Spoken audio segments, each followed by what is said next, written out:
trampled on every day at work, drowned in debt, all because of a game. His name was Jae-woo. Life was harsh, and he ended up being reborn in a world where warriors are respected in war. But there was a problem. Jae-woo was just a boy with the lowest level, powerless, alone in a forest, starving, and on the verge of death. But Jae-woo became a genius of war. The more blood he shed, the stronger he became. He came to be known as the cold-blooded warrior. Before an imposing castle, the final battle looms under the moon. Seeing the bodies on the ground, the demon lord wonders how a mere human made it this far. Still panting, he admits his opponent is truly skilled. Face to face with the lord, he prepares for the final showdown. Staring him down, the demon lord Farza shouts his title, Elector Steel. With a confident smile, he shows he's ready for whatever comes next. Wielding his sword, he yells that the age of demons ends today. He then leaps toward the enemy, preparing the 12th form of the sword. He charges forward for the decisive attack, shouting, "Here I go!" But suddenly, a notification window appears, halting his mid-air movement. The message announces that he has been disconnected from the server. Seeing him frozen,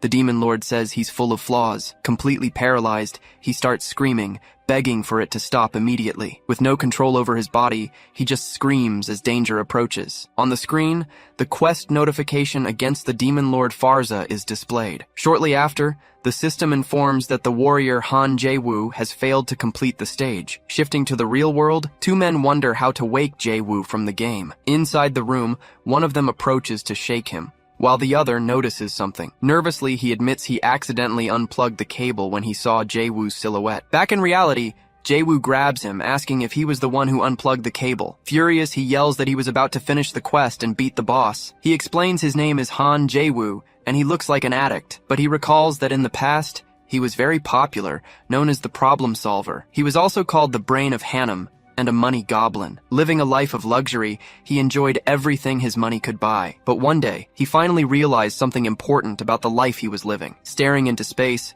he began to reflect on his own actions and achievements. He realized how trivial everything he had strived for was. That's why the game became his new world, a place that completely changed him. As a single-player RPG, the world was gigantic and open for exploration. For him, who had never read a book, it was a new universe. Fighting against various enemies, he saw how truly magical that world was. On top of that, beautiful characters of various species were also part of the game. Drawn in by their stories, he became more and more involved with the journey. This experience transformed him, as he used to only care about money. So, to keep playing, he ended up borrowing some money. With the cash, he bought a game capsule worth $1 billion. He then admits that people could easily call him crazy for it. On the floor, the man asks how Jae-woo can treat him that way. With a smile, he says he's finally understanding what's happening there. Recalling the past, he says he has covered up all of their secrets. Holding the man on the floor, the other two watch the scene. Then the other man shouts, questioning if he has any right to say anything. When Jae-woo stares at him, the man backs down and says he didn't say anything. Being questioned, he's told he won't pay off the debt just by writing guides. Remembering the game, he was climbing a rock to reach a giant plant at the top. Another time, he had to hide from a huge dragon in a destroyed location. Continuing the journey, he read a map while a winged monster watched him. Back at the computer, he finishes the guide and announces the dungeon walkthrough. He then checks his notes, fully concentrating on finishing his work. Afterward, he checks his bank statement, seeing very little money left in the account. Seeing the situation, the man asks Jae-woo to come back and work with them. Refusing the offer, he simply replies that he won't go back to his old life. Getting into the capsule, he says he hasn't seen the end of that game yet. Seeking the true ending, he knows no other player has managed to get there yet. For him, reaching the end is the least he can do for that world. Pushing the men, he tells them their workday is over. Before leaving, the man shouts that he believes in him as Jae-woo closes the door. Turning back, he prepares to continue his journey inside the game. Placing his hand on the capsule, he gets ready to return to the game. Then, the system screen displays a message that the game is starting. Then the title, Savior of Humanity, appears, confirming the start of the game. Already inside the game, he reappears in the Cathedral of Bayern, a bustling place. Receiving a notification, he sees the death penalty has been suspended for hours. Annoyed, he yells, wondering how he's supposed to make money like this. Suddenly, a mysterious voice says he seems to be in some difficulty. When he looks, a white-haired figure begins to materialize in front of him. With firm steps, the character walks toward him through the Great Hall. As soon as she stops, he immediately asks who she is. Introducing herself with a smile, she says she is Aquila, the Game Master. Surprised, he questions how a girl like her could be the game's GM. Telling him not to judge a book by its cover, she says it's just her preference, but he scoffs, saying he won't believe she's Aquila that easily. To prove her point, she simply snaps her fingers in front of him. In that instant, time stops, and all the surrounding NPCs become completely motionless. He wonders if that was a time-stopping spell. He soon realizes it would have to be an SSS rank skill. She then explains it's not a skill, but that she just took down the server. She then approaches and asks if he wants to hear about the new event. Excitedly, she announces that a new world has opened on the game server. He wonders if she's insane, then hears the reward is 25 billion. With a smile, she gets closer and asks if he's afraid of the challenge. She then teases him, asking if he doesn't want to see the true ending. Looking at him, she says the clues to the ending might be there. Extending her hand, she offers the clues that could lead to the true ending. He stares at the offer, pondering what decision to make next. Moving her hand, she asks him to wait a moment before continuing. She says that if he accepts now, he'll get a special gift. Then, a notification shows that 30 million have been sent to his account. Showing the player rankings, she says he is her top VIP. Excited about the money, he says it doesn't matter if he can't beat the game. He then celebrates that he'll be able to pay this month's interest on his debt. Decided, he shouts that he'd be an idiot to refuse an event like this. Satisfied, she informs him that she will send him to the new world immediately. Starting the process, she announces that the new world is being installed. With a focused expression, she continues installing the new system. Floating in the air, she begins the installation of the new game world. Then, all the NPCs in the area begin to be removed by the system. The entire world is deconstructed, taking them both to a completely new place. Pointing, she says that door will lead him to the new challenge. He then asks if the game will start as soon as he goes through the door. Turning, he walks toward the door to begin the grand event. Reaching the front, he opens both doors and faces the entrance. Before going, he reminds her not to forget the reward money. Entering the portal, he declares he's going in search of the journey's true end. She then says she forgot to tell him a very important detail about the event. With a smile, she reveals that if the character dies, he dies outside too. Completely shocked, he can't react to the new warning he just received. At that moment, he is thrown headfirst into the new game world. Plummeting at high speed, he just screams as he falls toward the ground. Reaching the ground, he crashes with full force onto the grass.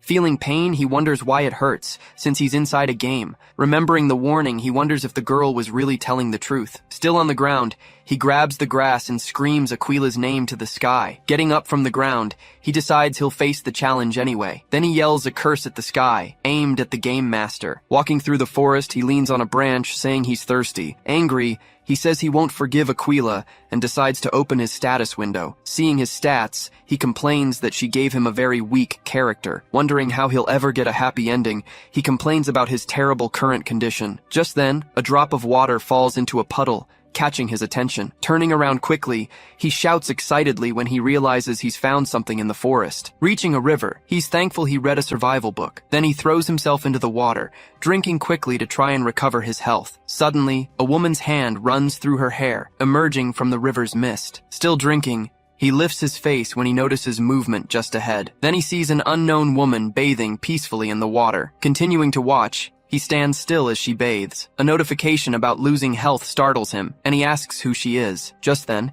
his eyes begin to change, revealing some kind of special ability. But right after, the system warns him that he needs to pay for the DLC. Outraged, he shouts that he shouldn't have to pay for the DLC because he's a VIP player. At that moment, a group of witches surrounds him, warning that he needs to pay to continue. Unable to react, he just stares at them all, his face frozen. The scene changes, and he's on the ground after being attacked. Lying on his back, he tries to get up. Seeing him lose health, a witch tells him to stay quiet on the ground. Leaning over him, she says she'll leave him alone if he doesn't react. He then asks the other tied-up man if he's okay, but the witches just laugh. Not understanding, the man asks what he meant, but gets no reply. Introducing himself, the hunter, Rudd, asks how he ended up there. Rudd explains he was unlucky, arriving by chance while hunting prey. Asked in return, he says his story is similar, and he had no choice. Discreetly, he starts cutting the ropes with a hidden blade. Then he confidently announces that this kind of situation is his specialty. Asked if he has a way out, he guarantees he knows exactly what to do. He explains that he knows what to do because he's the one who wrote their guide. Remembering the past, he says it took him 3 days to create the strategy. Then he lists their names, starting with Gunda, Kaldura,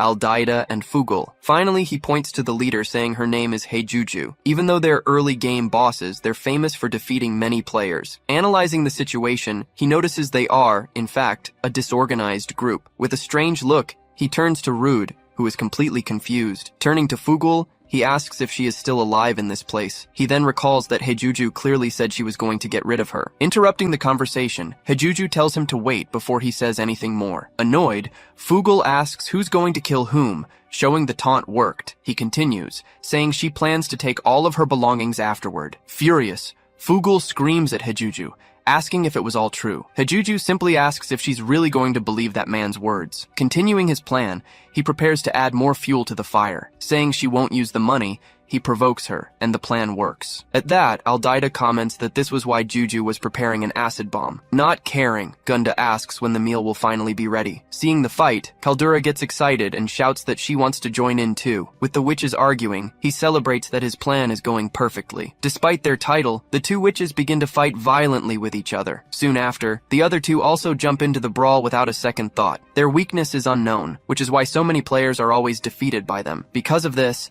it's very easy to make them fight each other. Taking advantage of the confusion, he tells Rudd they need to escape now. He watches the fight, but says he needs to take care of something before they get away. But before leaving, he turns to execute the final step of the plan. Leaping into the middle of the chaos, he grabs a large cloth that was nearby. With a swift motion, he throws all of them into a huge cauldron. Pointing the way, he tells Rudd that the exit is in that direction. Seeing the damage notifications, he celebrates that they give a lot of experience. But suddenly, Fugul's snake grabs him, restricting his movement in midair. Having fallen into the cauldron, she screams that she won't die alone and will take him with her. On the ground, he dodges the snake's strikes while yelling for it to let him go. Annoyed, he remembers his current character is extremely weak and can't escape. Seeing the scene from afar, Rudd shouts that he'll help him get out of there. He then charges forward with his sword in hand, rushing to attack the serpent. With a precise strike, Rudd cuts the snake and finally frees him. Afterward, he asks if he's alright, and he just thanks him for the help. Jaewoo asks to borrow the bow,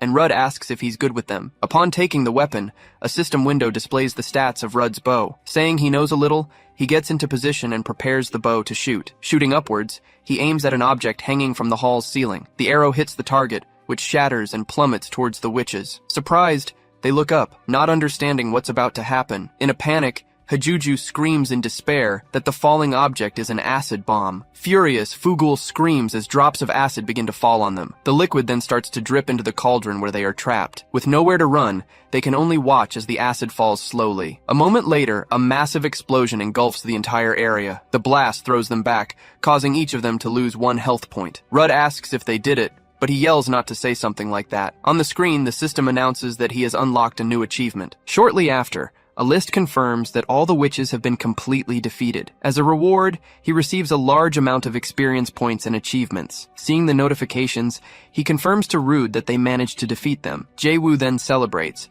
saying he was lucky to be at such a low level. Thanking him, Rudd says he saved him, as he thought it was his end. Turning around, he says it was nothing, but he has something for him. Rudd then offers a bag of fruits as a token of gratitude for all his help. Surprised, he says this was unexpected, and doesn't remember this happening before. Rudd then explains he took the fruits from a nest because they looked very valuable. As he eats the fruits, he starts to feel a very strange effect on his body. He then transforms, getting a notification about a dragon bone. Impressed, he sees his stats increase dramatically and feels incredibly lucky. Meanwhile, Rudd just watches the entire transformation with a slight smile on his face. After eating, he's called over by Rudd, who slowly approaches him. Getting closer, Rudd asks if he would be interested in starting to hunt monsters. With his mouth full, he just stares back at Rudd, thinking about the offer. Still chewing, he clenches his fists and prepares to answer the proposal. Rejecting the offer, he says he has other things to do right now, but suddenly he stops, realizing this could be a good opportunity. Looking at his stats, he notices that his experience will vanish without a class. He quickly interrupts and offers a 3-month time frame. With a smile, he asks if 3 months will be enough time for the training. Surprised,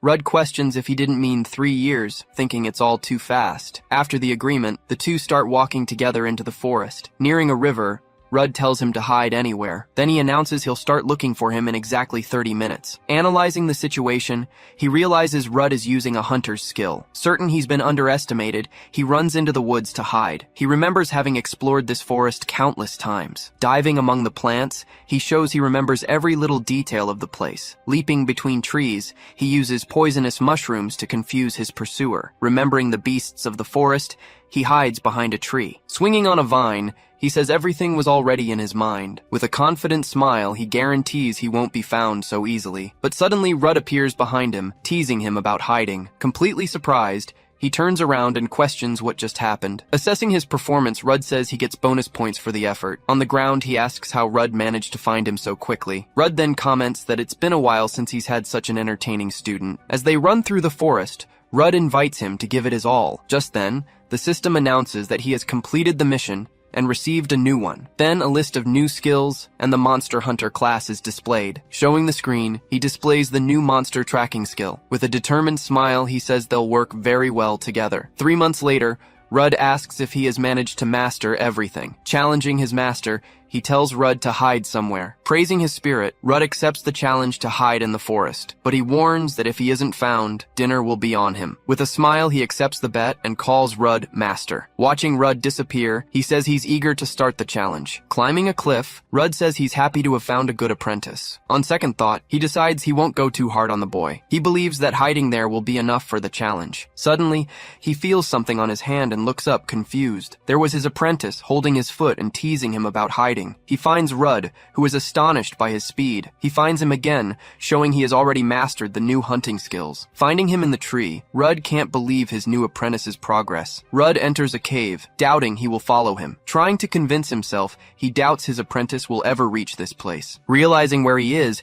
he panics upon seeing a hellhound's nest. Giving a hint, he says it's a secret from the guardian of humanity. Grabbing Rudd, he warns that not even earthquakes can wake a sleeping hellhound. With a smile, he asks if he managed to pass the hunter test. Still in shock, Rudd just confirms that he passed and was successful. Back in the forest, Rudd praises him for mastering everything in 3 months. Then he demonstrates that he's learned to use a 5-hit furious combo. Extending his hand, he says it was all thanks to the experience from the witches. Rudd is amazed that he remembered all the tips on monster ecology. Excited, his master says he will surely go far with his talent. Then Rudd asks what his plans are for the future from here on out. Without hesitating, he replies that his first goal is to make some money. Getting an idea, Rudd invites him to work as a mercenary. Finding the proposal interesting, he thinks it's a good way to start. Besides, he remembers that mercenary work is very flexible. With luck, he hopes he can find the guardians of this game. Accepting the proposal, he confirms he will become a mercenary from now on. Then Rudd hands him his old emblem, saying that his friend will recognize it. Wishing him good luck, Rudd says goodbye as he thanks his master. Walking away, he celebrates the great start of getting a new class. Holding the emblem,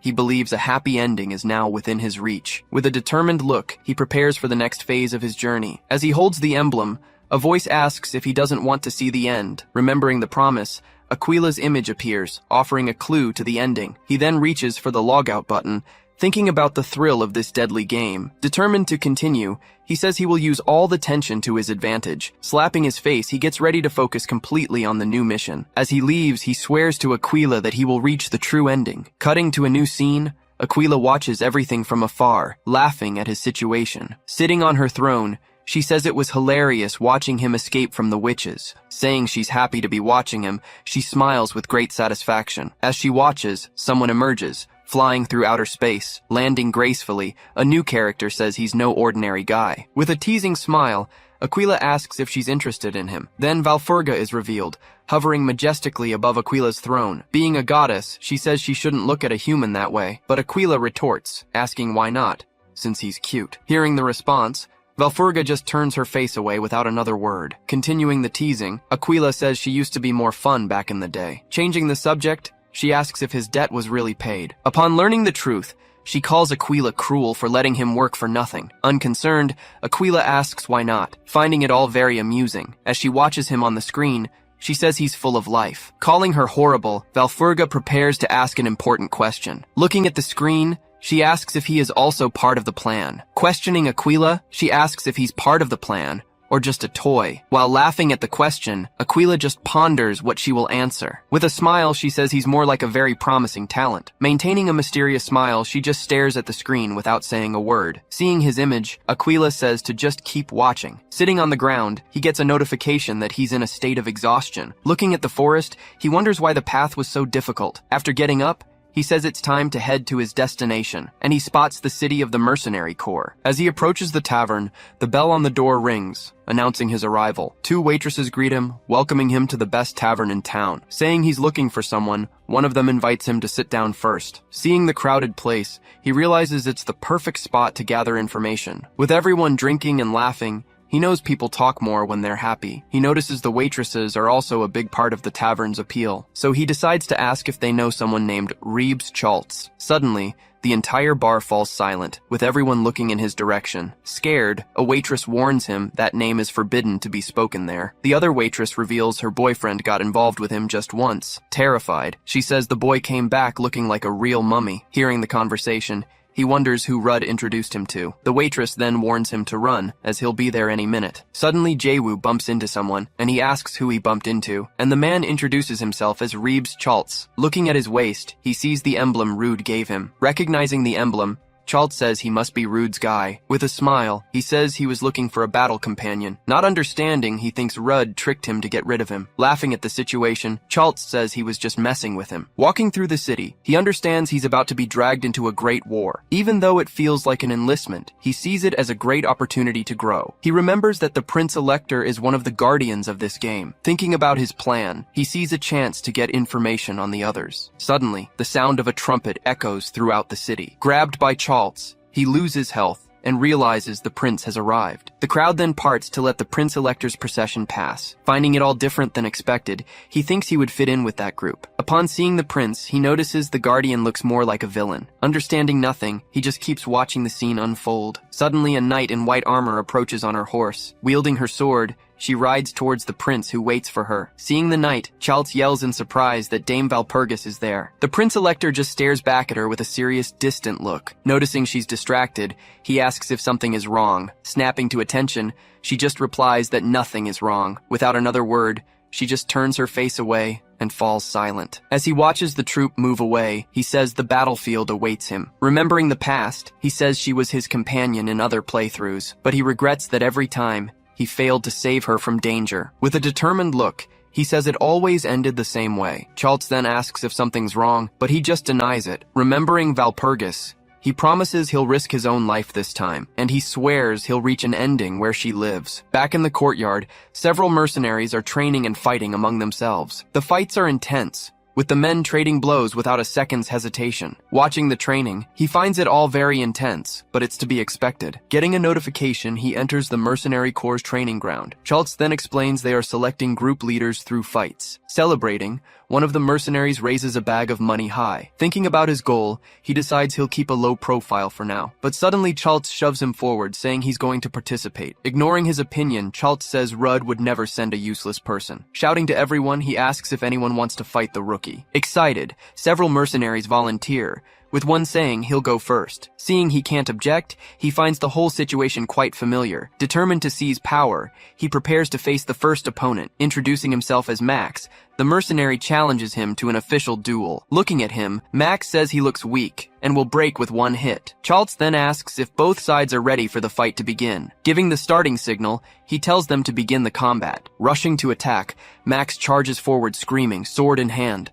With a single strike, Max's sword is sent flying into the air. The other mercenaries just watch the scene, completely shocked by what they saw. Lying on the ground, a notification confirms Max was easily defeated. Seeing the result, the others wonder what just happened. Wanting to understand, the other mercenaries offer to fight him too. Seeing the crowd, he asks them to come one at a time. Using his intermediate swordsmanship, he defeats another opponent and gains fame. With a binding technique, he immobilizes another and gains more points. With a headbutt, he wins another fight and increases his fame. Then a large man says they're embarrassing themselves against a rookie. Introducing himself as Charlotte, he offers to be his next opponent. Looking at his size, he wonders if the opponent is even human. Certain this is too much, he tries to log out of the game, but he can't. The logout screen appears, but he realizes he can't leave the game. In a panic, he asks for a minute to rest before the fight, but Charlotte yells there's no chance and charges at him. Sighing, he thinks about how his fate in this game is cursed. Since it's come to this, he prepares for the next fight. With a serious look,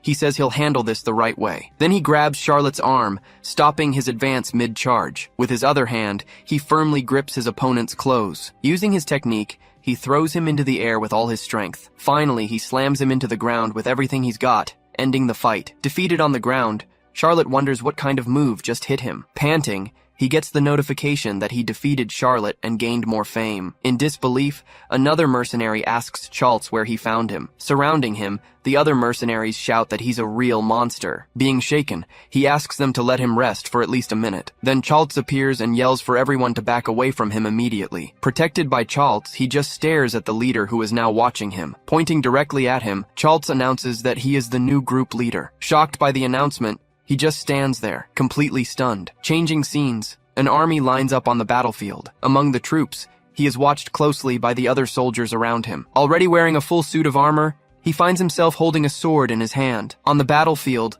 the two armies prepare for the Great War. With a war cry, Chaltz orders all soldiers to advance. The army then charges toward the enemy, kicking up dust across the field. On the front lines, the orcs brace for the first attack. In the midst of battle, he charges forward and strikes an orc with his sword. Fighting the orcs, he says he's aligned with the prince's forces. Back in the planning tent, Chaltz explains they're in a direct confrontation. With a smile, he says the mission is simple: steal the enemy's flag. Showing the map, he explains the plan to break through and collapse their lines. But he warns that the orcs are strong and have the best coordination on the continent. Calling out to him, Chaltz points and gives a direct order to the new leader. He says his job is to stop the orcs' advance in the battle. In the heat of the fight, Jae-woo dodges several enemy spears. Surprised by the order, Jae-woo questions his new role as a leader. With no time to think, he charges forward and starts cutting down the surrounding orcs. Angry, Jae-woo yells that he was planning to take the credit and get out of there. Just then, an orc soldier reports that the spearmen are being defeated. The orc captain can't believe his elite spearmen are falling. Grabbing a spyglass, he yells for the soldier to hand it over. Using the device, he scans the battlefield to understand the situation. Looking through the spyglass, he tries to find the reason for his troops' collapse. On the battlefield, Jae-woo and his men charge forward, shouting at the enemy. Seeing this, the orc captain starts to sweat, worried by what he sees. He then orders the muskets to line up and prepare to fire. The shots hit the shields, reducing their durability. Seeing that the muskets need to reload, he prepares for the attack. As the second row gets ready, he says, "Now's the time." Leaping over his men, he charges toward the orc troops. Reaching the front, he yells for all his men to destroy them. The orc captain can't believe they're being beaten by a single man. Watching the orcs, the captain says he can't let them get the flag. Holding the banner, he yells that it carries the history of his tribe. He and his group then advance on the captain to capture the flag. Looking to the sky, the soldiers see the enemy flag being captured.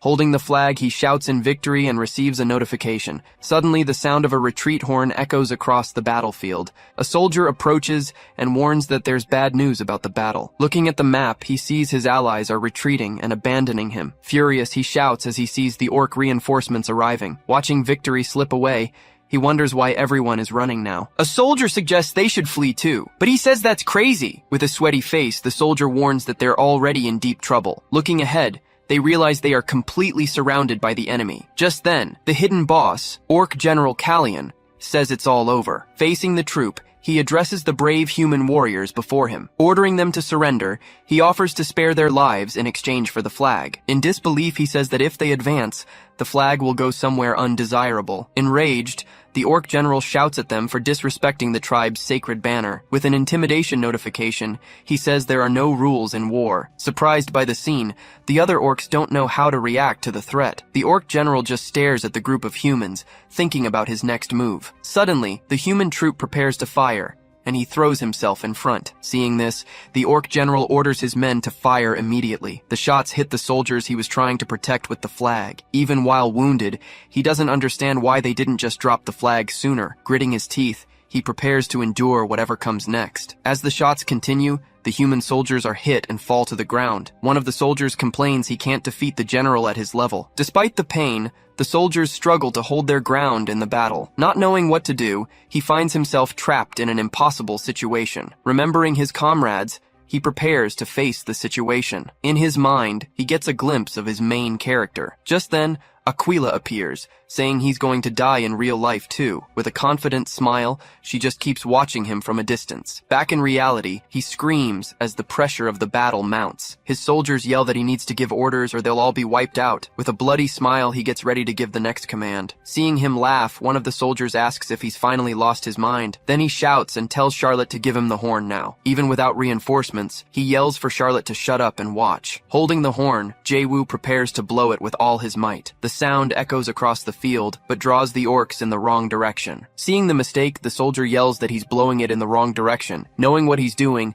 Jae-woo says they're now even with Aquila. Confidently, he yells that he's still a VIP player and won't be defeated. Shouting an order, the orc general sends his spearmen charging forward. Just then, a giant orc prepares to attack, raising its massive spear. He then calls him the arch-enemy of his entire people. Facing the spear, Jae-woo just gives a desperate smile as the blow closes in. And suddenly, something hits the orc's neck. But suddenly, a figure on horseback leaps over the enemy army. In midair, Valpurgis swoops down on the orc troops. Her horse then lands hard in the middle of the battlefield. Shouting to the troops, she orders everyone not to give up this fight. Raising her sword, she commands all soldiers to prepare to fight. Ordering his troops not to interfere, the general says the fight is his. He declares it's a noble duel between him and the countess. Impressed by his attitude, she says he is a true man. Then she advances with her sword, lunging at the orc general. The two exchange fierce blows, creating a powerful impact on the field. Watching the fight, he notices their strength is perfectly balanced. In another attack, their swords clash. The orc is stunned by Valfurga's move, and suddenly,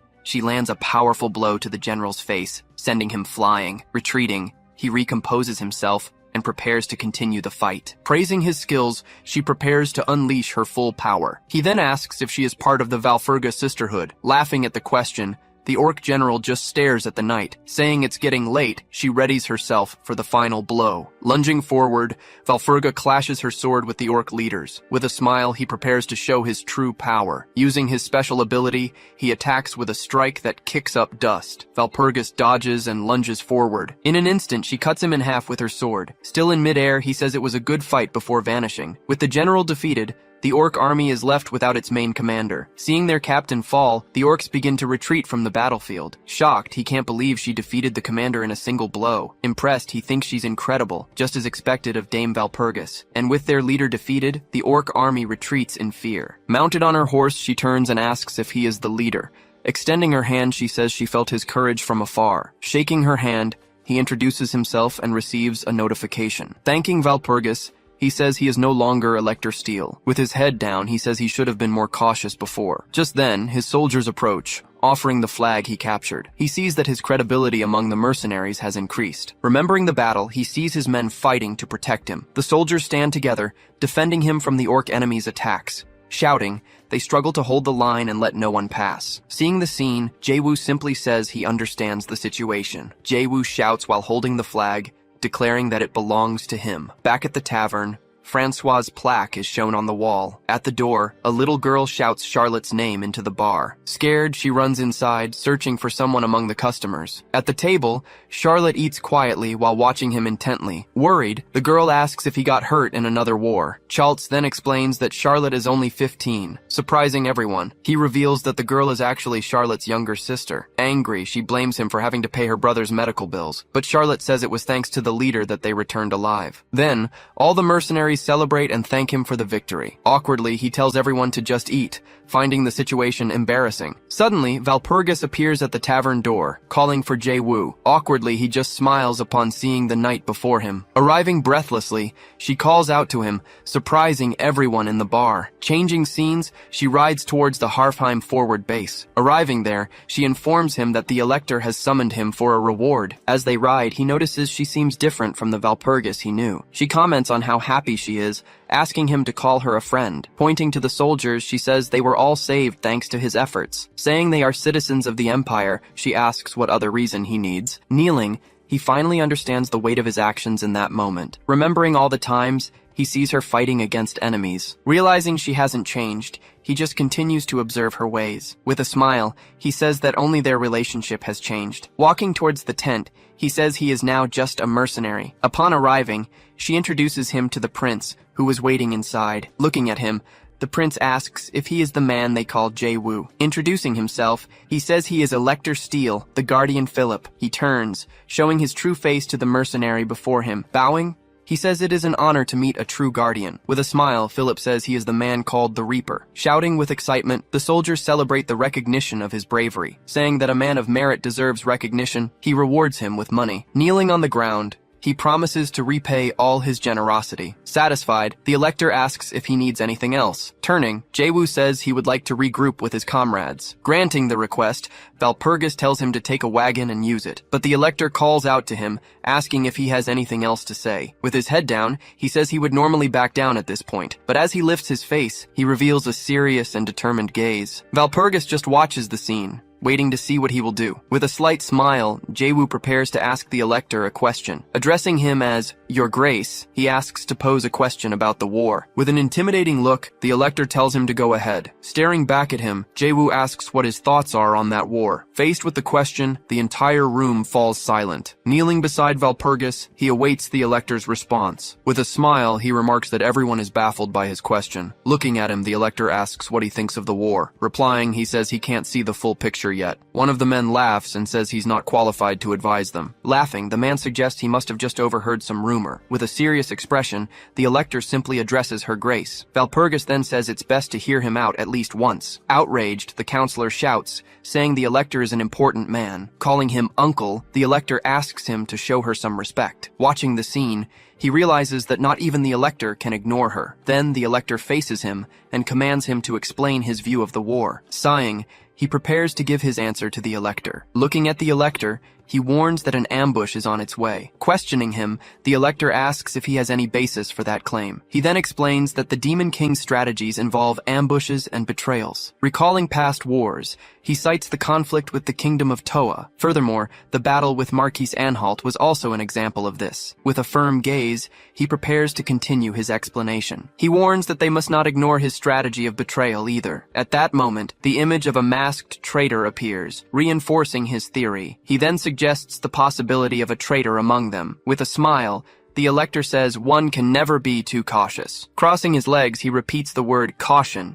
with a mocking tone. Calling him bold, the elector glares at him with a threatening look. He warns him to know his place, as his life depends on him. Before Valpurgis can intervene, he says he gets the message. Valpurgis just watches him, worried about the elector's reaction. Bowing, he asks for forgiveness for overstepping with his words. Then he turns and starts to walk out of the tent. Finding it all suspicious, he notes that the elector seems overly arrogant this time. With a suspicious glance, he is sure something is different now. Analyzing the facts, he lists everything that has changed in his current playthrough. Thinking it all over, he concludes that the situation is different from his other attempts. With his back turned, he's called by someone who catches up to him outside. Turning around, he sees Valpurgis, who ran to catch up with him. Panting, she leans on her knees, trying to catch her breath. Once she recovers, she says she finally managed to reach him in time. Surprised, he asks if she ran because she was worried, finding the scene adorable. Apologizing for Philip, she says she'll do whatever he wants to make it up to him. Impressed by the offer, he asks if he can ask for anything he wants. Removing her helmet,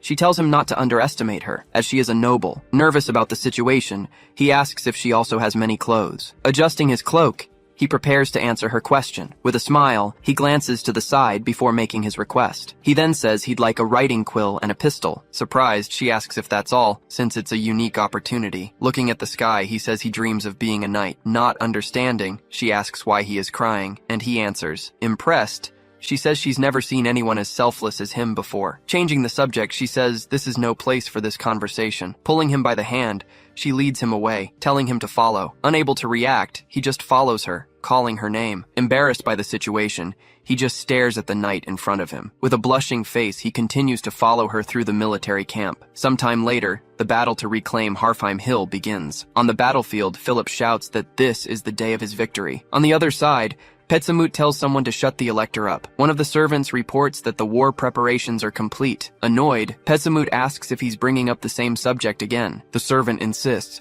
saying she is cruel and they shouldn't capture the elector. Suddenly, Petsamut's ring starts to glow. Receiving a call. Answering it, he hears a woman's voice say it's her. On the other end, the woman reports that she's ready to move. With a serious look, he tells her to stay sharp and do a good job. Glancing to the side, he prepares to give her another order. He then asks her to take it easy this time during the battle. Annoyed, he shouts that she always goes too far. With a smile, she approaches and tries to calm the situation. Stepping on a soldier, she says she always goes easy on them. With a threatening look, she assures him she never goes too far. Recalling the conversation, The servant despairs at what has happened. Riding a horse, he gallops quickly through the dark forest. Impressed by its speed, he notices the horse's name is Philly. For just a spare horse, he's amazed by the animal's quality. Besides the horse, he shows off a very expensive healing potion he received. Suddenly, a massive explosion erupts behind him, catching his attention. Seeing the battle, he says he needs to hurry to make it in time. He knows the Elector can't handle that war alone. Watching the Elector draw his sword, he says there's a good chance. At this, the two traitors laugh, mocking the Elector's situation. Surrounded by enemies, he realizes he'll be betrayed at any moment. Seeing his uncle, he asks why he committed such a betrayal. With a smirk, the traitor says he doesn't understand the situation. Explaining the plan, he says he's cooperating with Pessimit and the Emperor. Revealing the plan, he says he's going to arrest Philip for treason. Facing Philip, he asks what he's going to do about the situation. With a smile, the traitor asks if he's finally getting it. Shocked, Philip says no one would believe such a ridiculous lie. As he stepped on, he's told he needs to accept the reality before him. Looking at Philip, Pessimit calls him a delusional lunatic. Then he orders his men to tie him up immediately and take him away. Kneeling, Philip begs them to stay away, but he's ignored. Trembling with fear, he says he's a noble elector, but no one cares. Suddenly, Valpurgis appears, flying in and surprising Pessimut and his men. She charges forward and lands a powerful blow to Pessimut's face. Staggering back, he yells in anger from the hit. Seizing the chance, she orders the troops to get the Elector away from there. Seeing Philip flee, the traitor warns that he's getting away. Pointing in the direction, Pessimut tells Hexax to go after him immediately. Sitting on a prisoner, Hexax says she was just having a little fun. Ordered to work, she springs into action, saying she will obey her lord. With a smile, Hexax says it's mealtime for the boys. Then a pack of zombie dogs is summoned, ready to attack. Looking at the scene, she orders the dogs to chew them up frantically. At this, the dogs charge at high speed, surrounding Jae-woo. Surrounded, Jae-woo prepares to fight the zombie dogs. Analyzing her tactic, he says he knew she would use the dogs. He explains that she uses them to tire out and devour her opponents. Suddenly, one of the dogs leaps toward him, ready to strike. Calling the tactic disgusting, he attacks the dog charging from his side. Upon seeing Hexax, he yells that he already knows her fighting style. Seeing only a few dogs, he deduces the rest went after Philip. Ignoring Philip, he says what matters is protecting Valpurgis. Shouting, he charges forward to attack, saying he needs to hurry. Galloping, he and Valpurgis fight together to escape the ambush. Annoyed, Philip says his mana control is completely out of whack. Mounted on his horse, he calls Pesimit's tactic disgusting. Suddenly, one of the zombie dogs leaps toward him to attack. Looking to the side, he just watches the creature approach. She then charges forward and cuts down another dog, protecting him. Falling back, she prepares to keep fighting the other creatures. Just then, Valpurgis appears and kicks the dog, saving him from the attack. Worried, she asks if he's okay, and he just confirms. Entering the forest, she warns that this is uncharted territory. Suddenly, he sees something and desperately shouts for her grace. One of the soldiers is being attacked, begging to be saved. Seeing the scene, he shouts for her grace but gets hit. She then yells for him to hang on, but she's interrupted. Grabbed from behind, she screams as she's dragged away. Scared, he suggests they just leave the other one behind. As she's attacked, she's told that their lives have different levels of importance. Shocked, she wonders if that isn't a noble's duty. Gritting her teeth, she says, if only she had acted sooner. Remembering the meeting, she regrets not listening to Jae-woo. The Elector regrets it, saying he could have handled the situation. With his head down, he says it's all their fault for ignoring Jae-woo. Suddenly, Valpurgis is attacked by Hexax, who grabs her by the neck. Hexax then charges and clashes with Valpurgis in a new attack.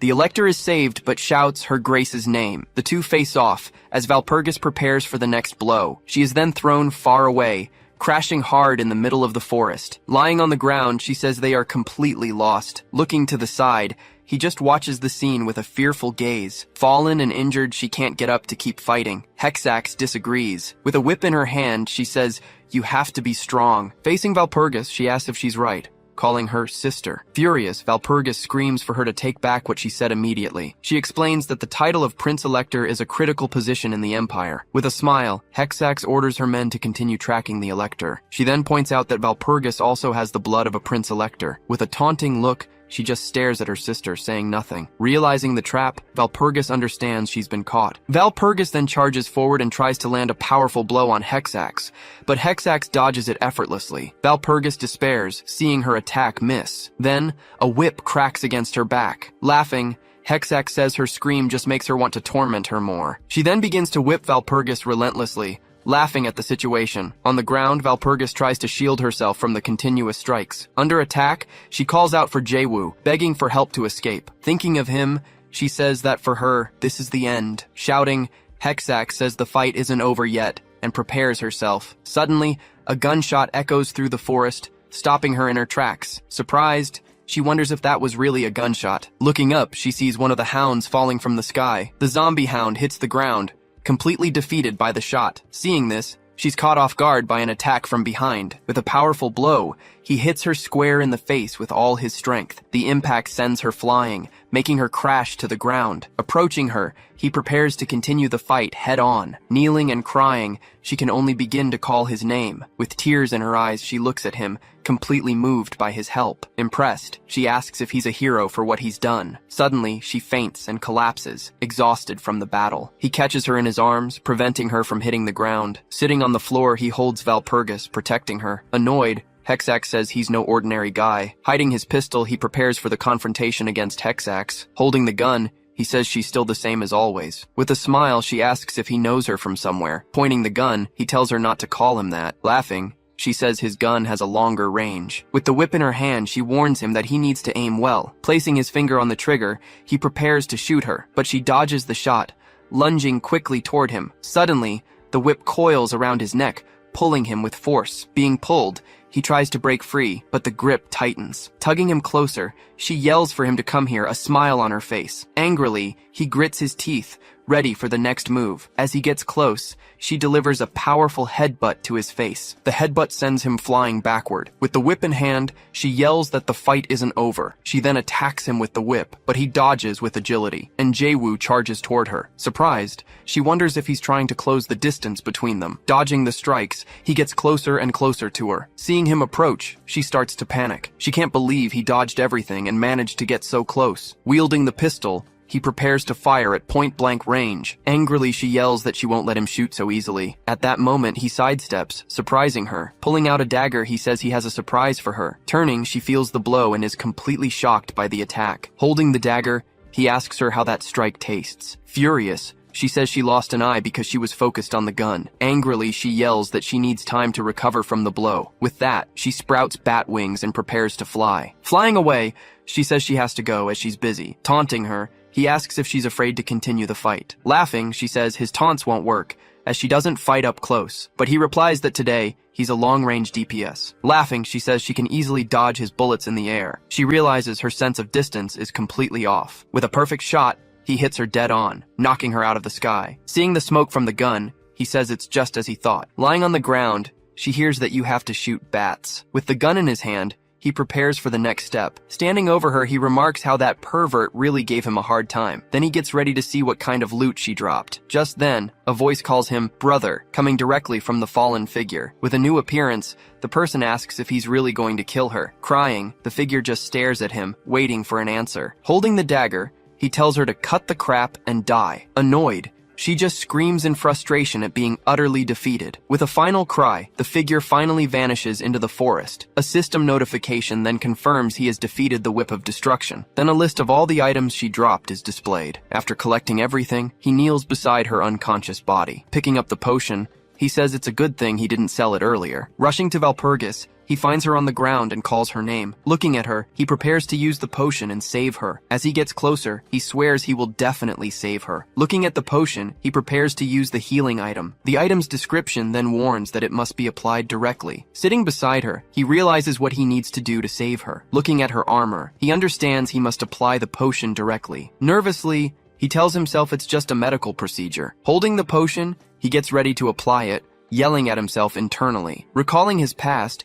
he says his real name is Han Jae-woo. He remembers his mother collapsing from overwork just to support him. At just 18 years old, he found himself all alone in the world. A man then confronts him, complaining that he was left with a debt. With no choice, he started taking jobs to earn money. Receiving a payment, he thanks the man for the money. Counting the bills, he confirms the amount and puts the money away. He then warns the man that this is just a temporary solution. With an irritated look, he listens to the man, who doesn't seem to care. Nervously, he says this week's mission should yield 10 million. Surprised, the man asks how he earned so much money from playing just once. Asked about the game, He says its name is Guardian of Humanity. Excited, the man says he can't believe he's never heard of the game. He also points out the incredible designs of the game's female characters. Holding a globe, he shouts that the game has over 1 billion users. He explains that high-level players easily make millions in the game. Grabbing him, the man questions if he really earns all that from the game. Excited, the man invites him to try the game and see for himself. Refusing, he says he's busy and doesn't have time for that. Suddenly, he gets a surprising message on his phone. The message says that the day's request has been canceled, leaving him free. Logging into the game, he says he ended up there on a whim. Looking at the sky, he's impressed by the technology and realism. Walking through the city, he notices how real the streets and people seem. Seeing the people, he wonders if he's really inside a game. Spotting an apple stall, he approaches the vendor. The vendor calls out to people as he observes the displayed fruit. Up close, he notices the NPC's face looks too real. The vendor, now grabbed, shouts for him to let go immediately. Annoyed, the vendor tells him to back off if he doesn't have any money. The system then shows he has only 10 florins in his account. Seeing a child, he says he doesn't have money to buy anything, and he's confused by what he's seeing. The mother then pulls the boy away, telling him it's time to leave. Calling out to the vendor, he asks the price of a single apple. With a smile, he hands the purchased apple to the little boy. Thanking him, the mother and son get ready to leave. Thinking about the price, he notes that 1 florin seems to be worth a lot. Waving back, he tells the boy to always listen to his mother. Waving, he says the scene brings back many good memories. He then remembers begging his mother for fried chicken. With a smile, he looks away, thinking about the past. Seeing the happy boy, he says the game is charming. When reality became overwhelming, the game helped him relax. By completing quests, he started logging into the game more often. Through the game, he could escape his daily problems. He would then recharge and return to his real life. But he always got tired and ended up returning to the game. Back in the present, he hears a voice calling his name. Introducing herself, Valpurgis says she's heard he has many skills. She then invites him to hunt wild boars in the Havel forest. Accepting the challenge, he says he was planning on eating boar meat anyway. Impressed, she praises him for taking down the animal in 1 hit. Praising him, she says she didn't even get a chance to join the fight. She then invites him to form a party and play together. A system notification pops up with a party request from Valpurgis. Suspicious, he asks if this isn't another contract to make him work. Awkwardly, she asks if he has trust issues with her. Admitting he does, he hears her say that he's fun. Offering a recommendation, she says he can become a knight. At another time, a crowd shouts his name, cheering his arrival. Seeing the scene, a man congratulates him for coming so far. Looking at him, Valpurgis asks how he feels. He says the achievement isn't his alone, and thanks her. Showing him the crowd, she says those are the people he saved. At that moment, a white dove flies by, scattering feathers in the air. Pointing to the people, she says they are his loyal citizens. With a smile, she just watches the scene, pleased with the outcome. Several white doves fly over the city, celebrating the great victory. Impressed, she says he is truly someone special and unique. She says she's never seen someone with such dedication to everything. Asked for the reason, he just thinks for a moment before answering. With a bruised face, he says it's because he loves this world. Jokingly, she says he shouldn't have taken off her armor. Riding on horseback, they prepare to arrive at Valpurga's convent. She says she owes him more than words can express. With a smile, he says he eagerly awaits his reward. As they ride, she tells him the convent will reward him for his deeds. Upon arriving, they are faced with the convent's imposing structure. Annoyed, Valpurgis shouts that he is a guest of honor at the convent. Kneeling, a nun simply says there's nothing to be done. With a serious look, she warns them that the convent is on lockdown. The scene changes. Night falls at an inn near Rheinfelden. Inside the inn, the second-floor hallway is very quiet. Lying in bed, Jae-woo regrets the situation as he wanted the angel's heart. This artifact, the angel's heart, is his main objective. As an ancient relic, the item belongs to the Valpurga convent. Blessed by a goddess, the item can call a soul back. Basically, the artifact can grant its wielder an extra life. Back in his room, he turns over, saying he really needs the item. Just then, someone calls his name. He recognizes Valpurgis standing in the doorway. Entering the room, she apologizes for his simple accommodations. He then asks what she's doing there, and she replies that she's been thinking. Valpurgis warns that the matter is serious, asking for absolute secrecy. She then says she knew she could trust him with this mission. With a serious expression, she prepares to reveal the truth. Holding his hand, she tells him that the High Abbess has fallen into darkness. Confused, He says he met Angela, but she explains the abbess is Margarita. Realizing the betrayal, he immediately suspects a traitor must be involved. Shocked by the news, he puts a hand to his head, not believing it. He says he thought she had died a long time ago. It turns out Margarita possesses a strength unparalleled in the Empire's history. She was the one who transformed the convent into a true military force. Changing his attitude, he smiles and says they need to save her. Suddenly, he leaps out of bed, startling Valpurgis with his reaction. Confused, she asks what's gotten into him to act like that. He then confirms if the High Abbess was truly struck by the darkness. Stating he knows the darkness, he tells her they must go immediately. The scene changes. We see the Valpurga convent under a heavy downpour. In a flashback, Angela questions Valpurgis about his knowledge of the darkness. Valpurgis then confirms the information to her in the training room. She insists that Jae-woo is a trustworthy man, asking for a chance. With her hands clasped, Angela seems to be seriously pondering the situation. Back in the present, Angela faces the two,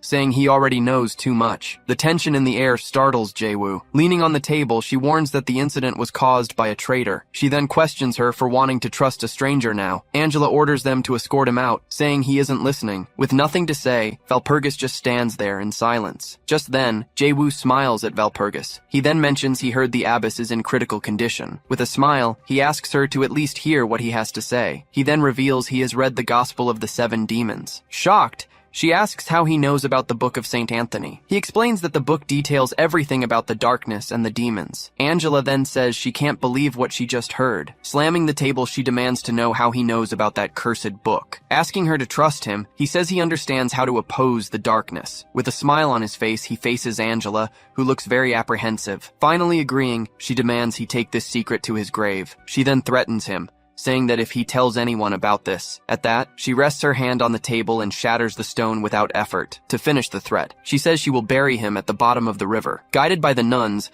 they walk silently down a long corridor. Walking there, he wonders what kind of crazy convent this place is. Regarding Margareta, he tells himself that she must be strong. Seeing his state, Valpurgis asks if he's okay, and he replies. He asks Valpurgis if her goal is that physique, but she denies it. Stopping in front of a door, one of the nuns announces they have arrived. Angela warns him about the demonic energy, telling him not to go crazy. Ordering the other nuns to wait outside, she prepares herself. She then turns to the door and says she's opening it now. As the door opens, a large amount of energy bursts through the crack. Feeling the pressure, a system notification warns of mental damage. He then asks if Valpurgis is okay, and she says she is. With his mind protected by the system, he replies that he's fine too. Angela points inside and introduces the person who is the High Abbess. Looking at the figure inside, Jae-woo is completely shocked by the scene. He remembers they said she was the strongest in history. As the High Abbess of the Valpurga convent, her fame was immense. Inside, the young Margarita stands amidst the dark energy. Not understanding a thing,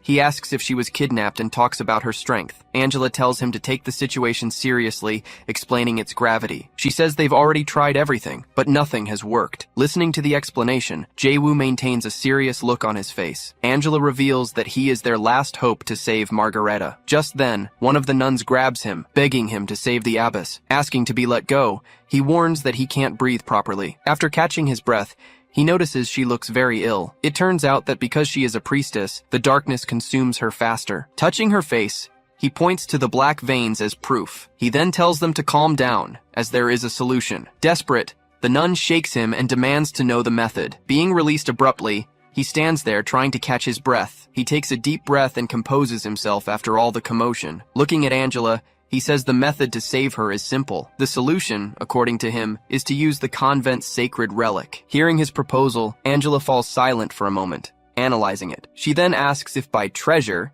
he means the angel's heart. Understanding the plan, she deduces he wants to transfer the curse to himself. He confirms this, saying that as a mercenary, he can survive the process. With a confident smile, he claims to be the most qualified person for the job. Angela pauses, seeming to ponder the whole situation he's laid out. However, she warns him that this method is forbidden by the abbess's order. Her message stated that no one else should sacrifice themselves in her place. Otherwise, she promised to turn the entire empire upside down. Besides, the curse is one of darkness, with unknown causes and symptoms. Kneeling, she asks if he truly thinks he could survive it. Angela warns him that this curse will torment him forever. Valpurgis agrees with her, but he reassures her, saying he'll be fine. Looking at Angela, he states that this might actually be the best option.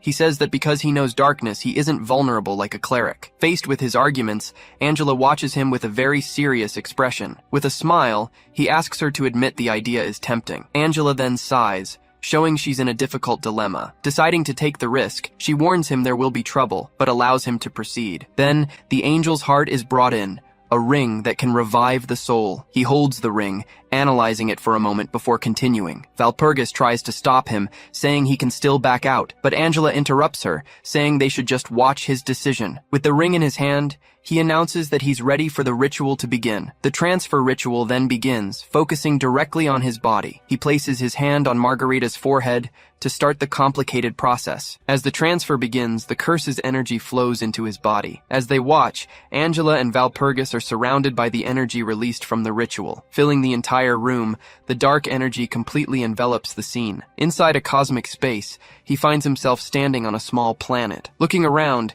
he asks if this is the true realm of darkness. Just then, a mysterious voice asks who dares to summon it there. He then shouts his name, demanding that Margarita's curse be removed. In response, the voice calls him a pathetic mortal, unable to see it. Then a giant eye appears and says it has no business with him. Ordering him to disappear, the entity stares him down with its giant eye. As he's attacked, a system notification announces that his soul is protected. Confused, the creature asks why it can't extract his soul. He yells for it to shut up and transfer the curse to him. Threatening him, the entity says it will extract the souls of everyone nearby. Realizing the threat, he decides to start playing dirty too. He then yells that he's already read the Gospel of the Seven Demons. Making a face, he says he traded the book for a dog. He keeps taunting it, saying the book is probably being sold for cheap. Threatening the entity, he says he'll expose all its secrets. The entity finally agrees to grant his request for the transfer, but it warns that there's a condition for the deal to happen. Suddenly, a system notification pops up right in front of him. It's a new quest.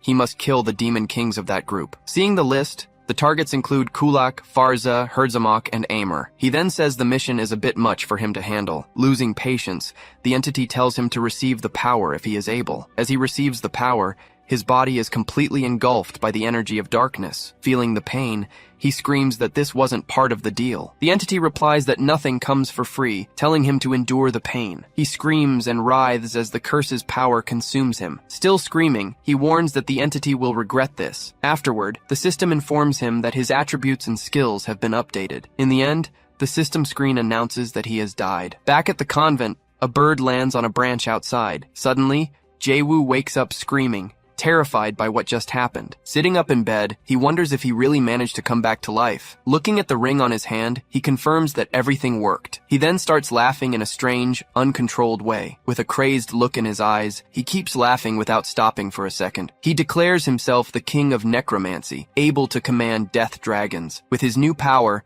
he becomes known as Cold Blood. Facing the window, he yells that he's now number one. He smiles, saying the world finally recognizes him. Just then, Valpurgis runs into the room and finds him collapsed on the floor. Crying, she asks if he hit his head, but he says no. She explains she brought him to his quarters after the ritual ended. Sitting on the bed, she scolds him for being so reckless. She continues asking if he has any idea how worried she was. He stares at her for a moment before speaking. Then he places his hand on the armor on her leg. Apologizing, he says he won't do that again. He then firmly promises he'll keep his word. She tells him not to forget what he just promised. After their conversation, the two of them look out the huge window together. Suddenly, a loud noise from outside interrupts the moment. Going out to see, he asks the nuns what happened. Angela then turns towards him and greets him formally. Seeing the destroyed area, he asks if someone cut down the trees. Just then, a giant, dark structure hits the ground hard. A huge hand appears, and a voice says he's finally awake. The voice explains it just wanted to stretch after lying down for so long. The voice then greets and thanks him, calling him its savior. Revealing her form, she introduces herself as the High Abbess of the convent. Moving the tree, Margareta throws it to the ground with great force. Revealing her form,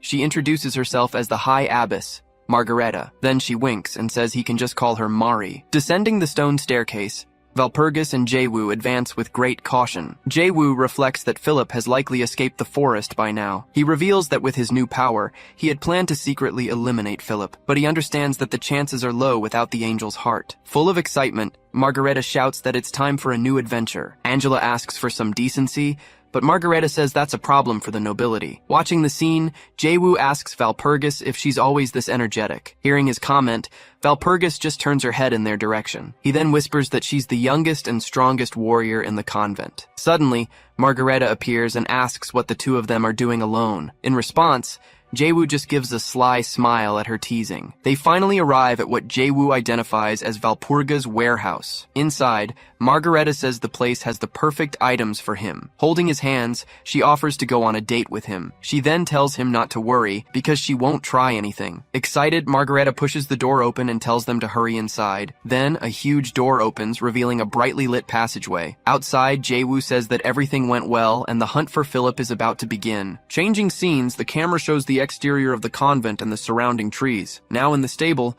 he asks his horse what it thinks of the new gear. Wearing his new outfit, he receives the information on his S and A rank items. As his horse licks him, a voice asks if he's leaving already. Valpurgis appears and asks if he's going to leave without saying goodbye, inviting him for a walk. As they walk, she comments that it feels like they've known each other for a long time because of everything he's done. She then recalls the battles against the orcs and the final confrontation with Hexax. Recalling another moment, she says his help in the forest was invaluable. Mounted on her horse, Valpurgis thanks him for his words of encouragement. Back in the present, the two continue to walk together through the forest in silence. She says he doesn't seem very curious, and he asks about what. With a smile, she tells him not to play dumb. She then reveals she was referring to her face under the helmet. With a nervous smile, he says he figured there was a reason for it. That's why, he explains, he never asked about it. She tells him that she actually has a large scar caused by a curse. She continues, saying that not even she knows what the curse is. She reveals that because of it, people call her the Ugly Knight. Looking at him, she asks if he would like to see her face. She then admits to being nervous, but says she trusts him enough to see her. A little awkwardly, he just waits to see what she'll do. Removing her helmet, she asks how she looks and if he thinks she's ugly. With an apprehensive expression, she awaits his answer without looking away. Shocked by what he sees, he covers his mouth, unable to say a word. A bit anxiously, she asks him to say something to her. Desperately, he shouts that she's very beautiful, leaving her quite relieved. He then realizes she took off her helmet, something that had never happened before. She tells him she has something to give him, making him very nervous. Showing him a necklace, she explains it's a treasure from her family. Handing him the item, she says it's a symbol of her eternal presence. Still unsure how to react, he just stares at the gift. He then repeats that she will always be with him, holding the item. With an embarrassed smile, he promises to cherish it. She then replies that it seals a promise between them. Trying to say goodbye, she says she's leaving, and he wishes her luck. Afterward, they insist the other go first, creating an impasse. They continue to argue over who will go first, which ends up annoying even the horse. Suddenly, system windows announce that the romance route has been unlocked. Changing scenes, birds fly away in the now dark forest. His horse stares at him, seemingly wondering what to do with such an owner. He then starts to wonder if, at this rate, they'll end up getting married. But then he notices the smell of blood very close by. Arriving at the scene, he finds several fallen soldiers and laments the end of the good mood. Seeing the state of the field, he concludes that the fight between Philip and Pisamut was intense. It's clear they are in no condition to continue the battle. Then he tightens his grip on the hilt of his new sword. Mounted on his horse, he says he'll need to search the area. Just then, a system window appears, showing a newly unlocked skill. With a sly grin, he comments that this is very interesting. Next, he prepares to activate his dagger's special ability. Ordering them to become his limbs, he summons an army of vampires. He then gives them their first mission, to search for and track Philip throughout the area. Pointing to one of the female vampires, he gives her a direct order. He then orders them to gather all the military uniforms scattered on the ground. Changing scenes, the image shows a small village at night. There, Philip and his two guards appear, completely exhausted and out of breath. He then shouts that it's unforgivable for Pisamut to have left him in that situation. Claiming it's an emergency, a guard tries to grab the bag Philip is holding. Suddenly, a voice starts calling out Prince Philip's name. Introducing himself as the mercenary from before, Jae-woo shouts that he has come to get him. He then shouts for all to hear that his name is Jae-woo. Philip says he remembers him, but the guards urge caution. Furious, Philip calls his guards useless and strikes one of them. He then asks what they were doing while Jae-woo came to the rescue. Looking at his guards, he says they are pathetic worms. He announces that they will all be demoted to the mercenary subordinates later. Running towards him, Philip shouts that he's here and asks for help. Surrounded by his vampires, Jae-woo says he missed him and that he fought hard to get there. Philip thanks him for bringing such reliable reinforcements and promises a reward. Without any warning, the vampires summoned by Jae-woo attack the prince's guards. Seeing the sudden attack, Philip freezes, unable to understand the betrayal. With a sinister smile, Jae-woo says he doesn't need him anymore. Surrounded by the vampires, Philip stares at Jae-woo with great determination. He then says that Jae-woo is just a pup who doesn't fear the tiger. Furious with the betrayal, he yells that he's been raising a mutt all this time. With a mocking smile, Jae-woo agrees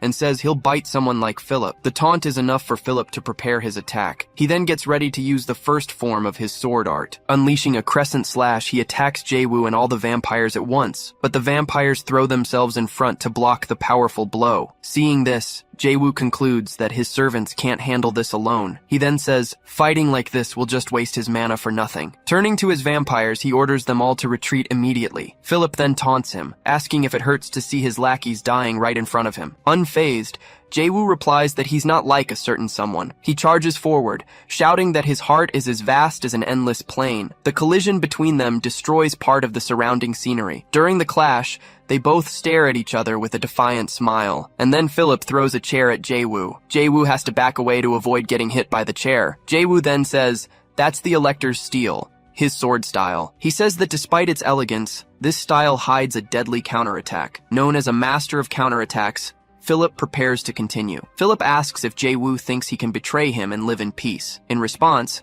Jae-woo says he has a good friendship with the nuns, but Philip warns that he's not afraid of militant religious groups. Stomping his foot on the ground, he readies himself for another attack. He then announces he will use the second form of his sword art. Raising the sword with both hands, he prepares to strike. With an expression of pure fury, he focuses completely on the attack. Readying his dagger, Jae-woo gets into position to defend against the incoming blow. Even weakened, Philip glares at Jae-woo, who watches him without moving. He then yells that all the internal injuries he suffered are taking their toll. With a furious look, Jae-woo shouts that his melodrama ends here. Without hesitation, he lunges forward and lands a direct blow to Philip's stomach. Struck by the blow, the prince is thrown back and spits on the ground. Jae-woo then warns that the one he should truly fear isn't the nuns.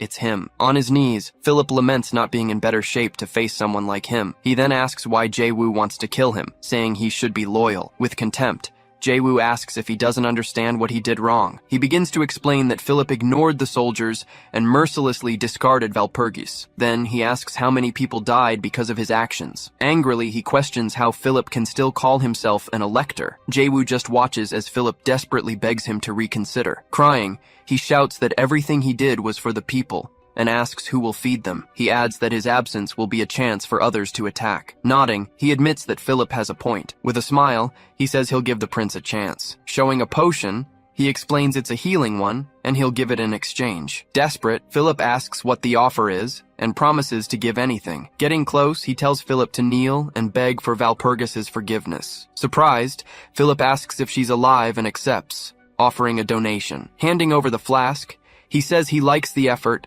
and will give him the whole bottle. Without a second thought, Philip starts drinking the entire liquid at once. After drinking, the empty vial falls to the ground and shatters into pieces. Seeing Philip choke, Jae-woo asks with a smile if it tasted good. Then, it's revealed that the potion was the dragon Ferguma's poison. With a tear in his eye, Philip calls Jae-woo a bastard for the betrayal. Grabbing his own neck, he screams, asking how Jae-woo dares to mock him. With a smile, Jae-woo says the poison can even take down demon kings. Furious, Philip draws a dagger and charges, screaming for Jae-woo to die. Jae-woo just watches the prince's charge without moving from his spot, but one of his vampires appears and intercepts the attack against him. Seeing who it is, Philip is completely shocked and speechless. He then asks if it's Piffenheim and how he survived that day. Piffenheim recalls being abandoned by him to die among the monsters. He explains that he was given a second life, and now serves Jae-woo. He then says the prince's arrogance always put everyone in danger. With the sword at his neck, he warns that it's time to pay with his life. Completely terrified,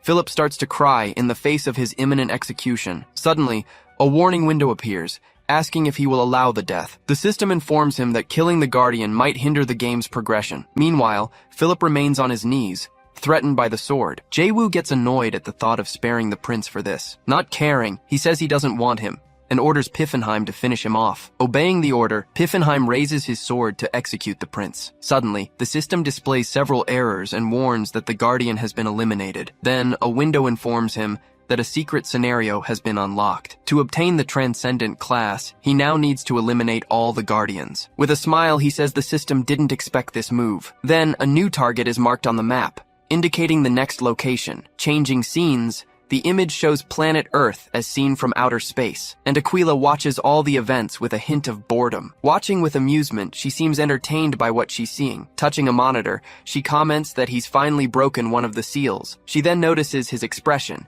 saying he's full of confidence. While looking at a cell phone, she says she wants to see a little more destruction. Then she turns and warns that this is just the beginning of everything. He collects his rewards, gaining 2 new skills, 1 S rank and 1 A rank. Right after, 3 more SS rank skills appear in the system windows. He comments that the rewards were great considering the enemy's level. On top of all that, he also gets 2 S-rank class exclusive skills. Picking up an item from the ground, he wonders if it's the only drop. Muttering that it looks ordinary, he examines the item. He then tries to open the object, but gets a strong electric shock. The system informs him that it's blocked by a barrier. Unable to open it, he decides he'll ask Margareta for help later, but suddenly, a new system window appears before his eyes. The system announces he has obtained the Guardian's essence required for ascension. He is then notified that killing Guardians weakens the world's seal. Reading the messages, he questions what a transcendent being and a seal are. Coming to a conclusion, he realizes he needs to be careful when hunting Guardians. As he reflects,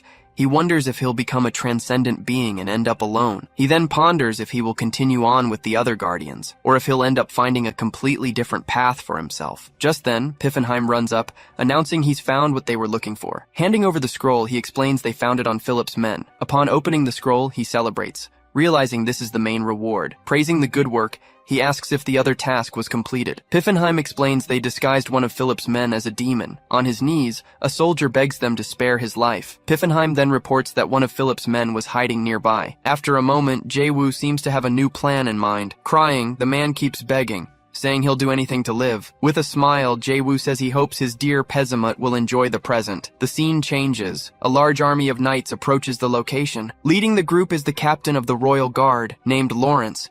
And then the captain notices something. Lawrence orders all units to halt immediately. A soldier reports to the captain that there was a battle against enemy forces. They then find a survivor, and Lawrence orders him to be taken for interrogation. The scene shifts again. The interrogation begins near a lit campfire. Lawrence then asks the man if it's true the item was stolen. The soldier explains they were surrounded while trying to save Prince Philip. Furious, Lawrence asks if he hid while his comrades died. Terrified, the survivor confirms that's exactly what happened. In a fit of rage, Lawrence thrusts his sword hard into the ground. He then laments out loud for not having arrived a little sooner. But then he suddenly calls him a model knight for risking his life like that. Grabbing the soldier, he shouts for all his troops to hear. He tells everyone that this man risked his life to protect his commander. He then orders them to follow his example and search for the prince through the night. Far away, the scene changes to the imposing Rose Palace of Roserant. Inside the palace, a woman walks alone through a massive glass hall. Arriving in the room, Lawrence kneels before her and introduces himself formally. He reports that they pursued the enemy and found tracks left by Philip. He then informs her that Philip escaped,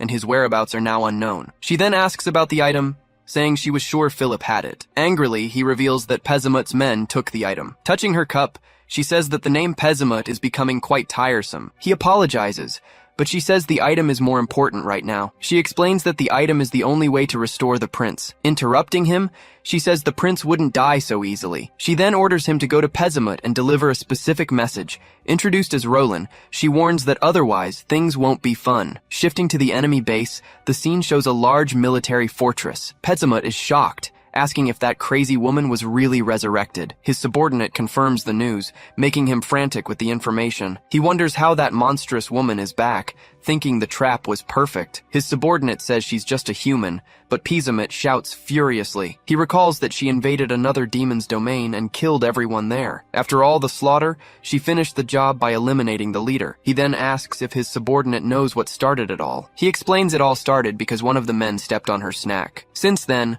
all the demon kings have come to refer to her in a certain way. She became known as Margareta, the Tempest, and the Annihilation. Just then, a messenger runs in, announcing that a message from Roland has arrived. Pizzamut asks irritably what happened, but the messenger doesn't know. Sitting down, he wonders what kind of tantrum she's throwing now. He then takes the scroll to read the message she sent. With wide eyes, he refers to her as that crazy woman. He yells, questioning why she thinks he has that item. In a fit of rage, he screams and startles all his subordinates. He screams that the madwoman is asking him for that thing. Wondering why Roland would think that, he tries to understand the situation. He then finds the resurrection and the item's sudden disappearance suspicious. With a shocked expression, he seems to have a terrible revelation. Questioning the situation, he wonders if there's a mastermind behind it all. Far away, Jae-woo suddenly sneezes while riding his horse calmly. Piffenheim asks if he's sick, but he says his nose just itched. Next, his servant asks what he'll do with Philip's body. Jae-woo says the most important thing right now is the item he's holding. Opening the scroll, he reveals it's the Golden Imperial Edict. He celebrates having both the Elector's body and the edict in his hands. Calling for his servant,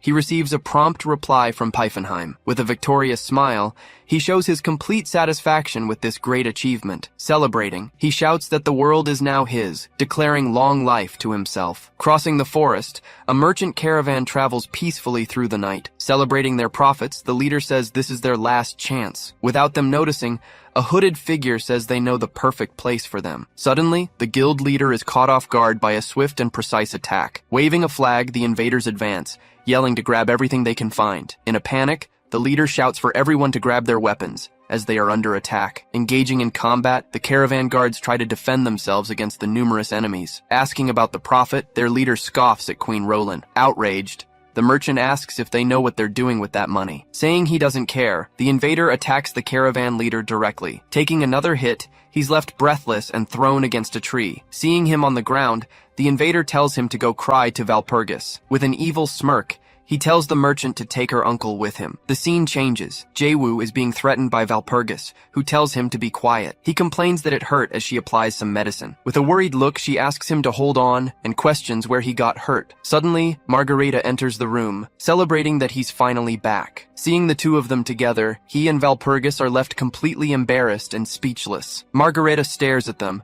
seeming to understand exactly what's happening. The camera shows the outside of the convent as she yells that Valpurgis took off her helm. With a shout, she slams the table, faking a surprise attack. She then says that at this rate, she'll have a heart attack because of her. Then she comments that she understands the feeling of not wanting to hide who you are. Not knowing what to say, he just gives a nervous laugh at the situation. Grabbing him, she asks Jae-woo to take good care of Valpurgis. With a terrifying look, she threatens to fold him in half if he makes her cry. Sitting down, she asks if it's true that Prince Philip is dead. He confirms the news, saying his friends are taking care of the body. She laments, asking if his death will become a problem. With a furious expression, she says she wanted to finish him off personally. He then says that either way, the important thing is that he's dead. Saying he has a gift, he approaches her, and she gets very curious. Showing several bags of gold, he explains he took them from Philip's men. He then tells her that with this, she can buy all the snacks she wants. Impressed, she calls him a saint, but he asks her to stop. Watching the scene, Valpurgis just observes the two of them without a word. She then asks Jae-woo what those paper packets are. He reveals they are letters from Roland to Philip about becoming emperor. He explains their relationship is bad because of taxes and blockades. Surprised, he asks about the economic blockade order she mentioned. She explains that the emperor is confiscating assets from guilds connected to Roland. Explaining the situation, she says that's why House Ritter attacked. She says that Valpurgis is suffering from mental stress, but is cut off by her. Realizing what she said, she just falls silent, embarrassed. Seeing her reaction, he asks if something is wrong. Meanwhile, Valpurgis just observes the whole situation in complete silence. Saying everything is fine, she says she'll explain everything to Margareta. After a long sigh, the scene ends for a moment. Alone, he reflects on how the whole situation has become a mess. He thinks that the blockade has turned into a direct confrontation with the Elector of Bayern. Suddenly, he turns around upon hearing Valpurgis call him in his room. Now, in another room, she asks him to forget everything he heard today. Sitting down, she explains the problem originally had nothing to do with him, but he replies that he can't do that and wants to help because it's about her. She then says the situation has become too big for him to get involved. Explaining her reasons, she says she would feel too guilty with his help. He just keeps looking at her, listening intently. She admits that, while he's reliable, he still lacks experience and is too soft. Holding her hand, he seems to finally understand the reason for everything. With a smile, he agrees the matter is too big for a mercenary. She says yes, but he continues to talk about it. Insisting on helping,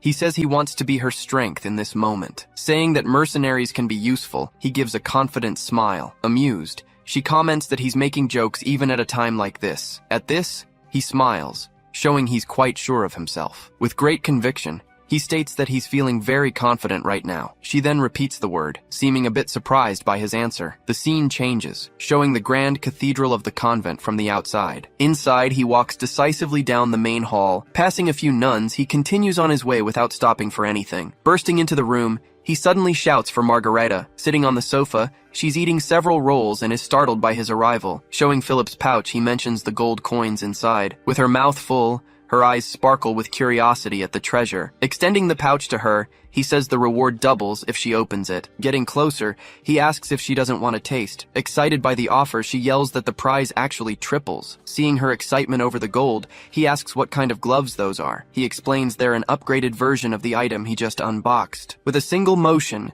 he demonstrates that a canteen can be summoned. Once outside, he says he's never seen anything like it. Saying that convenience is always welcome, he prepares to take a drink, but the canteen forcefully sprays all the water right in his face. Confused, he asks his horse why it stopped. The horse just turns to him, looking a bit annoyed. Arriving in the city, he finds a huge crowd at the entrance. After managing to get inside, he celebrates finally reaching his destination. He then comments that the wait felt like a line for a famous theme park. Seeing the people, he's surprised by the city's reception for the Great One. With a smile, he says the place is just as he remembered it. He discovers that the Great One is the demon king Kubalt, who rules the city. Just then, a woman says her skin looks great thanks to the Great One. It's explained that Kubalt has unified cultures and is a pro-human king. Knowing he can help, Jae-woo says he needs to find him no matter what. Suddenly, a voice greets him, drawing his attention to the side. A small goblin approaches, saying he is a remarkable adventurer. He asks if he knows him, but the goblin says his presence is strong. A window reveals this is an effect of his new passive skill. The skill increases his charisma and presence as its proficiency grows. Saying it will be useful, he mentions he's here to meet Kubalt. Excited, the goblin says it's like seeing two big names meet. Claiming to have business with him, the goblin offers to guide him. Arriving at the location, the scene shows Kubalt's imposing castle in the distance. Entering the hall, they face two enormous golden doors. The goblin asks him to wait, informing him that tea will be served shortly. His skill levels up, which leaves him very confused about everything. Not caring, he says money is what's most important right now. Looking around, he notices a very narcissistic piece of art. Just then, the goblin arrives with the tea and unintentionally startles him. Jae-woo tells him to announce himself, and the goblin jokes about being a monster. Then he asks what brings him here, and Jae-woo jokes about marriage. Seeing the goblin's reaction, he realizes it's that joke again. He finds it strange that the goblin calls him he, not the Great One. With a serious expression, he tells himself he's going to test him. Pointing to the ring, he says it must be a wedding ring. The goblin is shocked for a brief moment by his observation. Soon after, he says that, as expected, Jae-woo recognized the ring. Drinking his tea, Jae-woo hears him say he spent 10 years' salary on it. Taking a sip,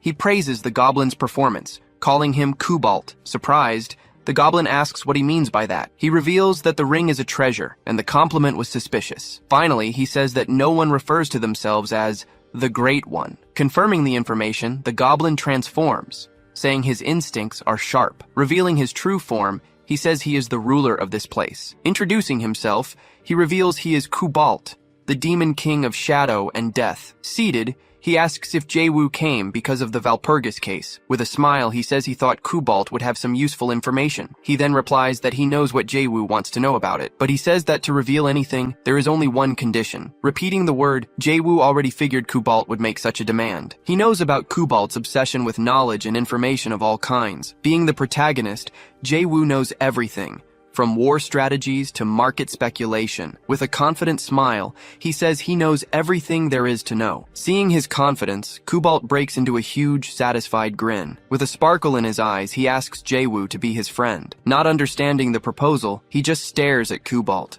completely confused. He explains that Jae-woo is about to become the center of attention, from the subjugation to his relationship with the super strict paladin. With a smile, he says connecting with someone like that would be profitable. Jae-woo then wonders how he can show they are friends. Handing him a ring, Kubalt tells him to take the object. He explains it's a communication ring for them to talk. Jae-woo remembers how Kubalt is the type of person who gives lectures. Saying he can't get a read on him, he hears the offer of a piece of information. Kubalt then raises a finger, announcing he has information to share. Seated, he prepares to listen to what Kubalt has to say. With a smile, he says the clue is in the capital of the duchy. The scene changes, showing the city of Dresden, capital of Saxon. Arriving at the location, he approaches a large metal gate. The guards stop him and ask who he is, demanding identification. With a smile, he activates his skill, Dignity of the Great Leader. Seeing the skill window, the guards scream in terror from the pressure. Warning them not to block his path, he glares at the guards with the skill active. Running through the street, he uses the skill to clear a path through the crowd. The impact throws people to the side, leaving them confused. Pushing forward relentlessly, he causes panic among all the civilians who see him. Seeing everyone kneeling, he just coldly orders them to get out of the way. The scene changes, and a woman screams for the leader of the Velia Merchant Guild. She then warns of an overwhelming presence heading toward the guild. Terrified, the woman warns that he is almost at their location. Trying to run, she desperately screams for him not to come any closer. Entering the room, he finally finds the guild leader who was waiting for him. Terrified, the leader asks why someone like him has come here. Without answering, he just turns around as the skill remains active in his hand. With a sinister smile, Jae-woo announces he has come to make a deal. He asks if they're talking about Dresden. Confirming the information, Kubalt mentions a merchant guild and a family of knights. He continues, explaining that the groups are locked in a massive debt to each other. He reacts immediately to what he just heard. Sitting at the table, Kubalt just watches his reaction to the unexpected information. With a gesture, Kubalt shows his complete confidence in his information-gathering skills. It becomes clear that his information network spans the entire continent. Thus,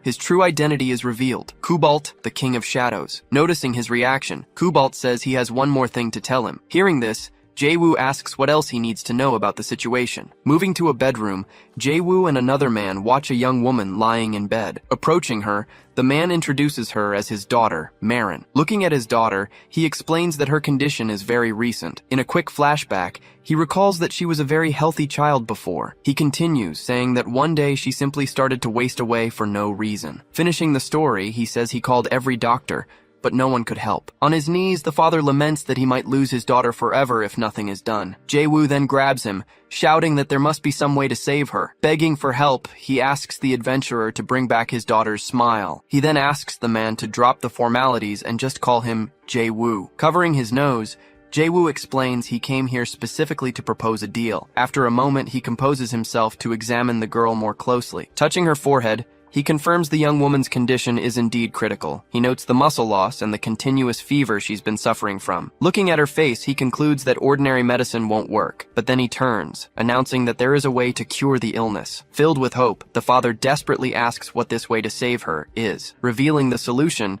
Jae-woo says they need the elixir of Gross Glockner. Upon hearing the name, the man's hand begins to tremble uncontrollably. He then collapses to the floor, saying that going to that place is practically impossible. It's explained that the phrase, "to return from there," is just another way of saying, impossible. Next, the location is shown, the Great Demon Dragon Canyon, Gross Glockner. Located in the southeast of the Empire, the place is territory of the dragon Schwarze Teufel. Its power is immeasurable, capable of facing even the demon kings. To make matters worse, the entire canyon is infested with countless demonic beasts. Because of this, the challenge is seen as a hopeless mission for anyone. Jae-woo then smiles, implying that this only applies to ordinary people. Placing a hand on his shoulder, he addresses the leader of the Merchant Guild. He assures the man not to worry, as he will go there himself. Hearing this confirmation, the girl's father is filled with renewed hope. Then, a system window reveals that his acting skill has been activated. With a sudden change, he grabs the man and says that the father must be the one to go. He then gets closer,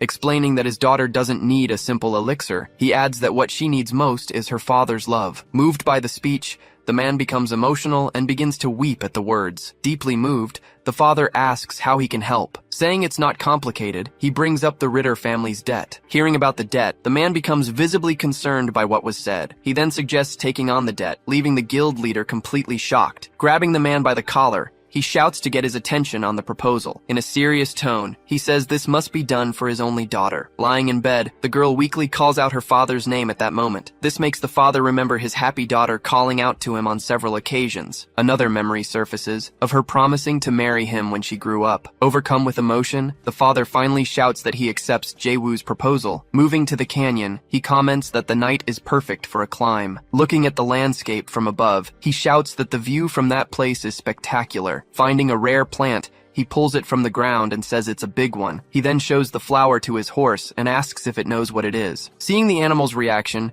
he confirms it's a local medicinal herb. Giving the herb to his horse, he tells the animal to pay close attention. He explains that the place is safe because of its excellent orc guards. He then warns that evil humans or demons can't get past them. It's revealed that the canyon's grass is a type of rare medicine. Touching the ground, he perceives the true value of everything in that specific place. Excited, he shouts that even a handful of dirt from this place is a treasure. Running from one side to the other, he quickly collects several medicinal herbs. Holding the herbs, he realizes he'll save the girl and also make a profit. After tasting one of the plants, he comments that the flavor is great too. Suddenly, a small rock flies and hits him right in the middle of the head. Annoyed by the stone, he turns to see who was responsible. Before him, a monster appears and tells the human to leave that place. Right behind it, a whole group of goblins appears, saying that this land belongs to them. In the darkness of night, several goblins are harvesting medicinal herbs. Relaxing in a chair, Jae-woo supervises their work while having a drink. One of the goblins carefully uses a small shovel to dig up one of the plants. With a serious expression,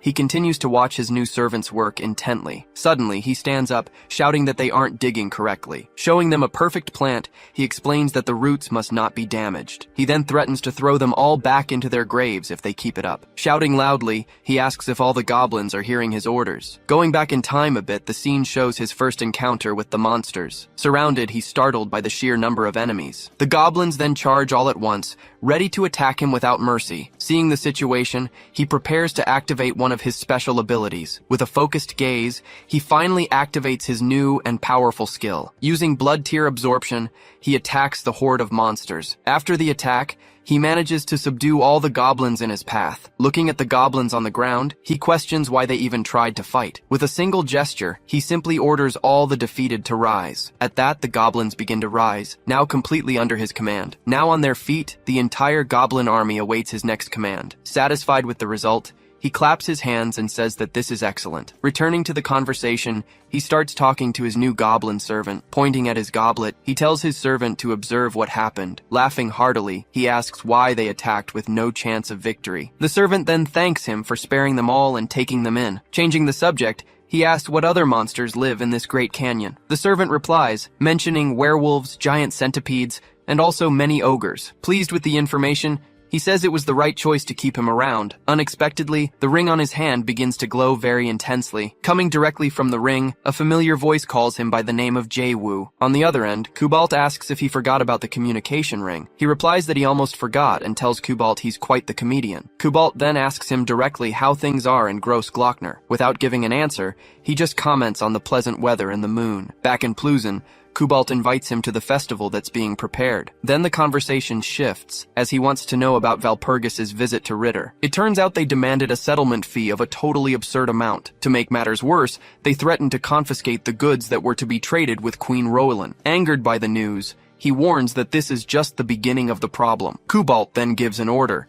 telling him to advise Roland to pretend to accept. Agreeing with the strategy, Jae-woo says he'll do it for the sake of their relationship. Back in the canyon, he promises that Kubalt will be well rewarded upon his return. Laughing on the other end, Kubalt says that place is a real gold mine. Kubalt notices the background noise and says he'll hang up so as not to disturb. Seeing the ring go dark, he wonders if Kubalt really just hung up on him. Kicking the air, he yells that he only tolerates Kubalt because of the great Valpurgis. Being shaken, he asks the reason for all the commotion. Taking off his glasses, he calmly asks what happened. Without warning, two enormous ogres suddenly emerge from the forest shadows. The servant screams in fear, pointing to one of the ogres approaching them. Seeing the situation, he orders his servant to fall back to a safer place. Instead of waiting, he just shoves his servant out of the way. With the servant out of the way, he glares at the defeated goblins on the ground. It turns out the ogres resisted his ability, so the goblins lost. Summoning undead wouldn't work either, as they'd meet the same fate as the goblins. With his hand glowing, he prepares to use another kind of power. Preparing to fight, he draws his sword and gets into a combat stance. Now he announces that it's time to stretch a bit before the fight. With a smile on his face,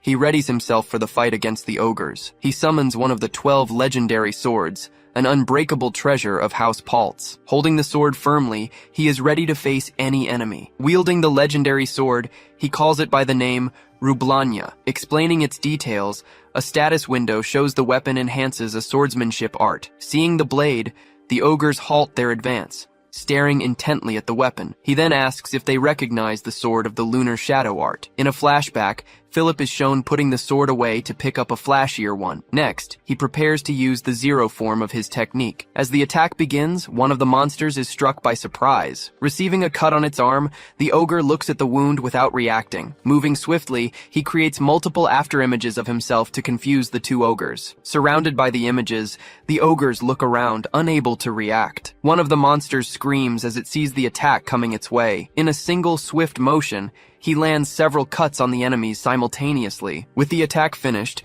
Jae-woo lands on one of the ogre's heads. Receiving a slash to the head, the last remaining ogre is momentarily paralyzed. From below, he finishes off the last enemy with a decisive blow. With the ogre defeated, his servant runs over worriedly, shouting his name. Relieved, he says he was nervous since he hadn't used the technique in a long time. Seeing the scene, the servant is impressed and says that it was incredible. Trying to play it cool, he proudly replies that it was nothing at all. He then begins to brag, just as a mysterious figure appears right behind him. Turning around suddenly, he notices the new presence and is quite surprised. Without him noticing, the figure floats above him and asks if it was him. Getting up on guard, he wonders when she managed to get so close. Using the same art, a huge claw forms to attack him directly. Grabbed by the neck, he feels the strength of the new and mysterious opponent. The figure then reveals itself, showing its true demonic form. Staring at him up close, she threatens to break his neck without hesitation. Preparing to strike, she focuses all her strength into her right fist. With a powerful blow, she sends him flying far away. Then, a system window shows he took a massive hit. Surprised by the damage, he can't believe he lost so much HP at once. Landing on the ground, she prepares to continue the fight. Suddenly, she asks why they are destroying her home. Unintimidated, he demands the newcomer state her identity first. Calling him improper, she introduces herself as the master of Gross Glockner. Faced with this revelation, he's completely confused by what he just heard. Her true identity is revealed. The demon dragon, Schwarze Teufel. He remembers that in the previous cycle, the dragon was an enormous beast. Noticing his distraction, the demon girl warns him that he's being careless. She then lunges forward to deliver another blow while he's still distracted. Getting closer, she comments that he seems too relaxed for a fight. Sensing a different energy, he wonders what this new power is. Jumping in front of him, his servant yells that he will protect his master. Calling the conversation unnecessary, she glares at him and calls him arrogant. With her hand ready, she moves forward and warns that he will die right here. Startled by the attack, he desperately pleads for her to wait and listen. Paying him no mind, she says questions and answers are useless right now. Gathering her energy, she prepares to deliver a final decisive blow. Fallen on the ground, he shouts that if he dies, the demon dragon will die with him. Staring directly at her, he reinforces the threat he just made. Surprised by his declaration, she stops her attack and asks what he just said. She then demands an explanation, but he replies that it's exactly what it sounds like. Explaining the situation, he reveals he has prophetic dreams and saw her in them. In a vision, he says he saw the demon dragon die a miserable death. Trying to understand, she asks if her death also means his. Confirming the connection, he suggests she check his memories to be sure. Faced with the proposal, she stares at him in silence, considering his offer. Touching his head, she prepares to access his memories. With a sigh, she agrees to check his memories to confirm everything. Then she warns him, saying that if he's lying, he will certainly die. Sitting on the ground, he simply agrees to the condition she imposed. Returning to her human form, she prepares to begin the procedure. Kneeling, he waits as she places a hand on his head. With the process about to begin,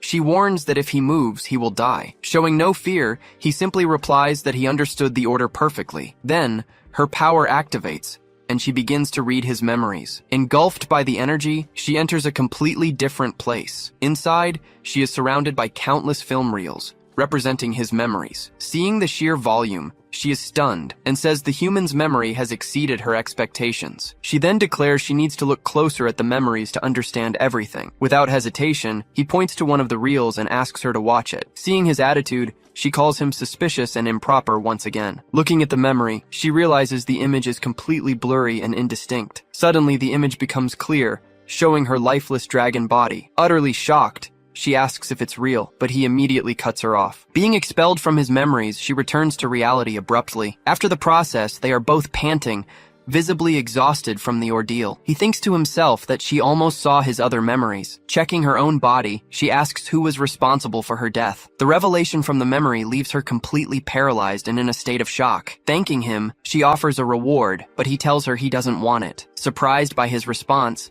she questions what he meant by that. Shouting in reply, he proposes they make a deal and calls her Shubi. Saying her name is too long, he gives her a nickname, but she scolds him. Ignoring her anger, he assures her that if she listens to him, she can survive. Furious, she yells that she is not Shubi, as she is already 3,000 years old. He insists it's modern communication, but she refuses to accept it. With the mission updated, the window announces that the game's difficulty has increased. The scene changes, focusing on a dark path in the middle of the forest. Then, a large blue snake appears, completely blocking the forest path. Stomping down hard, a man smashes the snake's head into the ground. As he turns, he introduces himself as the Master of the Abyss and the King of Chaos. At that moment, he clenches his fist, preparing to reveal his name. He then reveals himself as the Demon King Odgot, but complains about the interruption. Annoyed with the snake, he complains that he was in the middle of his entrance speech. He then sits down, saying the mood of the scene has been completely ruined. Suddenly, a woman appears, asking for forgiveness on behalf of her subordinate. When he turns his head,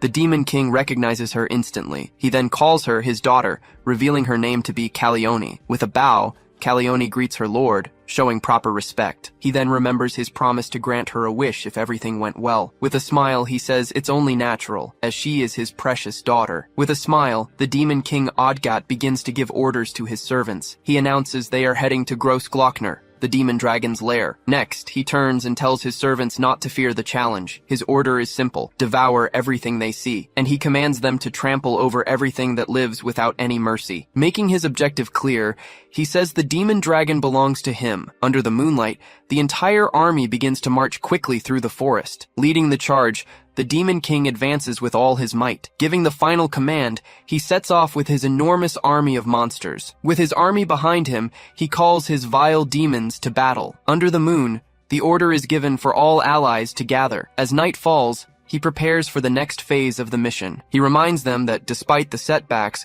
the mission remains the same: gather the herbs. Fired up, he raises his fist and shouts for everyone to move out. In response, his entire goblin army charges through the forest. He issues new orders, telling everyone to get to their stations. Seated in his chair, he receives a mandrake cocktail from his servant. Thanking Kururak, he asks his servant to take a cocktail to Philip. Sipping his drink, he thinks about how he was nearly defeated by the demon dragon. With the drink in his hand, he starts to wonder about recent events. Everything started getting strange with Philip's unexpected betrayal, and then there was the demon dragon's sudden change in appearance.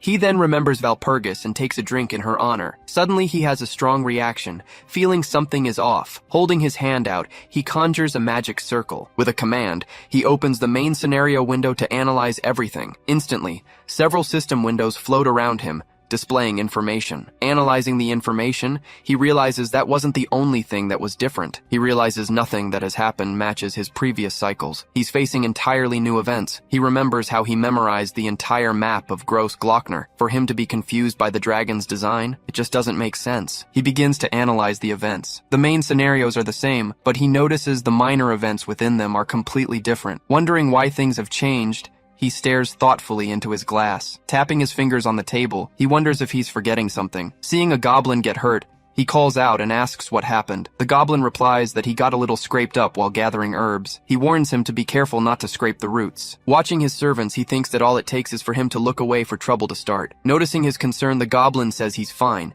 adding that they're all brothers. That reminds him that Charlotte also had a younger sister. A look of surprise crosses his face as he begins to realize something new. A quick memory flashes. He sees Charlotte and her sister in a different scenario. Another memory surfaces, showing him with his old mercenary group at the tavern. Memories of Margarita and the powerful Valpurgis also flash through his mind. Suddenly, the mandrake in his drink starts to scream loudly. It dawns on him. His perspective has shifted along with his position. Until now, his class had been Elector Steel, the great emperor of the empire. As the emperor, he was also the hero who saved the world before. Back then, he always started with exceptionally high off-the-chart stats. But now, he's just a simple commoner on a stage. With no special powers, he's now just an ordinary, simple character. With no remarkable traits, he no longer stands out from the crowd. All he has left are his countless memories, his only advantage in this cycle. Images of his past forms make it clear. He was once far more powerful, but he realizes that because of this, he can now see everything from a different perspective. He notices people's expressions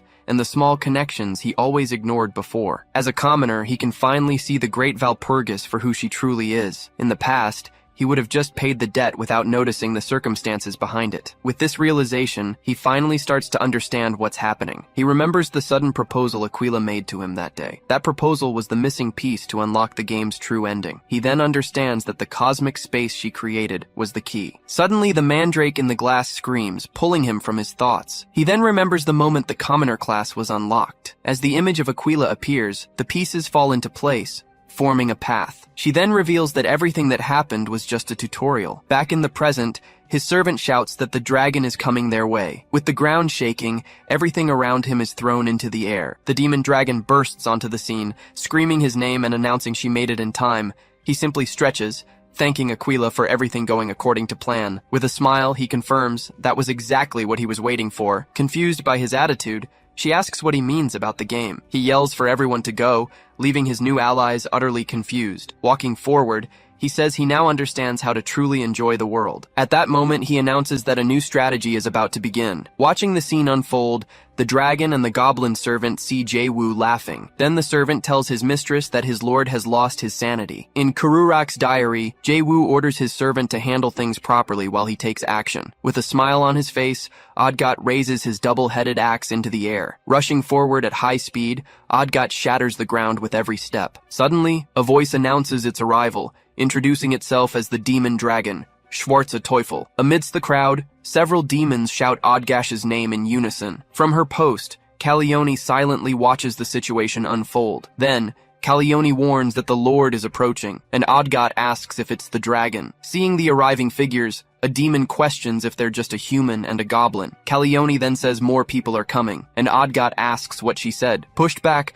Odgot struggles to stand firm against the mounting pressure. Side by side, Odgot and Calione await the arrival of the new figure. With one foot on the ground, a voice declares that the morning is full of strength. The voice then adds that this place is a dragon's workspace. Revealing its form, Schwarze Teufel orders everyone to leave its territory. Odgot laughs, saying it's been a while, and that he's come to make a proposal. Turning her back, she refuses. But Odgot says she'll be tempted once she hears it. He then says what he's about to show her is as attractive as she is, and begins the operation. Looking to the side, Shubi simply confirms and agrees with his plan. Spreading her wings, she takes a combat stance, ready for the confrontation. With her claws out, she shouts for them to come and face her. Seeing this, Odgot understands she wants a one-on-one fight, and the two charge into battle. Jae-woo and his servant Kururak spot them fighting. Taking a deep breath, Jae-woo composes himself and prepares for what's to come. Revealing his plans, he explains that he anticipated the invasion, but found the timing useful. In his memory,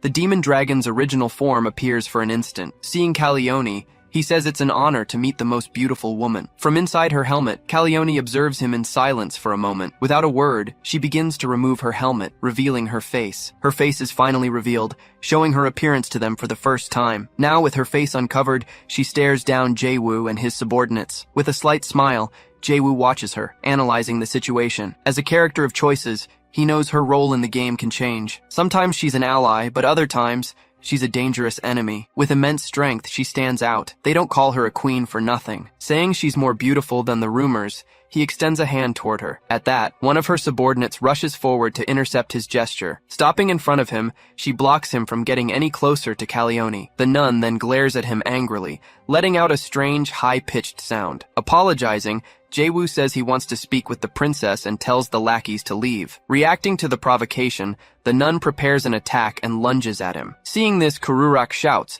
telling that demon to get away from his master, but Jae-woo says he's more useless than earwax. Afraid, Kururak stands in front of him, saying they'll have to kill him first. Mocking him, Jae-woo recalls how he ran away alone when he faced the demon dragon. Turning to the nun, he asks if she heard that, saying his servant is better. Caught by surprise, a whip nearly hits Kururak. Then, the same whip wraps around the nun's body, trapping her in place. And suddenly, someone emerges from Jae-woo's portal, calling for Hexax, holding the whip. With a smile on her face, Hexax reveals herself, ready to join the fight. Spinning her whip, she charges forward and attacks the nun without hesitation. The blow hits the nun squarely, who screams as she is tied up. Suddenly, Piffenheim also appears and attacks the nun with his ability. He warns that anyone who threatens his lord will be cut down without mercy. Surprised, Calione watches the scene and asks if he's a vampire. With a smirk, Jae-woo just watches her with an air of superiority. Saying she's correct, all of his other servants reveal themselves as well. He then asks how she feels now that the numbers are even. Calione says she now understands his confidence, but reminds him of one thing. She warns him that they are the mighty legion of the demon king Odgash. Putting her helmet back on, she wields her sword and prepares to fight. She then orders all units to follow their commander and destroy the enemy. Shouting in support, her troops advance, following the order to attack. On the other side, his servants also shout for everyone to protect their lord. Holding his sword with both hands, Jae-woo takes his combat stance. Then, Calione runs toward him to launch the first attack. As their swords clash, they create a huge impact on the area. Pushed back, he slides across the ground but manages to stay on his feet. She says he is formidable and that his strength surpasses even Pezimut's. Thanking her for the compliment, he says it's an honor to receive such recognition from her, but he taunts her, saying her father would cry tears of blood if he knew about this. He then reveals her name, Calione Rominia Kaimars, daughter of the former demon king. Surprised by the revelation, she asks how much he really knows about her. He laughs, saying she's ridiculous, and she asks what's so funny. He replies that he can't help but laugh at her, as she knows nothing. He then claims she is following her father's sworn enemy. Confused, Calione asks him who this sworn enemy he mentioned is. In a memory, Calione remembers that her father was the person she respected most. His gaze always calmed her and inspired confidence in their fellow demons. She proudly remembers always seeing him as a great father figure to look up to. To her, he represented the very happiness she felt during her childhood. But then, one day everything changed when she saw her father gravely wounded on the ground. Then, it was announced that Kaimars had been killed by Gukmagak and Kaltus. Captured by Odgat, she heard him declare himself the new number one. As she tried to break free, the crowd around them celebrated the king's death. Holding her, Odgat said he hated them too, calling Kaimars his friend. He asked her to endure, promising he would help with her revenge in the future. After that promise of revenge, her memory of that day ends. Back in the present, she yells at him to shut up and threatens him. Picking up an orb from the ground, Jae-woo states that she's blinded by loyalty. Then he crouches down and tells her to take a look at it first. Upon seeing the orb's contents, she immediately recoils from the revelation. Inside the memory, Odgat laughs, saying the situation with the dragon is almost romantic. He says he's moved by the two of them being alone in this isolated place, but Shubi corrects him, saying he was the one who killed Kaimars, not her. Surprised, he asks if she really thinks it was him, blaming Gorokalgam and Kaltus. Calling him a traitor, she says everyone already knows the truth about him. Awkwardly, Odgat just comments that she's far more persistent than he imagined. Changing his tone, he finally admits she's right, and that the others were weak. Hearing the confession, Shubi stares at him intently, discovering the truth. Laughing loudly, he proudly shouts that he orchestrated everything from the start. He then reveals that he told them Kaimar's weakness, making the others eager to attack. Back in the present, Calione wonders what she has done all this time. In shock at the truth, her sword slips and falls to the ground. She says it's impossible, as Odgat was her father's trusted subordinate. Saying they were like brothers, she's shaken while Jae-woo just watches her reaction. Changing scenes, Jae-woo explains the plan to Shubi and Kururak using a magic projector. He then tells them to use the device to broadcast the entire conversation. With this, the plan is to make Odgash confess the truth about Kaimars's death. Surprised by its simplicity, Shubi asks if that's all, and he confirms. Back in the present, he faces her and asks if she can handle it. Saying Shubi did well, he states that half of the plan was a success. Looking at the orb, He tells her he'll take care of the rest now. With tears in her eyes, she asks if everything up to now was just an act. In a memory, she sees herself walking hand in hand with her father and Odgat. Coming from behind, Hexax reports that the cleanup of the surrounding area is complete. Confirming the order, she smiles with the captured enemy soldiers behind her. Seeing her on the ground, he comments on her 50 years of blind loyalty. Unable to answer, she just continues to cry silently at the truth. He stands still for a moment, just watching her reaction. Breaking the silence, he asks if she's going to stay like this. He offers to teach her Kaimar's technique, asking if she wants revenge. She says it's been a long time since she heard about her father's magic. Remembering him,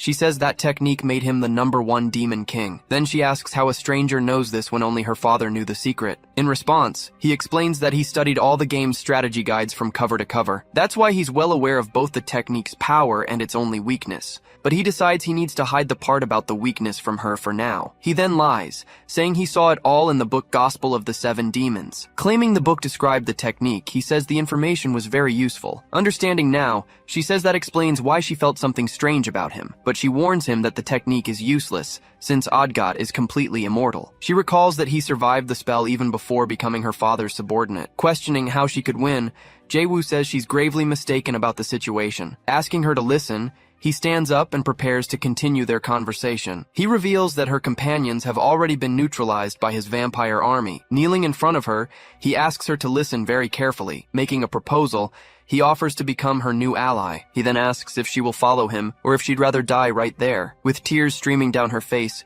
she remains silent, thinking about the choice. In a memory, she tells her father she wants to be a great demon queen. He replies that to do so, she would have to become even stronger. Asking if he thinks she can do it, a young Calione looks at him with expectation. He then picks her up and lifts her into the air with a smile. Saying, "Of course you can," he declares that she is the daughter of Kaimars. Back in the present, she asks if she can really kill Odgash with his help. Seeing her reaction, Jae-woo and his servants are left completely speechless. Tugging at his clothes, they say their lord went a little too far. Rebuking his servants, Jae-woo gets teased for making a child cry. Changing the subject, Kururak asks what happened to the demon dragon. Elsewhere, Odgat appears on the scene, recovered from the previous battle. He then approaches the fallen form of Shubi, who lies defeated on the ground. In a disappointed tone, he comments on the dragon's pathetic defeat. Injured, she just glares at him with a mocking smile on her face. Raising a finger, she simply curses him out before finally passing out. Back to their old fight, the battle between the two was intense. Flying through the skies, Shubi prepared for a new attack against her opponent. He then laughs loudly, saying he's very disappointed in the demon dragon. Saying he thought she would accept, he sees her charging angrily towards him. Watching her advance, Odgat just stares at her with a serious expression on his face. Taking a deep breath, she prepares a powerful fire attack to launch at him. She then unleashes an immense blast of fire in his direction. With fire pouring from her mouth, she maintains the attack at full force. Flying over the destroyed landscape, she screams one last curse before flying away. Then, a new energy begins to form at her fingertips. Firing a beam, she focuses all her remaining strength into that final attack. Taking the hit head-on, Odgat stands still, resisting her powerful energy. Even under the assault, he remains on his feet, showing no signs of damage. Seeing her persistence, he says he has no choice and lunges at her. With a single blow, he strikes the ground, creating a wave of destruction. Seeing her on the ground, he prepares to deliver the final blow. Striking with force, he hits the ground and raises a massive shockwave. Now on the ground, she struggles to get up. Gritting her teeth, she warns him that she'll finish him one way or another. Before him, her true form begins to manifest on the battlefield. As the transformation continues, the great dragon's head is finally revealed. Fully transformed, she roars and faces Odgut, ready for the real battle. Because of this, the entire battlefield begins to shake violently. Feeling the earthquake, Jae-woo yells for Kururak to get away from him because it's hard to run. Joking about the situation, Hexax says maybe he'll keep him as a pet. Nearby, Piffenheim warns that her mana is breaking the polymorph. Seeing her complete form, Jae-woo comments that he was about to say something. Then Piffenheim asks the Lord if she can withstand the combat. Replying, Jae-woo says he doesn't understand the truth about this place. He then reveals that fighting here comes with a huge penalty for Shubi. Analyzing the situation, Jae-woo remains silent for a brief moment. Turning to Calione, he finally calls her name to give the order. Saying her mission has become more important, he asks if she can do it. With a determined expression, she just stares at him without saying a single word. Answering yes, she and the others watch the great battle between Shubi and Odgat. In the midst of the battle, Shubi strikes Odgat with a powerful blow from her tail. Hitting the ground hard, the blow kicks up a large cloud of dust. Focusing on its target, the dragon's eye aims directly at its opponent. With his axe, Odgat manages to stop the dragon's advance and bite. Smiling, he yells that this is now a true contest of strength between them. Without backing down, Shubi begins to prepare a fire attack with her mouth. Unleashing everything, she launches a powerful blast of fire at her enemy. Hitting the ground, the attack covers the entire area in a sea of flames. Even in the midst of the flames, Odgat stands firm, resisting the powerful attack. Next, she fires a second blast of fire, even more intense than the first. Amidst the burning valley, Odgat observes the result of the attack. With his arm injured, he says he wants her even more now. Calling him arrogant, Shubi faces him, baring her teeth. She then says she'll tell him about the world's collapse. Refusing to cooperate, she says the two of them will never work together. Seeing her refusal, he warns that she's left him no other choice. He then yells that he'll have to change his fighting methods. Preparing to throw, he aims his double-headed axe in a new direction. Flying through the sky, the axe spins at high speed through the air. Noticing the target, a voice cries out about that specific place. Inside the cave, a point of light suddenly appears in the darkness. Striking the ground, the axe causes a huge explosion of energy at the location. Hit head-on, the dragon's head is thrown back by the impact. Laughing, he calls the scene pathetic and mocks the dragon. Looking at the fallen body, he says he didn't expect her to lose like this. Reverting to her humanoid form, Shubi falls to the ground, completely exhausted. Then, a large metal pillar strikes the ground with great force. Saying he knew it, Odgat comments that there must be a reason she's there, but he then admits he doesn't know what this place is. Lying on the ground, she glares at him with a look of pure defiance. Gritting her teeth, she provokes him without showing any fear. Lifting her gaze, Shubi curses him with her last remaining strength. Saying she has courage, he prepares for the final blow. Raising the axe, he warns that he'll cut her in half with his attack. She then says her role in this plan has finally come to an end. Suddenly, Jaewoo appears from above and blocks Odgat's attack. Turning to the enemy, he says it's now his turn to fight. Charging forward, Jaewoo lands a direct hit on Odgat with an extremely fast strike. Landing on the ground, he stops in front of the fallen Shubi. Looking at him, she just calls him kid before passing out. With his sword in hand, Jaewoo faces him and says he's late. Then, Jaewoo yells at him to shut up, while his servants take care of Shubi. Held by Piffenheim, she just looks away with an irritated expression. On the battlefield, Odgat warns to never let your guard down against him. Calling Jaewoo a leech, he asks what happened to his Calione. With a smirk, Jaewoo just gives a casual reply about her. Taking a breath, he prepares to give his answer clearly. Shouting loudly, he calls Calione's name to the battlefield. In the sky, a great light appears, illuminating the entire battlefield. Looking at the light, Odgat recognizes the presence and calls out his father's name. Floating in the air, Calione emerges from the light, ready to fight. Looking at Odgat, she asks if he has nothing to say to her. Gritting his teeth, he just glares at her with a look of rage. With a laugh, Odgat praises her for finally mastering the summoning technique. He tells her to use the magic, but is interrupted by Jaewoo, who asks what she's doing. Scolding Calione, Jaewoo asks if she wants to get fired on her very first day. Pointing to the side, he warns her that the enemy who killed her father is Odgat. Finding it absurd, Odgat asks what kind of nonsense the human is talking about. He says he even once shared a drink with the former King Kaimars. He then asks if she really thinks he would be capable of killing him. Just then, the recording of his confession is broadcast for everyone to see the truth. Gritting his teeth, Odgat glares at him with a forced smile on his face. Realizing the trap, he begins to release a massive amount of energy. Understanding everything, he screams that the human was just toying with him the whole time. Seeing his reaction, Jaewoo shouts for Shubi to restrain him before he loses control. Using her power, Shubi casts her bindings and manages to hold Odgat in place. Trapped in the magic circle, Odgat is immobilized, unable to move at all. Finding it all amusing, he shouts for the brats to continue with their attack. Raising her sword with both hands, Calione prepares for the final blow. At that moment, energy gathers in the magic circle, preparing to fire. Pinned to the ground,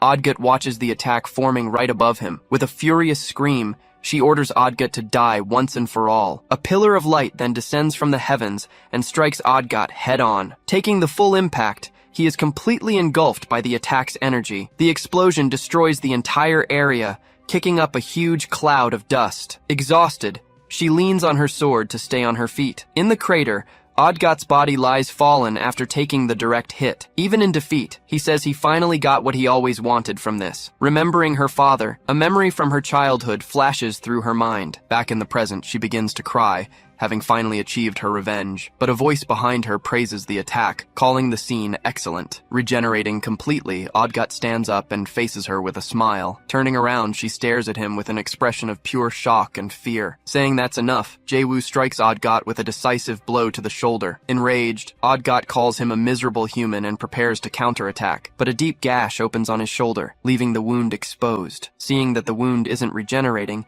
he is surprised by the situation. Just then, Jae-woo remembers the 8th tip from the Guardian of Humanity. With a swift move, he strikes Odgot's head with a precise blow. He then yells that to kill an immortal, you must use their own body. Using a fragment, he pierces Odgot's chest in a final attack. A system window then announces that he has defeated the 3rd monarch. Immediately after, a list of dropped items appears as a reward for the victory. His summoning proficiency also increases, unlocking even stronger undead. In addition, he learns 4 new, very high-rank skills. Finally, he obtains the much-desired title of Hero. Meanwhile, a large explosion erupts in the background, destroying part of the scenery. Seeing the result, Callione's hand begins to emanate a new energy. Analyzing the situation, Callione reports that Shubi's mana is at a minimum. Annoyed, Shubi shouts, asking what they're going to do, and that all their companions will die. Changing scenes, young Marine watches everything from her bed without a word. From a distance, Jae-woo shouts for the rest of the group to hurry up and catch up. Looking at them,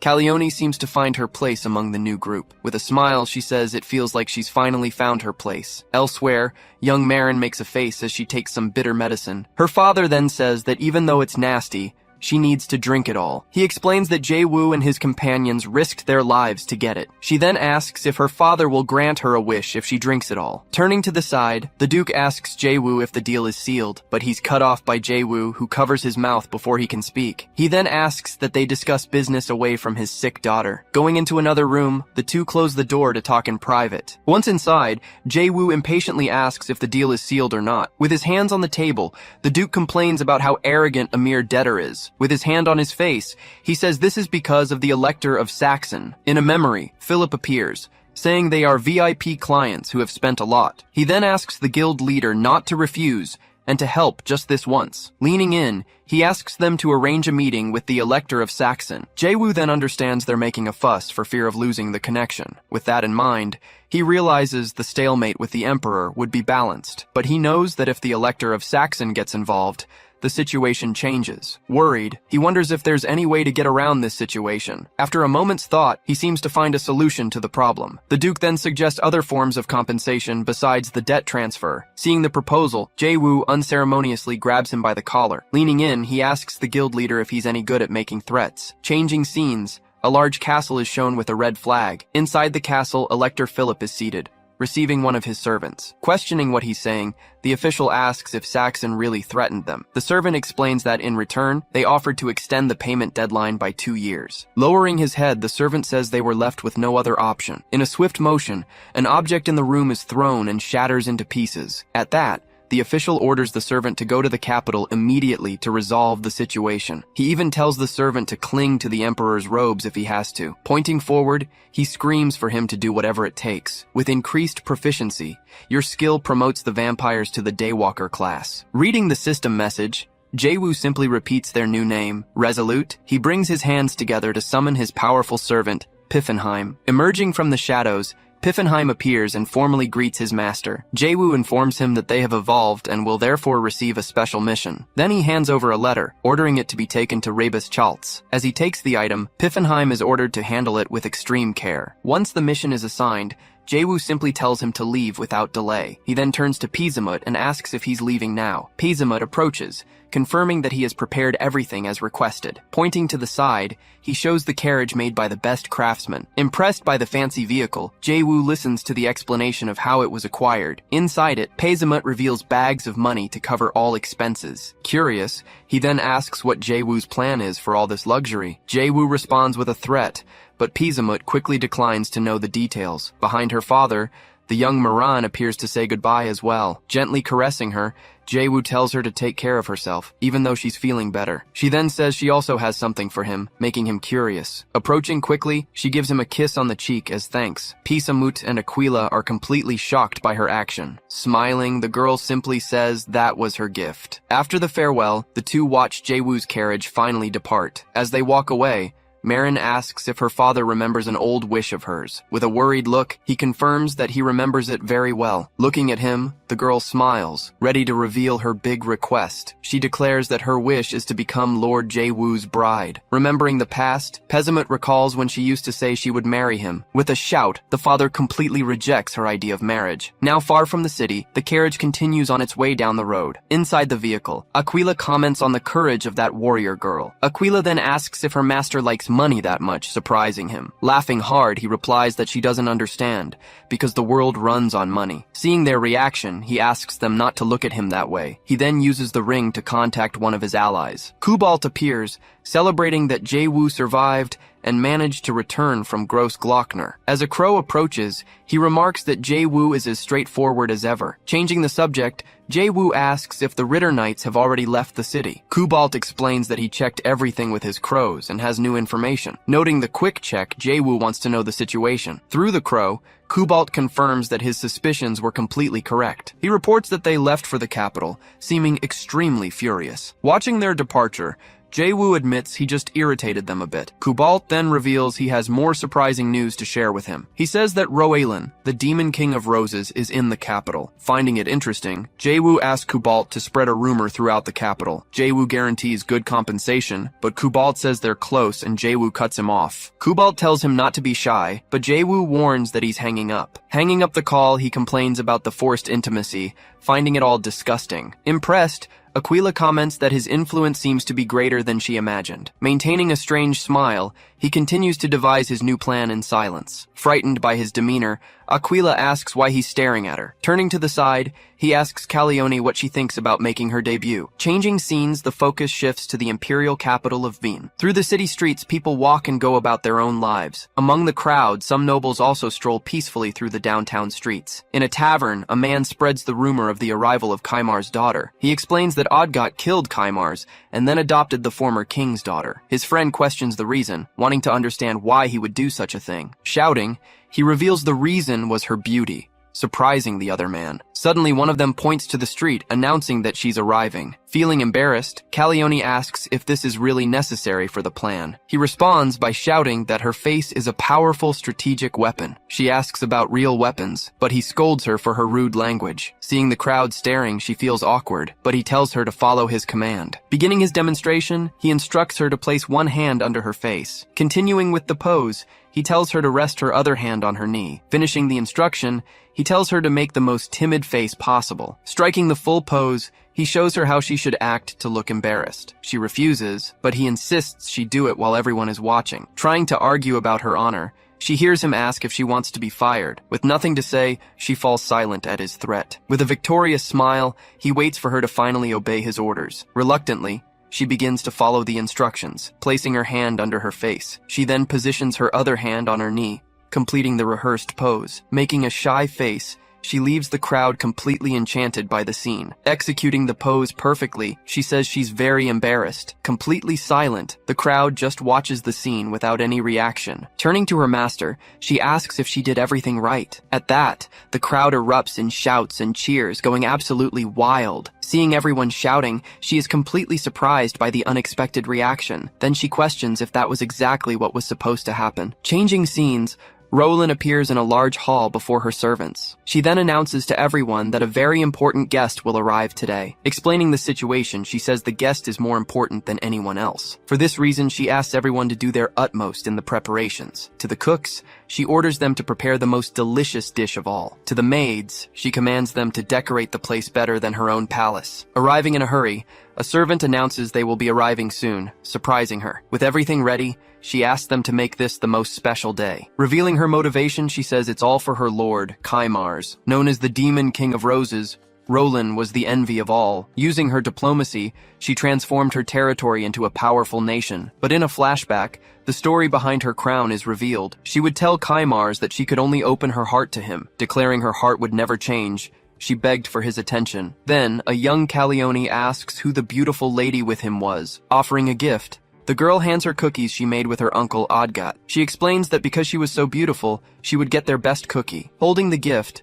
Roland says it feels like she has no place to belong. Kaimars then asks Princess Calione to give his castle a name. Surprised by the request, the girl pauses for a moment to think. She suggests the name Rose Palace since Roland was so brilliant. At the suggestion, Roland simply smiles upon hearing the palace's new name. Back in the present, Roland says she came to see her only relative. Kneeling, she introduces herself before Lady Calione, Kaimars's relative. With everything settled, Roland just watches Calione with a subtle smile. Behind the princess, the maids celebrate the scene that just unfolded. Roland apologizes for not being able to offer a better meal, as they aren't in her palace. Calione quickly replies, saying the food was more than enough. Sitting at the table, she thanks Jaewoo for bringing the princess back. She mentions hearing about him through Count Niederbayern, her friend. At the mention of Valpurgis, Jaewoo gets nervous and tries to change the subject. Roland sighs, saying she loves hearing love stories, which makes him flustered. As the two stare at each other, she says she also likes to talk business. Then Jaewoo reveals he's come to deliver a message from Prince Elector Philip,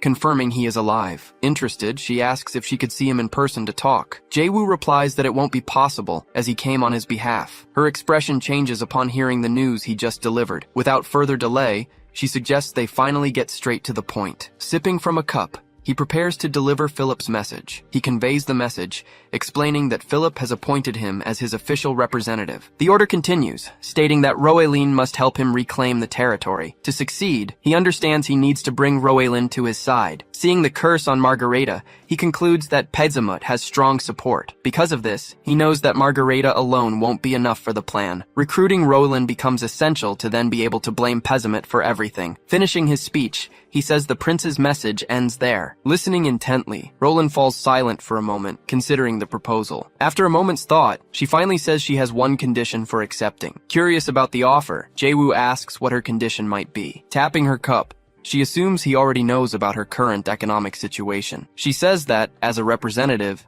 his words would not be ignored by the emperor. Giving a confident smile, he tells her not to worry about it. With a sinister look, he reveals that the table is already set. Meanwhile, the scene shifts to the imperial palace in the capital city of Wien. Shocked, the official questions the emperor, reminding him that he had promised to help. Awkwardly, the emperor simply apologizes profusely for his sudden decision. Seated on his throne, he explains that the story softened his heart. Kneeling on the floor, the official insists there should be a proper order to things. Suddenly, he notices something beside the emperor's throne. Behind the monarch, bags of treasure are revealed, leaving the man stunned. Completely speechless, he keeps staring at the emperor and all that gold. He then explains that he denied the request, but accepted a small tribute. Remembering his master, he recalls the order to resolve the situation. Furious, he curses those who bribed the emperor to get their way. Just then, a guard announces the arrival of Lord Jaewoo at the royal palace. With the announcement, the main hall door slowly opens for him. Entering the hall,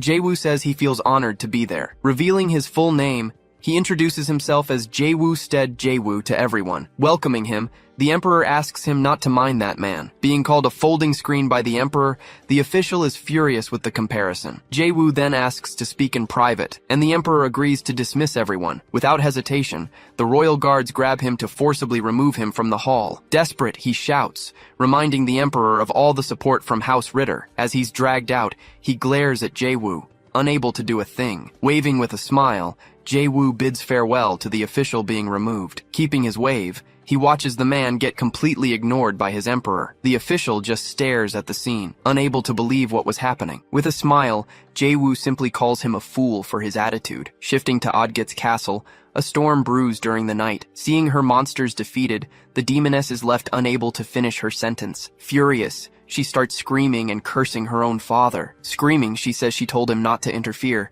blaming Calione for everything. Clenching her fist, she keeps complaining about the interference in her plans. Then, a servant approaches her, warning that he has very urgent news. Screaming in a rage, she demands to know what is happening immediately. The servant then informs her that the emperor has decreed an economic blockade in the region. She just glares at the messenger with a furious look, saying nothing. In front of all her monsters, she remains silent, processing the news. Worried by the silence, the servant asks if his lady is all right. She yells, demanding to know what it means, and he replies that they're screwed. The emperor asks if they're done, and Jae-woo confirms the hall is clear. Bowing, he begins to praise the emperor's and the capital's achievements. Losing patience, the emperor tells him to stop with all the unnecessary flattery. The monarch calls him a weasel, already analyzing his underlying intentions. He reflects on how Jae-woo, despite being new to politics, had already made his mark. Using Kaimar's daughter, he managed to soften the anti-demon sentiment in the region. With this strategy, he was able to turn everyone into his powerful allies. Even with all this,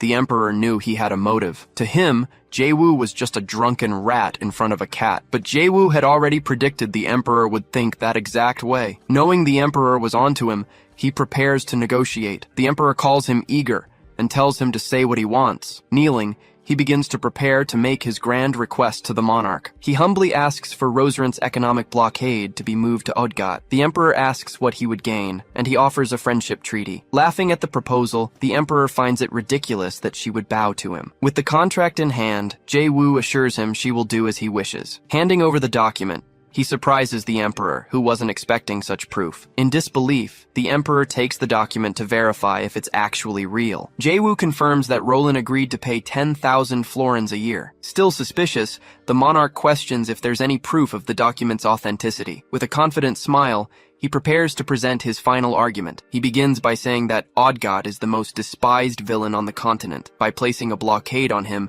the emperor's name would spread throughout the world. Finding it intriguing, the emperor hands the document back to him and reflects. Despite the proposal, he says there's no justification for this decision. Seeing the refusal, Jae-woo counters the argument, calling the emperor arrogant. Then he reminds the emperor that Odgat died in the last Great War, but his followers are now preparing to declare war on the demon dragon. With the imminent conflict, the empire's citizens are terrified. Jae-woo warns that the time has come for the emperor to make his final decision. Analyzing the proposal, the emperor reflects on the situation for a moment. Praising his silver tongue, he says Jae-woo could pay off any debt quickly. Using his ability, Jae-woo says he only wants to repay the emperor's grace. Clenching his fist, he demonstrates his loyalty as a humble subject of the empire. Furious, the emperor calls him a fool for trying to deceive him with lies. Feigning surprise, he wonders how the emperor managed to resist his ability. Calling the guards, the emperor orders them not to let him leave there alive. As he's grabbed, he questions what the emperor is doing to him. He hears the order to be taken away, wondering why. As he's dragged away, he thinks that this can't be right. The scene changes, and a musician begins to play a trumpet at a ball. In the hall, Calione and her maids enjoy the food at the grand feast. With the music playing, several couples begin to dance cheerfully across the hall. Laughing heartily, the emperor praises the sweet words he just heard. Laughing strangely, Jae-woo realizes the emperor's true intention. The emperor scolds him, saying he told him to call him uncle, and hugs him. Forcing a smile, Jae-woo agrees and addresses him as his uncle. Happy with the response, the emperor celebrates, calling him his adorable nephew. Watching from a distance, a hooded nobleman observes the scene unfold. The emperor promises to give him anything he wants, be it money or power. Biting a handkerchief, the nobleman complains that position should be his. Not understanding how it came to this, he backs away with the other nobles. Remaining silent, the group's leader watches the scene from afar. One of the nobles suggests they simply kidnap Valpurgis to solve the problem. Another member warns that it's dangerous, but they're out of options. Desperate, he says it's not that simple, and that their families could suffer. The leader just scoffs at the absurd suggestion they just made. With a determined look,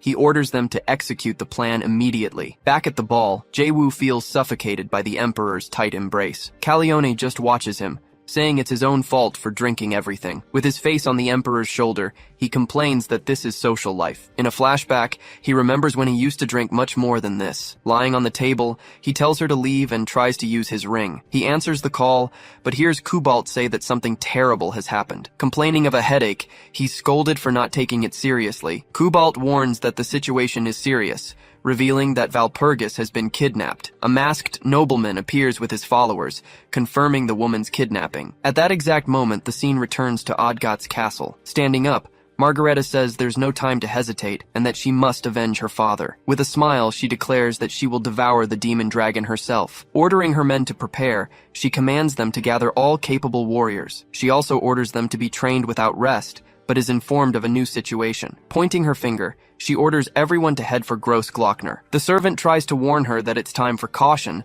but she ignores him. He explains that the emperor has declared a blockade and Valpurgis has resurrected the saint. Furthermore, With the end of the blockade, Roland won't stay quiet either. Trying to urge more caution, he is interrupted by her furious shout. Stepping on him, she orders the weakling not to block her path any longer. Seeing her attitude, the servant concludes that they are now completely screwed. Tied up, Valpurgis struggles to break free from the ropes. Screaming, she demands to know why they're keeping her alive for so long. The nobleman boasts about his fortress's ironclad defense, surrounded by the lake. Confidently, he says that even the Bayern army would struggle to invade. She calls him a fool, saying they won't just politely knock on the gates. With his eye gleaming, he glares at her, hating her defiant attitude. Losing his patience, he kicks her and tells her to shut up. He yells that she's too loud and asks if she was close to Jae-woo. Remembering the humiliation, he rages as he recalls what Jae-woo put him through. Angrily, he promises to make her suffer the same disgrace in Jae-woo's place. Laughing at the threat, he says there's nothing she can do. Touching his helmet, he claims she's all alone now. Suddenly, a guard shouts a warning that an intruder has been spotted on the premises. That same night, an army gathers atop a castle under the moon. Hexax reports that all units are assembled and ready to attack. Asking if she can join, Aquila hears Jae-woo confirm that she will. With a shout in the background, he just tells the person to be quiet. He then reveals the mission: to rescue Valpurgis and annihilate the Ritters. Drawing his sword, he says he was willing to ignore them if they had just stayed quiet. Gripping the weapon tightly, he declares that the hunt is finally about to begin. As his soldiers advance, Hexax uses her whip against the enemies there. Turning to the side, he tells Hexax to handle that sector of the battle. Confirming the order, she replies, "Yes, my lord," with a smile. Running towards him, Kururak desperately begs to be taken along too. Hexax stops him, saying he'll stay behind to help her clean up the place. Seeing his bound servant, Jae-woo orders him to help Hexax with the cleanup. Shouting that he doesn't want to, he's ignored by Jae-woo, who continues on his way. Saying he has no time, he warns that he needs to move quickly. Appearing before the nobles, he faces the leader of the kidnapping. He says he could never forget that disgusting face he was seeing. Shouting at his guard, he orders him to hand over the sword immediately. Holding the weapon, he says he'll use it to slit Jae-woo's throat. Running, he yells that he's going after Jae-woo, ignoring the calls from behind. Sitting down, the other noble orders the guard to go after him without delay. Seeing the invasion, Valpurgis realizes Jae-woo has come to rescue her once again. In a flashback, she remembers how he always came to save her from everything. She recalls that, from the very beginning, he was by her side. Back in the present, she grows angry at her own powerlessness in the situation. Using her strength, she strains with all her might to break the ropes. The older noble laments, saying everything was going so well. Seeing the ropes snapping, he prepares for the fight to come. With the ropes broken, Valpurgis finally stands up, free to fight. Seeing she broke her restraints, he says it doesn't matter without a sword. Shouting, he charges at her but is met with a headbutt. She hits him squarely, sending the man flying back from the impact. Seeing the attack, his guard blocks the blow with his own arm. With a broken arm, he's shocked by the force of that blow. Advancing with a sword, he says she won't get away with this. Before he can attack, she lands a direct blow to his face. The impact sends him flying, even knocking out one of his teeth. Falling to the ground, he slides to a stop a few meters away from her. Saying she can no longer depend on others, she decides to end it all. Desperate, he says he never wanted to kidnap her, blaming his son for everything. Ignoring his excuses, she prepares for the final attack. With her strength, she shatters the entire stone floor around her. Seeing her power, he calls her a monster, completely terrified by the scene. Rebuking him for the offense, she says it's rude to call a lady that. With her eyes glowing, she prepares to use one of her abilities. A huge, shadowy figure emerges behind her, surprising the nobleman. She then turns, ready to finish him once and for all. Laughing, he says monsters should fight monsters and summons his creature. With a shout, he summons the humanoid creature named Igor to the battle. Meanwhile, Jae-woo runs through the castle corridors searching for the hostage. Through the ring, he asks if that was really the right way to go. Elsewhere, Kubalt informs him about the appearance of someone named Igor. He explains that Igor is Ritter's human weapon, a brutal creature. Realizing Igor wasn't in the original story, he's interrupted by a scream. Unconcerned, he just smiles at the enemy in the distance. Thanking him for the information, he tells Kubalt he's hanging up now. With a war cry, the nobleman charges toward him to attack. Making a gesture, Jae-woo prepares to intercept the approaching attack. Before he's hit, he manages to stop the sword with just 2 fingers. Mocking how he was humiliated, a shadow appears behind the nobleman. Without understanding a thing, he is struck by a powerful blow. The blow knocks the man out, and he falls to the ground unconscious. Seeing the fallen man, he asks what that was all about. Complaining about the wasted time, he runs off without further delay. Elsewhere, Igor advances and unleashes a powerful blow in her direction. Standing there, Valpurgis faces the enormous creature attacking her head-on. Leaping into the air, she attacks with a powerful spinning strike. After landing, she comes face to face with the giant Igor. Recognizing the body, she says he was the one who ambushed her before. She then says that as a member of the convent, she cannot let her guard down. Beginning to rage, he thrashes about violently. Seeing the scene, Lord Ritter just smiles at what's happening. Laughing at her confusion, he says she dared to say it. Then he explains, that was the word Igor hates the most. With a malicious smile, he prepares to reveal the word. Shouting loudly, he reveals that the trigger was the Valpurga convent. Confused, she just watches the monster's strange reaction before her. With the situation out of control, she screams, asking for the reason behind it all. Serving a simple meal, they prepare for dinner. She complains about the food, but the servant explains that their finances are tight. He asks her to keep her voice down, revealing that even the castle has been sold. Changing the subject, she asks if the army is ready. Correcting him with a strike, she yells that it's training, not treatment. She says meat cures everything, blaming her father for spoiling them. Telling them to eat quickly, she orders all her men to be assembled. The scene shifts to a convent, where 2 nuns stand in front of the church. In a flashback, a young man bows before 2 hooded figures. The nun says that faith is proven by weight, not devotion. Dismissing the boy, she says this is a convent and he lacks strength. Back in the fight, Igor charges with a strike,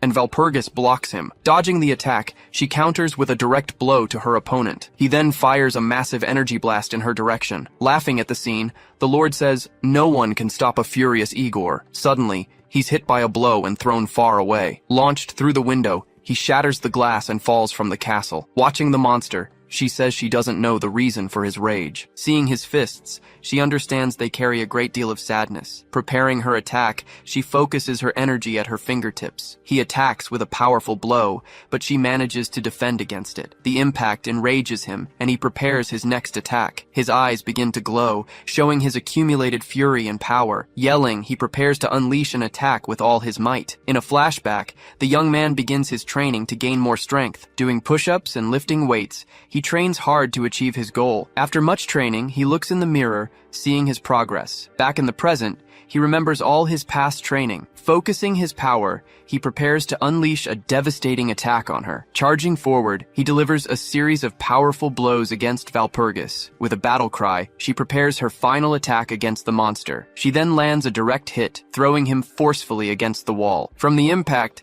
the castle ceiling begins to shake and crack. Standing over him, she warns she will face him again when he's ready to fight. Knocked out on the ground, the giant is finally defeated. She then realizes the entire fortress is starting to crumble around them. As he runs through the corridors, he continues his desperate search for Valpurgis. Feeling the tremor, he wonders if it's a massive earthquake. Suddenly, the ceiling collapses right in front of him, blocking the path. Summoning his sword, he shouts the name Rublanya to clear the way. With weapon in hand, he destroys the blocking rubble. Seeing the hole, he complains that his path is completely blocked by debris. Looking at the destroyed passage, he warns that their time is running out. Through the ring, Kubalt asks if Lord Jaewu is feeling alright. He confirms he is, but asks if Valpurgis is safe. Kubalt says he has sent a familiar and urges them to escape quickly. Seeing the castle crumble, she gets up from the floor where she had fallen. Believing Jaewu is coming, she decides she must find him quickly. She recalls a past moment, wanting to say something she couldn't. Suddenly, she senses danger and quickly turns around. A huge rock falls from the ceiling, heading right for her. With a swift move,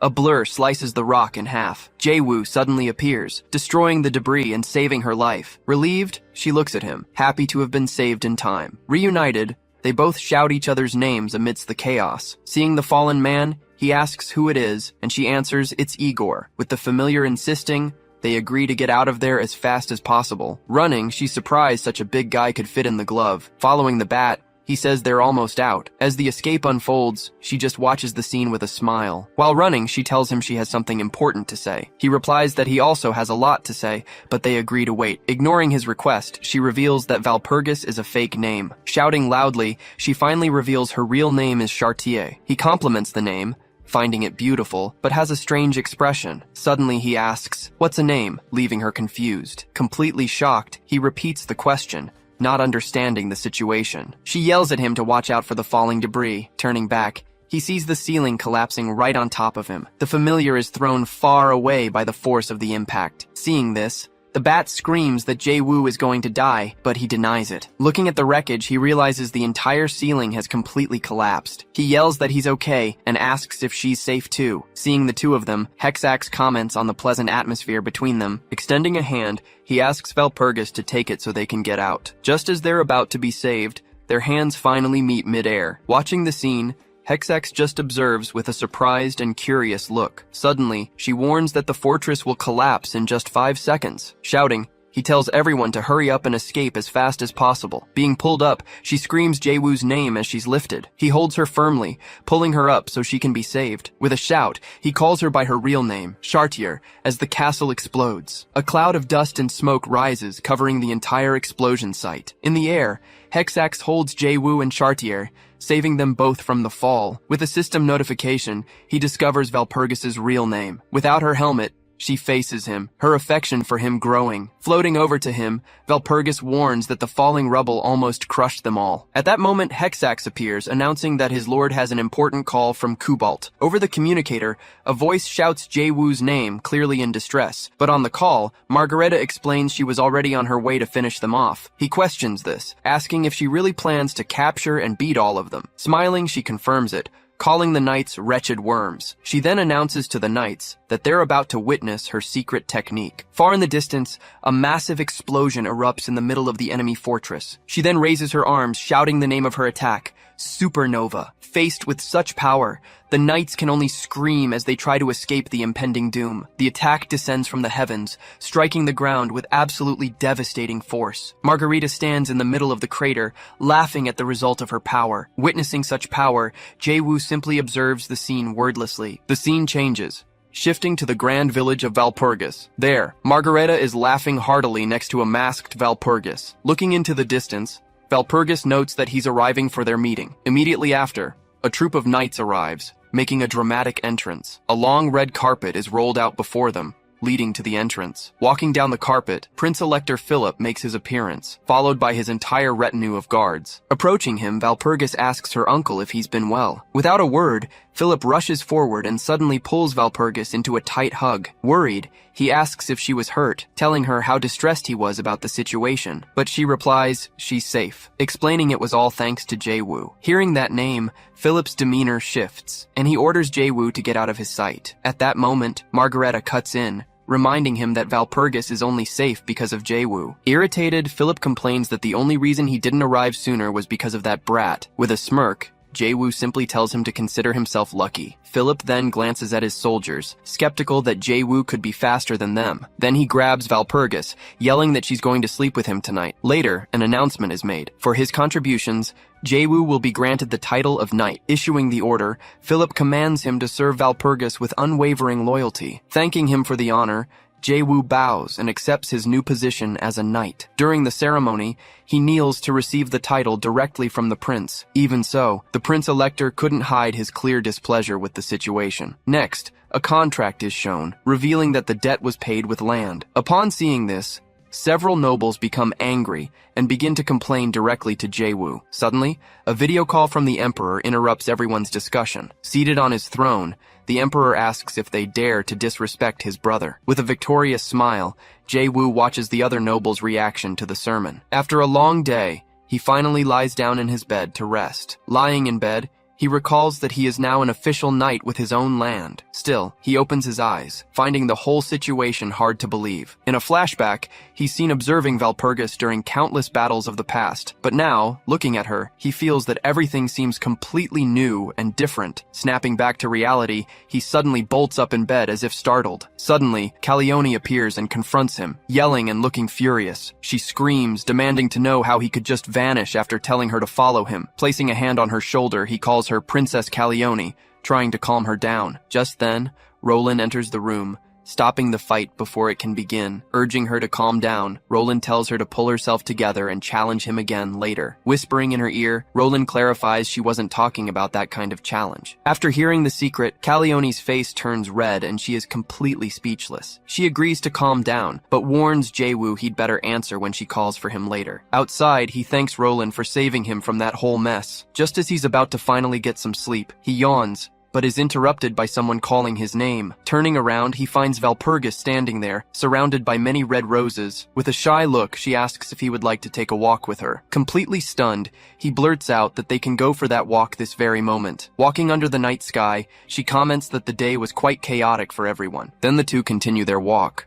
side by side through the quiet night. To make conversation, he asks if Valpurgis is actually her nickname. With a faint smile, she confirms that it isn't her real name. She explains it's her baptismal name, given in honor of the goddess Valfurga. He nods, remarking that the name does sound fitting for the goddess of compassion. It's then shown that several gods exist in this world, such as the god of justice. Among them are also the goddess of compassion and the goddess of nature. The silhouette of the god of light is then revealed among the deities. And finally, Aquila, the sovereign of time and space, is the last to be introduced. Returning to their conversation, he tells her that Chartier is a beautiful name that suits her well. A little embarrassed, she says he can call her that, but only when they're alone. He agrees to her condition, promising to only call her that when it's just the two of them. Getting excited, he thinks to himself that things are going well and even hopes for a kiss. But suddenly, a massive explosion erupts right in front of them. They're thrown back by the blast, staring in shock as the dust settles. Emerging from the smoke, Shubi appears and tells Jae-woo to hurry up and deal with the situation. Shouting for everyone to assemble, a commander rallies her demon army for a mission. In the middle of the crowd, several of the demon soldiers are wearing only their underwear. She questions this, asking why they're dressed like that. The answer, they're broke. After a brief discussion, she changes the subject and points toward the horizon. Revealing the plan, she says their destination is the demonic dragon's lair. She then orders them not to be afraid and to simply devour everything that moves. Raising her fist high, the commander declares that the demonic dragon will be hers alone. Carried by her, he complains about them cutting the connection at such a critical moment. Annoyed, she says this kind of thing should be handled by a superior, but she insists, stating that he's the only one who can solve this. Looking around, they survey the rocky and dangerous terrain of the dragon's lair. Then she asks what exactly he's planning to do to resolve the situation. Analyzing everything, she starts to remember several past events involving him. In one memory, she recalls the strange energy that came from his body before. She also remembers he was cunning enough to toy with the powerful Odgash. Putting all the memories together, she understands the various things she's witnessed about him. Touching his forehead, she concludes that he must be the one responsible for everything. Grabbing her by the shoulders, he asks what she is and if she can hear him. Confirming she can hear him clearly, he announces they will perform a soul oath. With a smile, he asks what exactly this so-called soul oath is. Explaining the pact, he says they need a dangerous being to act as a guarantor for the agreement. Then he asks if she's planning to summon the Dark Lord to be the witness. Seeing her expression, he realizes the answer to his question is yes. Recalling the past, he says he survived thanks to Margaretta's kindness, but now things are different. Raising a finger, he then asks what would happen if he simply refused to help. Repeating the word refuse, she unleashes a massive amount of energy around her body. She then fires a powerful attack in his direction, destroying the ground around them. Surprised by her reaction, he braces for the impact of the incoming blow. Crossing his arms, he defends himself and complains that she should use her words instead. Pointing down, he warns that he'll set a condition for accepting the deal. She agrees instantly, making him wonder why it was so easy. Explaining the reason, he says he likes straightforward people and trusts her promise. With a smile on his face, he comments that things are about to get very interesting. Facing each other, they prepare to finally begin the ritual. Before they start, she says she'd first like to express her gratitude to him. With a serious look, she announces that they can finally begin the soul oath. At that, a dark energy surrounds them both, initiating the pact. Feeling the pressure of the ritual, he says his mind feels like it's drifting away. Shouting, she tells him to focus, warning that this place is close to death. Suddenly, a notification appears, informing him that the player's soul is being protected. Realizing the intensity, he comments that this is on a whole different level than before. Standing alone in a dark place, he finds himself in a deep, complete void. Looking from side to side, he tries to find something amidst all the darkness. Finding nothing, he realizes there is absolutely nothing in that place with him. Seeing his strange calmness, She calls out his name, sounding quite worried about him. Calmly, he asks what's wrong, telling her that expression doesn't suit her. Telling her to stop talking nonsense, he orders them to get on with the ritual. Agreeing with the order,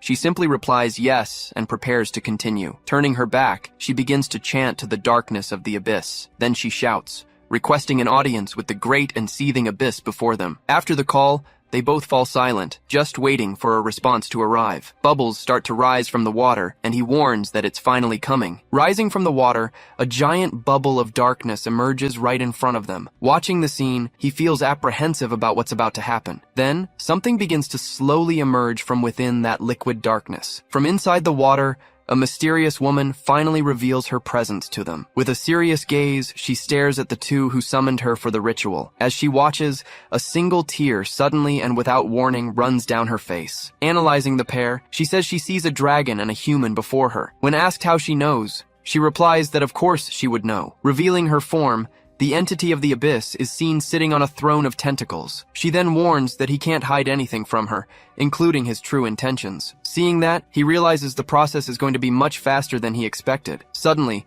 Shubi yells at the entity, demanding that she grant their request at once. Ignoring the shout, the woman just looks down, observing her impatient reaction. With a glint in her monocle, she continues to analyze the situation in silence. Trying to intervene, he calls her the Dark Lord and asks her to wait. Agreeing to the request, the entity says she will grant the pact and a gift. Immediately after, two tentacles emerge and touch each of their heads, but she warns that, at the moment, he cannot handle 3 different sponsors. Confused, he questions this information, as he should only have one sponsor. Reading his mind, she comments that he doesn't know the truth about it yet. With a smile, she points and says he'll find out everything soon enough. At that, a large sphere of energy forms and completely envelops the two of them. Saying goodbye, the entity says she will wait for him until their next meeting. Then she wishes for his body to be larger the next time they meet. Annoyed, he yells that they're all the same as he disappears in a flash. Returning to the lair, he and Shubi reappear, and he looks completely exhausted. Suddenly, a notification pops up, showing that his stats have increased significantly from the pact. Questioning if that was all, he hears her voice echo with the same wish. Clenching his fist, he asks if this means he needs to get stronger. Calling him an idiot, Shubi explains that death is the least of his problems now. Raising her mace, the commander prepares to attack the dragon. With a powerful strike, she hits the ground, causing an explosion of rocks. Laughing loudly, she shouts that she has finally arrived to face the demon dragon. Not understanding anything, Jae-woo asks who that woman is, but Shubi doesn't know. She then points to her army and orders the demon dragon to come down now. Yelling in anger, she challenges him to a fight, revealing herself to be Margarita Fontash. On the rocky terrain, a strong wind picks up, signaling the calm is over. Faced with the situation, Margarita just lets out a loud, confident laugh. With a serious tone, Shubi introduces himself as the demonic dragon known as Schwarze Teufel. Shouting, Margarita declares she's here for revenge, so Jae-woo tells Shubi to fight. In a flashback, the entity warns that its gift causes fatal damage when received. Showing his body, Shubi complains that he's already a wreck and can't fight anymore. Then he adds that he's also exhausted and can't even summon an undead. Just then, a window informs him that his HP has temporarily dropped below 10%, but the system announces that he can now turn a being of darkness into an undead. A bolt of lightning strikes the ground from the heavens, and an alert warns of the danger. With a smile, he says his only support now comes from the tomb's guardian. He reveals that he received the call of 3 transcendent beings, though he doesn't know the details. Saying it's nothing, his eye glows as he ignores the danger warning. Pointing forward, he shouts that if that's the case, they can bring on 10 more. From far away, the entity of the abyss just calmly watches the situation unfold. Smiling, the entity simply watches the events unfold from far away. Then, with the summon, a powerful bolt of lightning strikes the ground with great force. Surprised by the impact, Margareta and her army are thrown back slightly. Emerging from the smoke, a dark silhouette begins to take shape on the battlefield. Revealing his identity, the summoned being is Prince Philip, now an undead. Walking up to him, Jae-woo tells him to stop posing and get out of the way. Turning his head, Philip just stares at him in silence, not moving a muscle. With his soul in hand, the notification confirms that Jae-woo has completely subjugated him. Even while controlled, Philip shouts that he'll still end his life. With a smirk, Jae-woo simply invites him to go ahead and try his luck. Obeying the order, the undead turns and faces Margarita's army. Pointing at the servant, she asks if he thinks one undead will face them. Shouting that he's insolent, the entire demon army charges forward to attack. But, readying his sword, Philip activates his lunar shadow sword art. With one move, he unleashes several slashes that slice through the enemies before him. Wielding his sword, the undead calls everyone there insignificant worms. Surprised by his attitude, Margareta doesn't understand what's happening in the battle. Screaming in rage, she leaps toward him to attack with her club. Amidst the rubble, she dodges his blows and attacks relentlessly. Complaining, she says he's just running around like a little rat. Then with a shout, she prepares to use a much more powerful attack.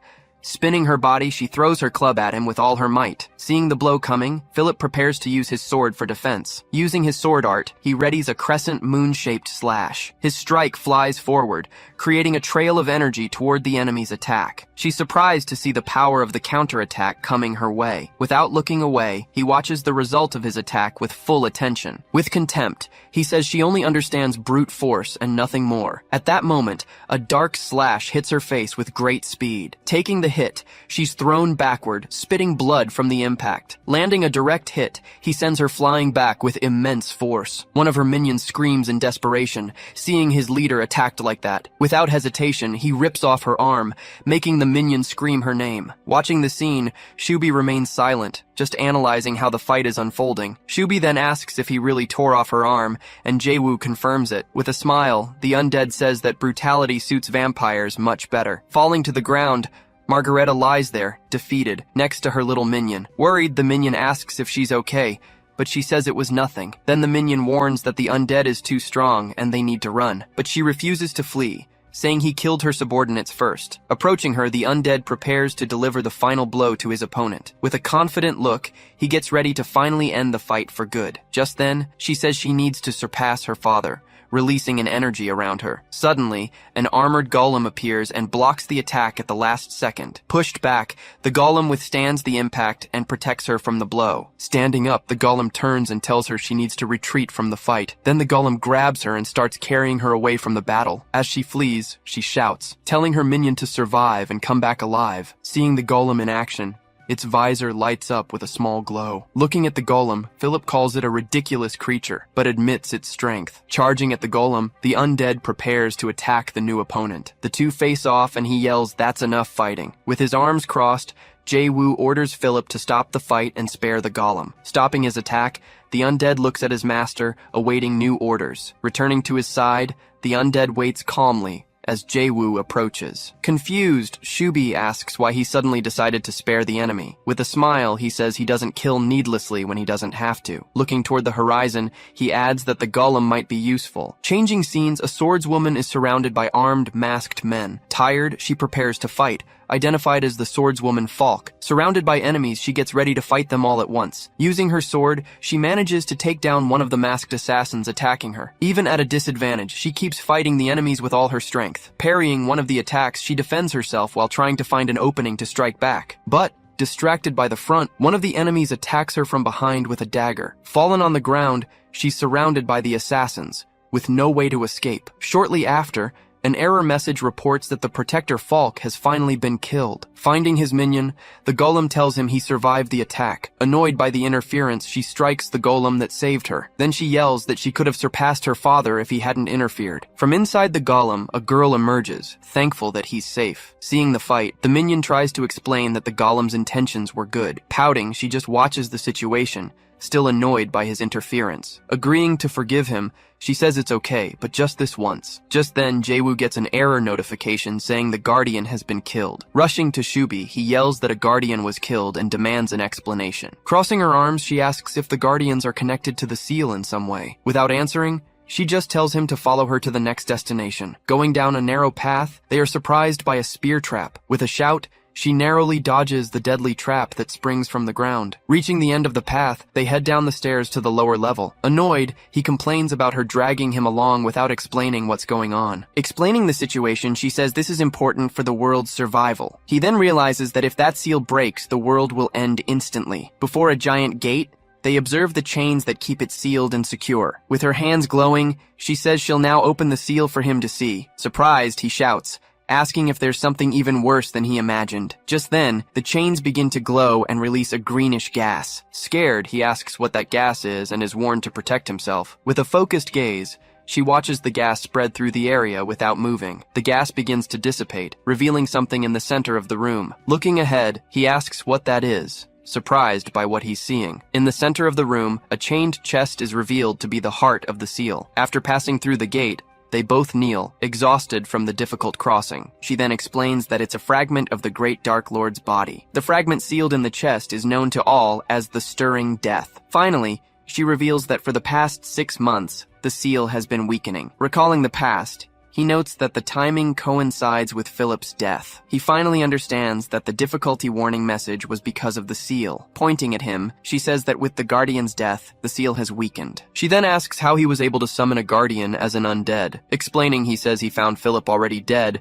and just took the body. Looking around the cave, he realizes the gravity of everything happening there. In a vision, the creature from the seal appears, and he knows they have to stop it. With a serious look, she warns that if the creature is revived, the world will end. Arms crossed, he says he understands and needs to keep something under control. Recapping, he understands there are forces trying to break the Dark Lord's seal, and on the other side are the Guardians, who are trying to protect the seal. Looking at his hand, he says he's starting to understand the game's structure. Clenching his fist, he wonders if this is the game's true ending. Agreeing to help, he says he'll leave Philip there so he won't get killed. Complaining, he says he just became a knight, and this is all too much for him. With a smile, she tells him she has an ace up her sleeve for the mission. The scene changes as the two of them fly together to the large village of Valpurgis. Setting him down, she tells him that he'll have to continue alone from here, but before she leaves, he asks if she hasn't forgotten something important. With a sly grin, he reminds her of the promise she made about him. Completely embarrassed, she doesn't know what to say and is left speechless. Yelling that she's leaving now, she flies away as fast as she can. Seeing her treasure, he celebrates that all the coins will now be his. Suddenly, he sees Philip posting a wanted poster nearby. Looking at the poster, he sees that the wanted picture is of himself. Stunned by the audacity, he just stares at the situation, not knowing how to react. With an annoyed look, Philip seems determined to capture him no matter what. Completely confused, he yells, wondering what the hell is going on. Questioning her attitude, he asks if Valpurgis really put up posters everywhere. Turning his face away, he just watches, looking a bit embarrassed. Suddenly, Valpurgis runs and hugs him tightly, calling his name. Annoyed, Philip yells for her to let go, asking what she's doing. From a distance, Margareta shouts for Philip to get away from her immediately. Welcoming him, a man appears and says he's impressive. Awkwardly, Margareta says she doesn't have to answer any of his questions right now. Seeing her reaction, the man yells her name, looking quite annoyed. Furious, he tears his clothes and demands to know how the abbess of a convent just vanished. As he carries her, Margareta screams, telling him to put her down. Watching the scene, Jae-woo remarks that the place is quite peaceful now. Moving to the room, Valpurgis asks if he needs a territory. He confirms, saying he wants to solidify his base for the future. Sipping her tea, she says his position is already strong and questions his motives. Explaining further, he says he needs to establish his foundations as soon as possible. Thinking, he recalls Shubi mentioning the factions that want to break the seal. His enemies are the followers of the Stirring Death, all high-level demon kings. Returning to the conversation, he apologizes for hiding his true intentions from her. She says she understands, but the domain he received is no longer usable. Remembering the destruction, he comments that Mari turned the place into a wasteland. Looking out the window, he realizes he needs a new plan for his territory. Just then, he gets a call, and Valpurgis tells him to feel free to answer it. On the call, Piffenheim reports they've found the Rabes Chalts he mentioned. Praising the good work, he tells Piffenheim to continue the search for the other one. Suddenly, Rabes appears and greets him, asking if he's been well. Replying that he has, he says the city is now full of talented people. Rebes complains that the situation is terrible, and no one can live like that. Asking him to wait, Jae-woo calls him over to talk about a better place. Telling the story, a man says everyone was lined up and it gave him the chills. He adds that having nobles around might have been better in that situation. At the table, a man says the nobles would deploy troops to protect their lands. Jae-woo asks if Wittenbayer isn't peaceful at the moment, but Rebes denies it. He denies it, explaining that things aren't exactly peaceful in those lands. Looking into the distance, Rebes says Pezamut's army is everywhere. Sipping coffee, Jae-woo comments that the orc commander changed after the defeat. Thinking of Kallian, he says there's no law stopping a disgraced person from taking over. In a flashback, An empty bowl shows the people's starvation. Back in the room, Valpurgis calls out to him, and he answers promptly. Noticing his expression, she says he seems very happy about something. Changing to a ballroom, several nobles dance and chat casually. In the middle of the party, the new orc commander, Gugushrak, is introduced to everyone. Talking with him, another orc says he expected him to take the post. The orc recalls that he invested the city's tolls in the young orcs. With a smile, he says the children will grow up and become the future. Suddenly, a soldier runs into the hall, shouting for the general's help. Handing him a poster, the soldier yells that they're scattered everywhere. Taking the paper, the general asks what all the commotion is about. After reading the poster, the general's eye glows with intense fury. Angrily, he crumples the paper, releasing a powerful energy around him. Giving the order, he commands the soldier to find out what's happening on the other side. Changing scenes, a crowd gathers in Wittenbayer's city square. Among the people, a hooded man says he understands the citizens' fear. He continues, saying the demons are waiting to attack everyone there. Pointing to prisoners, he says they allied themselves with the demons for safety. Shouting, he reveals that those traitors are part of the city council. Outraged, the citizens start yelling, demanding the traitors' immediate punishment. With clenched fists, they shout that the traitors must simply die. Excitedly, the hooded man says now is the time for everyone to unite. He adds that they need to stand firm to survive the orcs. Agreeing with the speech, the entire crowd raises their fists and shouts in support. Interrupting the speech, two orcs yell that they don't believe any of that nonsense. Angered by the poster, they shout that their commander will never forgive such mockery. Without them noticing, the surrounding humans' eyes turn red as they close in. Charging all at once, the humans attack the orcs, who scream in surprise. From above, the hooded man just watches the chaos unfold. Then, pulling back his hood, he reveals himself to be Jae-woo, laughing at the whole situation. A man addresses the nobles,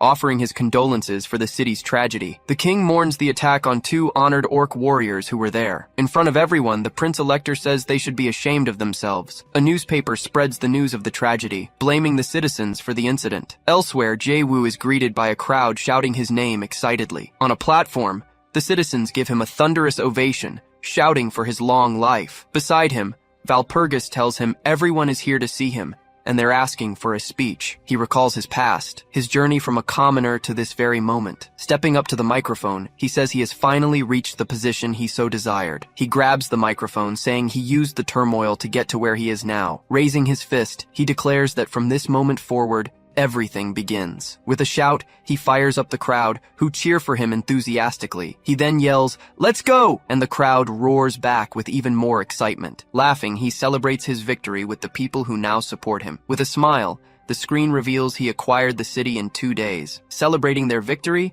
the entire group raises their beer mugs for a toast. He thanks everyone, saying they all worked hard these past 2 days. Suddenly, Reeves grabs him from behind, putting him in a playful headlock. Smiling, he says that's enough chatter. Jae-woo has somewhere to be. Shoved by Reeves, Jae-woo runs down a hallway, trying to keep his balance. He glances to the side, but focuses only on the path ahead. When he arrives, he finds Valpurgis sitting on a couch, looking nervous. He startles her and apologizes, but she says it's all right. Annoyed by the joke, he grinds his teeth, blaming his friends for the situation. She asks him to sit, saying she wanted to talk with him for a bit. Awkwardly, the two sit facing each other in silence. She praises him, saying he's incredible and always overcomes unexpected challenges. He smiles and replies that he just used his wits as needed. He continues, saying he doesn't deserve that kind of praise, but she disagrees. Telling him not to put himself down, she states that only he could have done it. She tells him that at this point, his modesty is practically a sin. With a smile, he says he thought she wouldn't like that side of him. Surprised, she says it's because he's Jae-woo and she trusts him. In a flashback, he's seen fighting, and she says she can believe in anything he does. The atmosphere gets awkward, and steam shoots from both of their heads in embarrassment. Stammering slightly, she calls out his name, and he answers at once. Blushing, she asks when he's going to call her by her real name. As if struck by an arrow, he realizes he's been calling her Valpurgis this whole time. He tries to speak, but stammers, unable to get her name out at first. Finally, he calls her Chartier. She reacts, slightly embarrassed. Shouting no, she leans across the table, nearly falling on him. Leaning in closer, she says that Chartier is perfectly fine for him to use. Suddenly, a voice cuts in, saying that's quite enough of that. Crouching on the floor, Calione watches them, looking slightly annoyed. Surprised, Jae-woo shouts her name, while Chartier jumps at her sudden appearance. Grabbing him, Calione complains that she wasn't invited to the celebration. Confused, he asks how she managed to get there all of a sudden. From behind a pillar, A hooded woman says she's the one who brought her. The woman adds that Calione has been getting ready since early this morning to meet him. Completely lost, he asks who the hooded woman is. The scene changes to the encampment of Pizamut's army. Arriving on the scene, a demon sees several bodies on the ground and is horrified. A soldier runs up shouting that the situation is terrible for their lord. The soldier whispers in his ear, recounting what just happened. Hearing the news, Pizamut screams, completely shocked by what he just heard. From inside a tent, a man shouts, asking how she dared to eat his men. A woman apologizes, saying her children are going through a growth spurt. Seated on a throne, the woman is surrounded by several monstrous aquatic creatures. Extending her hand, the water demon Amyunde greets him as her partner. Surprised, Jae-woo calls out for Roilin, who suddenly appears in the room. With a faint smile, she watches him as he slowly approaches her. Then she comments that he already knows Pizamut is receiving support. Jae-woo says Pizamut alone would be easy, but with the Grand Lord, it's a problem. At this, Roland says she suddenly had a new thought about him. She continues, saying he's like a comet that appeared out of nowhere. Listing his allies, she points out the enormous power concentrated around Jae-woo. Thoughtfully,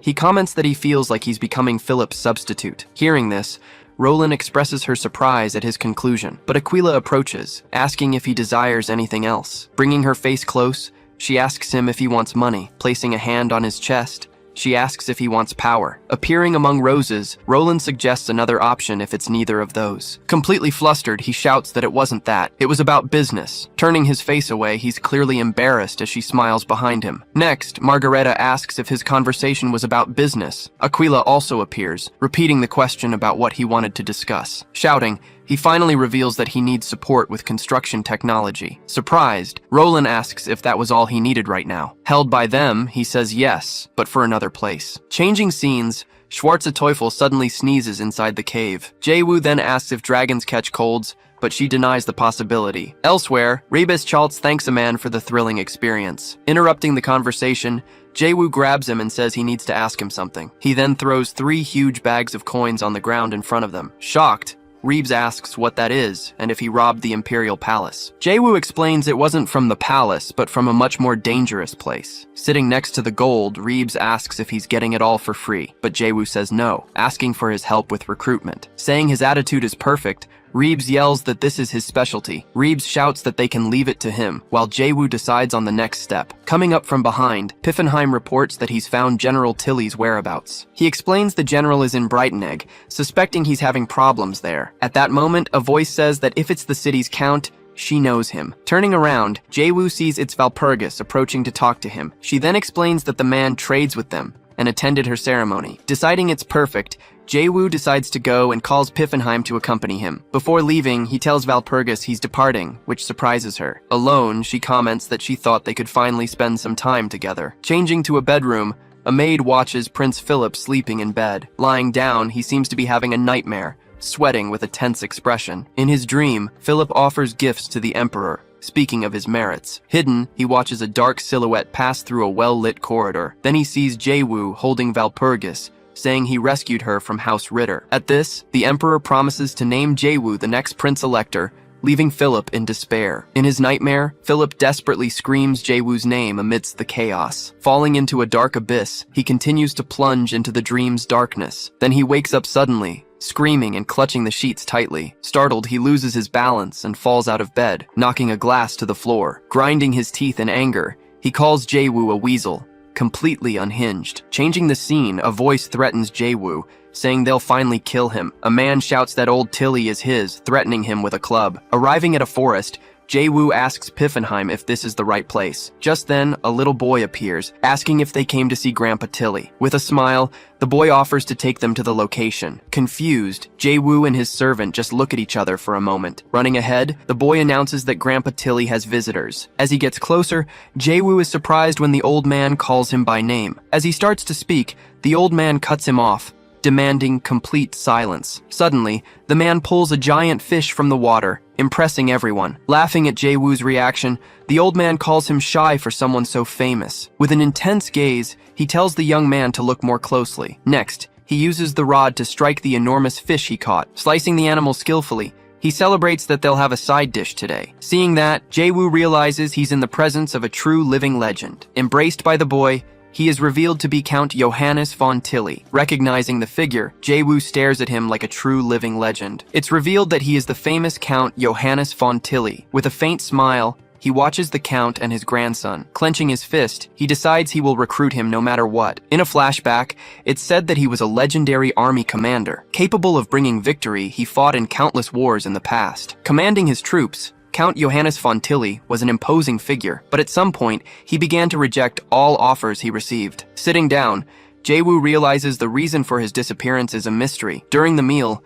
Jae-woo compliments the grandson's health. Trying to start the conversation, he then calls him General Tilly, but the Count stands up saying he must leave. Seeing this, Piffenheim comments that he doesn't seem willing to listen. The boy then asks if they also came to try and flatter his grandfather. Turning to the grandson, Jae-woo asks if he knows anything. Holding out his hand, the boy asks for something in return for the information. He then warns that nothing in this world is free for them. An annoyed old woman yells, asking why they are there again. Saying they seem nice, the grandson asks her to tell them about Tilly. Observing the two, she sizes them up with a very suspicious look. She then asks if they can keep a secret, and Jae-woo immediately confirms. Beginning the story, she prepares to reveal what happened to him. In a flashback, Tilly rides a horse alongside a woman near a river. Praising the lake, he hears that the land was protected by her ancestors. He then reveals that he plans to spend the rest of his life there when he retires. With a smile, the woman simply replies that she understands how he feels. Looking at the river, he thinks that would be a good dream, but the scene changes, showing him pouring a drink on a stone grave. Talking to the headstone, he says he brought the rum his mother liked. Clenching his fist, he vows to protect that land. Back in the flashback, a nobleman and his guards confront Tilly, calling him general. With a smile, the man asks how long he will remain stubborn about the debt. The old woman then yells that they must leave, as they will not give up the land, but the nobleman says that's fine, since it's only a matter of time. Suggesting he listen, he advises him to cooperate while he's still being polite. Returning to the present, Jae-woo realizes there's more to the story than he thought. With a sly grin, he comments that the debt makes everything much easier. Shifting to a mansion, the Count of Brightenegg is standing on his balcony. Holding a glass, he complains that because of Jae-woo, the prince doesn't notice him. Suddenly getting an idea, he seems to find a solution to his problem. Looking at the garden, he decides he needs to get the land for the prince. At that moment, a maid runs in, warning that someone has suddenly broken in. Then Jae-woo appears in the room, making the Count scream his name in shock. Grabbing the man, he calls him a mama's boy, leaving him confused. Pointing at him, Jae-woo explains he's not just doing this for himself. Hearing the conversation, the maid decides she needs to warn everyone outside. But suddenly, Piffenheim appears at the door with a frightening look. Frozen in place, she stares at him, completely shocked by his appearance. As she's about to scream, he silences her, telling her not to make a sound. Meanwhile, Jae-woo tells the Count that this is a unique chance for them. He then asks Piffenheim what this whole situation means for them. Holding the maid, Piffenheim yells that the Count and the prince are close. Still being held, the Count asks hesitantly what they will do with the land. Angrily, Jae-woo yells in his face, questioning if they aren't best friends. Shoving him, he warns that he'll cut ties if a friend messes with Tilly. Back in the field, General Tilly looks back, noticing them approaching. Regretfully, he says he asked them to keep his current situation a secret. In disbelief, he asks if the Count will really give up the coveted land. Confirming the story, Jae-woo says yes, forcing the Count to agree. The Count then announces that he has given up the land in exchange for his friendship. Questioning what he heard, the general repeats the word friend with suspicion. Hugging the Count, Jae-woo assures him they are friends and that he'll speak well of him. Wishing him a good trip, the grandson says goodbye to his grandfather Tilly. Taking a step forward, he asks them not to worry about the place. Asking him to return safely, the old woman jokes that he's getting restless. With a confident smile, he just stares at the old general before him. Finally, holding his grandson, the general accepts his request. Celebrating their success, Jae-woo and Piffenheim give a thumbs up together. A window then pops up, informing him that Count Brightenegg has been added to the list. Celebrating the victory, a new window confirms the recruitment of Count Tilly. Shifting to space, a group of people dines at a luxurious table. Sitting at the table, a man questions if his name was really Jae-woo. A woman next to him finds the plan interesting, but also very shallow. Another comments that he might be trustworthy, but a voice calls for silence. Slamming a hand on the table, the group's leader interrupts the entire conversation. Clasping her hands, the leader at the table finally says, "It's all right." Looking at everyone, she then asks if they can finally begin. She then reveals that they are the deities of Recentiatus, the assembled group. Aquila tells everyone to relax, saying they've gathered to talk. Then the man in white offers to start the long conversation. He questions Sovereign Aquila, asking if bringing Jaewoo was a good idea, but she reassures him, saying everything is going according to plan. At that moment, a mysterious voice interrupts, finding the whole situation quite interesting. Suddenly, a powerful presence appears at the end of the long dining table. Several tentacles begin to emerge from a dark portal on the floor. Next, a woman steps out of that dark puddle on the floor. Sweat trickling down his face, the man in white stares at the new figure. Standing there, the mysterious entity fully reveals herself to the group. Smiling, she wonders why they're all just watching. Saying she was curious, she faces Aquila, who watches her in silence. Mentioning the newcomer they called, his image appears on a TV. Changing scenes, Jaewoo rides alongside General Tilly in a forest. Laughing loudly, the general comments that Jaewoo is truly an incredible person. Tilly comments that he already has a territory, but Jaewoo warns it's just the beginning. With the general there, he says they should advance with even more force. Assuring that the army is ready, he mentions they have a recruitment specialist. Using a ring, he begins to communicate with someone, confusing the general. On the other end, Kubalt shouts his name, and he identifies him on the call. Jaewoo complains about the urgent call, guessing something terrible must have happened. Worried, he asks if Pezimut has invaded her lands. Switching to Rosrant, the Empire's army advances against Roland's troops. In the midst of battle, she stands firm beside her subordinate. Then the soldier reports that the enemies have been contained, easing the situation. Hearing the report, Roland feels relieved for a brief moment in the fight. At that moment, a soldier announces they've received a message from that man, Jaewoo. Over the communication line, Jaewoo asks if she's okay, and she confirms she is. Thanking him for contacting her, she says his kindness has left her speechless. With a distant look, she comments that this whole situation feels familiar. Looking at the battlefield, she says someone is behind this. She then suspects that the greedy woman, Amyunde, is responsible. Switching to the territory she occupies, a camp is shown in ruins. Inside, a group of humans looks completely terrified by the current situation. Then, a ringed hand appears, capturing everyone's attention. Revealing herself as Amyunde, she says they need to prove Jaewoo's worth to her. She then attacks one of the men who was trying to flee the camp. But Rudd suddenly appears, shouting for the demons to stop the attack. Two monsters rush at him, threatening to kill the human for his interference. Next, the two advance on Rudd, who prepares to fight. Before they can fight, Amyunda orders her two subordinates to stop immediately. Looking at him, she says he seems to be worth much more than her servants. She then offers him the chance to be hers, promising great riches, but he questions the offer, asking about the sacrifice behind it all. Refusing, he says he doesn't need that kind of thing from a demon. Shouting for her to die, he fires a well-aimed arrow in her direction. The projectile then flies through the air, heading straight for its target, but the arrow stops suddenly, blocked before it can hit her. Using her power, she manages to stop the attack before it reaches her. She then forcefully repels him, throwing him back with ease. Laughing at the attempt, she calls him a fool for his useless attack. Pointing at him, she says that's all he can do. Unable to react, he just grinds his teeth in rage. Changing scenes, Jaewoo slams his fist on the table. Furious, he curses Amyunde for showing up at this exact moment. Confused, General Tilly asks who exactly this woman he mentioned is. Sitting in his seat, Jaewoo explains that she is the most cunning of the Demon Kings. In a flashback, it's shown that she fights using numbers and many strategies. Realizing the danger, he remembers she's the most troublesome of them all. Suddenly, a servant runs in and reports that something bad has happened at the river. Desperate, the servant reports that a huge amount of filth is flowing down the river. Connecting the dots, Jaewoo realizes that if it's in the upper part of the river, then Piffenheim finishes, revealing that the source is the Valpurga convent. Next, the convent is shown being completely destroyed by fire. At the convent, the guards struggle to hold back the horde of invading monsters. With great force, Angela lands a direct hit on one of the demons. Even though she's tired, she maintains a determined expression against all her enemies. Seeing her strength, the monsters retreat, hesitating to advance against the nun. Surrounded by them,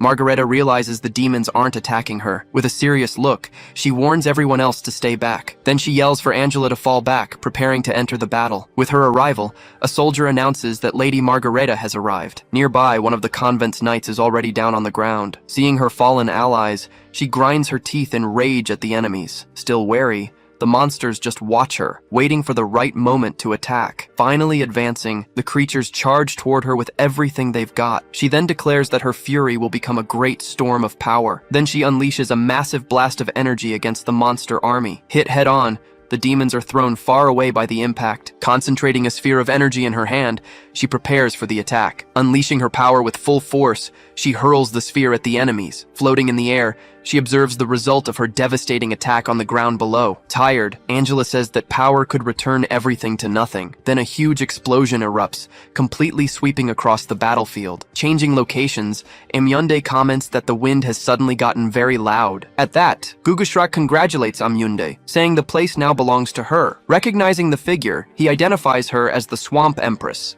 Amyunde. Surrounded by water, she reveals herself as the Water Demon Queen. Seeing her power, he decides they need to side with her to survive. With a smile, she reveals she wanted to expand to the west. Explaining her plan, she says she formed an alliance for their independence. Floating above him, she informs him that he now belongs nowhere. Laughing, Gugushrak admires her wisdom regarding the relationship between the tribes. Suddenly, a silhouette is pierced from behind by a sharp claw. Attacked from behind, Gugushrak questions what's happening. With a smile, she warns that useless things like pride are eliminated. Wounded, he just glares at her, bleeding from the mouth after the surprise attack. Then she kicks him, saying that only those who seize their chances survive. Falling into a pit, he yells at her to stop talking nonsense. Getting up, he orders his warriors to kill all the water demons. Desperate, he calls for his warriors, but no one answers his call. With a smile, she simply orders her demons to devour them all. At that, one of the water demons begins to transform, becoming more monstrous. Back at the convent, Margareta prepares another energy attack. She then launches an energy sphere at one of the larger monsters. Watching the scene, Angela just calls out Mari's name from a distance. Seeing her subordinates fall, she stands frozen in the middle of the battle. Taking a new stance, she prepares to use even more power. Clenching her teeth, she faces the remaining demons, ready for combat. Through a communicator, Jae-woo asks if Mari is okay, and she confirms. Angrily, she says they were used as bait and that Amyunde is in the southwest. With a smile, she composes herself after the long and difficult battle. Concluding that her target is the Orc tribe, she laments that she'll be out of snacks. Back in the room, Jae-woo loses communication and calls out for Mari, worried. Interrupting the call, Amyunde says she's sorry to have ruined the mood between them. With a serious look, he stares at her, questioning who she really is. Then she appears before him, introducing herself as the Great Demon Queen. Asking about the convent, Jae-woo questions her motive for the attack. With a disdainful look, he asks if she isn't afraid of the Empire. Laughing, she says the Empire doesn't care about such a small war. Defiantly, she asks if he thinks the Empire can stop her. Jae-woo then makes her a tempting offer, a position under his command. With a dreamy look, she excitedly invites him to do it together, but suddenly, he shatters the table with a powerful blow. With a furious glare, he tells her to go to hell. Laughing, she remarks that he's adorable for knowing what to say. Then she asks how things are on Pedzamut's side. A servant reports that Pedzamut's troops have retreated for now. Seeing the destruction, she comments that the Brotherhood will be busy with repairs. Additionally, she mentions that Roland is too busy to think straight. Turning to him, she asks what he plans to do now that he's alone. At that, she begins to speak to her children scattered throughout the ruined city. Ordering them to eat everything, she says it will strengthen future generations. With a smile, she declares they will fill the entire empire with their children. Changing scenes, Jae-woo slams his fist on the table. He asks Piffenheim for the current status of recruitment. Suddenly, the door bursts open and Tilly storms in, shouting his name. Right behind, Mari arrives, explaining she lost contact and came running. Mari then recognizes Tilly and remarks that it's been a long time. Turning to Jae-woo, she urgently asks what just happened. He remains silent, staring at her as she continues her report. Elsewhere, the Brotherhood's building stands out against the night sky. Angrily, Mari complains that Amyunde sealed the lake's water dragon. She explains that the dragon was the one who kept the water demons in check. As such, the dragon's role was to manage all the others, including Amyunde, but she says the pollution got this bad because of Amyunde's actions. Questioning the Emperor, Mari asks if he's just going to stand by and do nothing. Jae-woo concludes that they'll have to resolve the situation themselves somehow. Turning to Mari, he asks if she ran away again to come here. Just then, a loud noise suddenly grabs everyone's attention. Angela then appears at the door, glaring at Mari with intense anger and a clenched fist. Grabbing Mari by the head, Angela yells at her to come with her immediately. Speaking with Valpurgis, Jae-woo says the damage over there must have been severe. He then asks Valpurgis about the situation on the Prince Elector's side. With a serious look, he understands he's alone on this mission again. Sitting in silence, Jae-woo and Valpurgis remain in the room after their conversation. Their image begins to be transmitted through some kind of ancient screen. Suddenly, the screen lights up, revealing who was watching all along. Changing scenes, Aquila observes the unfolding events alongside another entity. With a smile, the The Great Dark Lord comments that the situation is interesting. Aquila replies that he is happy to please her, but that this is a test. Outraged, a man yells at Aquila, saying this is no time for games. Another man suggests that everything would be resolved if someone like Margareta intervened. A blonde-haired woman replies that the situation is more difficult this time. She explains that Amiyunde's forces are not to be underestimated, as they have absorbed orcs. The entity says they need a solution, but interfering creates cause and effect. Then, she asks Aquila if this wasn't all within his expectations. She mentions how Aquila has toyed with countless great lords until now. Aquila confirms, saying it would be a problem if he couldn't withstand such a test. Inviting her, he says they should watch together to see how their wild card will perform. Sighing deeply, he shows just how tired he is of this whole situation. Saying her goodbyes, Valpurgis says she needs to go, and he replies that he'll contact her later. Suddenly, Rebs Chaltz appears and comments on how tired he looks. Celebrating enthusiastically, Rebs announces that he managed to recruit 1,000 new people in 1 week. Despite the news, Jae-woo warns that they are still at a great disadvantage. Not quite understanding, Rebs stops and starts thinking of a possible solution. He then suggests going to the next city, but Jae-woo says that's not the problem. Making a gesture, Jae-woo tries to signal that the issue is something else entirely. After a moment, his expression suddenly changes as he gets an idea. Full of energy, he jumps up from his chair all at once. Shouting, he orders Piffenheim to summon General Tilly as quickly as possible. Rebes asks if he got an idea, and Jae-woo confirms, giving him the credit. With a smirk, he shows he has found the solution to the problem. At that, he wonders how he didn't think of this before everything happened. He concludes that the solution is to simply increase the size of the entire board. Declaring his plan, he says he will bring many more people into this fight. When the general arrives, Jae-woo tells him he needs advice on an urgent matter. He reveals his plan is to bring Bastonia into the war effort. Warning him of the difficulty, Tilly says the lord of that castle is a genius. Full of confidence, Jae-woo says he'll overcome this obstacle with his silver tongue. He adds that he can use 2 skills if things go really wrong. Interrupting the conversation, Tilly says he actually has an even better plan. Arriving in Bastonia, he finds someone waiting for him at the castle entrance. Welcoming him, the person turns to formally greet him. Introducing herself, she says her name is D'Artagnan, and she serves the lord of the castle.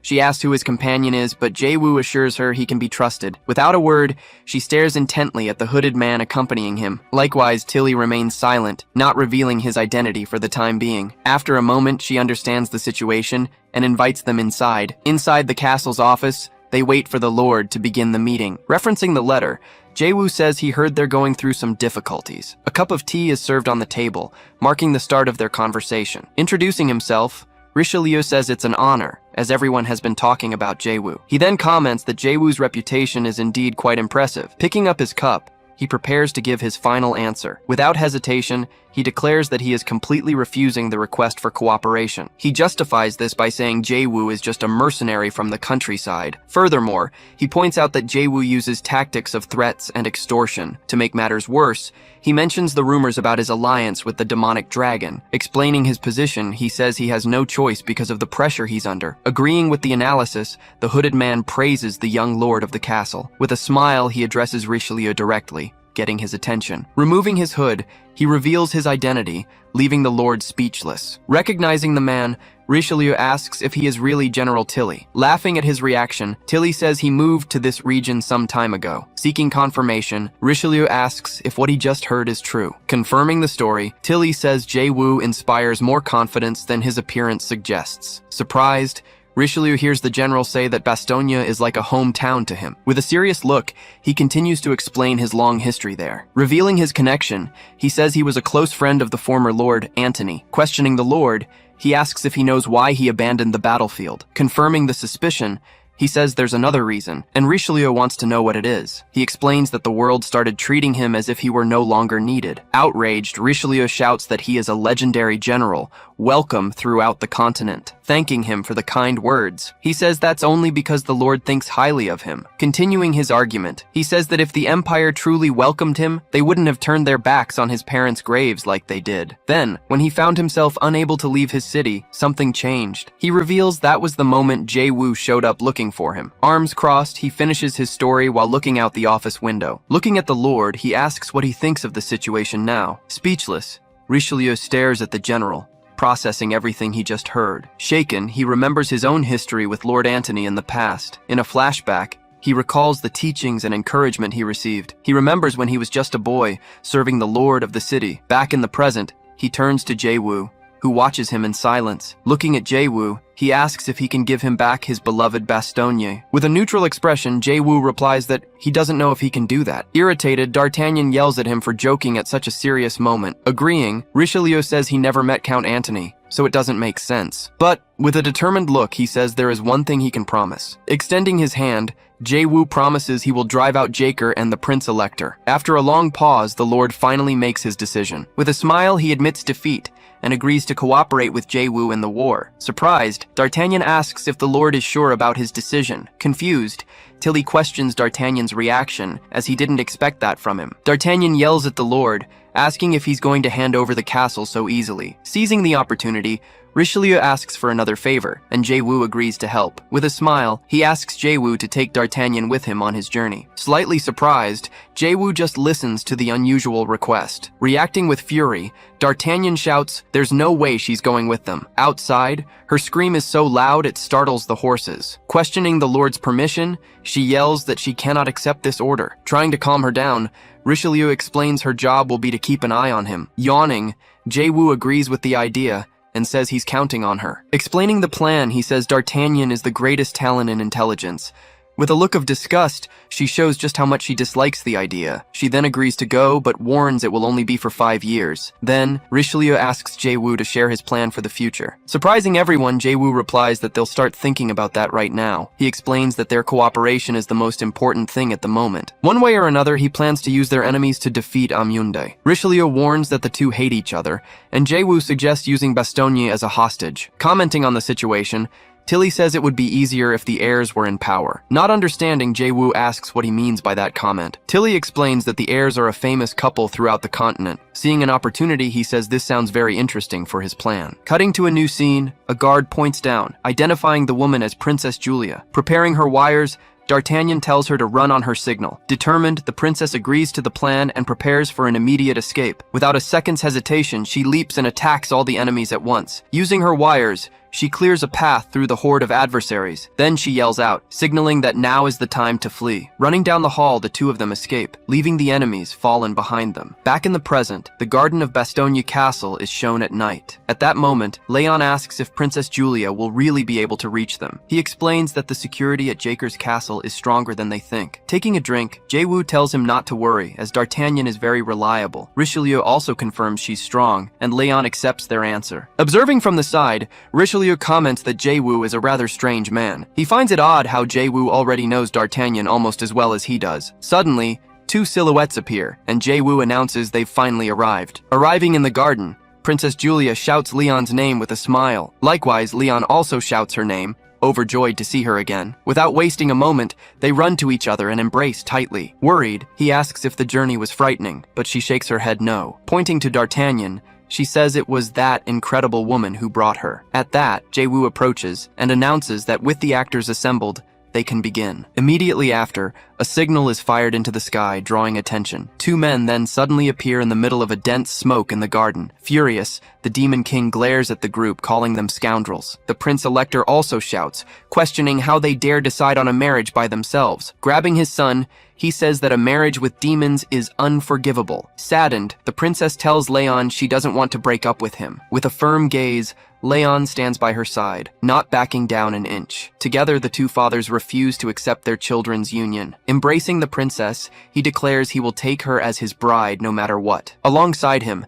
she also declares that she will accept him as her groom. Annoyed, the parents ask if they understand the gravity of the current situation. Then Jae-woo intervenes in the argument, asking everyone with a smile to calm down. Pointing to the sky, he says that even the stars are blessing their love. Suddenly, a mysterious figure begins to descend from the sky right in front of them. At this, the two fathers realize she has arrived and brace themselves for what's coming. Introducing herself, she says she was drawn here by the scent of their love. With a gesture, she declares that she will be the officiant for their wedding. Pointing disdainfully, Mari shows them they have no choice in the matter. Annoyed, the Prince Elector recognizes Margareta and tells her to stay out of it. The Demon King then warns him to be careful, saying she's like a devil. With a smile, Mari introduces herself as Margareta of Love and Justice. Surprised, both fathers stare at the nun with suspicious eyes. The Demon King says he's heard the rumors, and she corrects him again. Just then, Jae-woo approaches from behind, interrupting the argument and asking to speak. Turning to him, the Prince Elector asks what he has to say. Using his ability,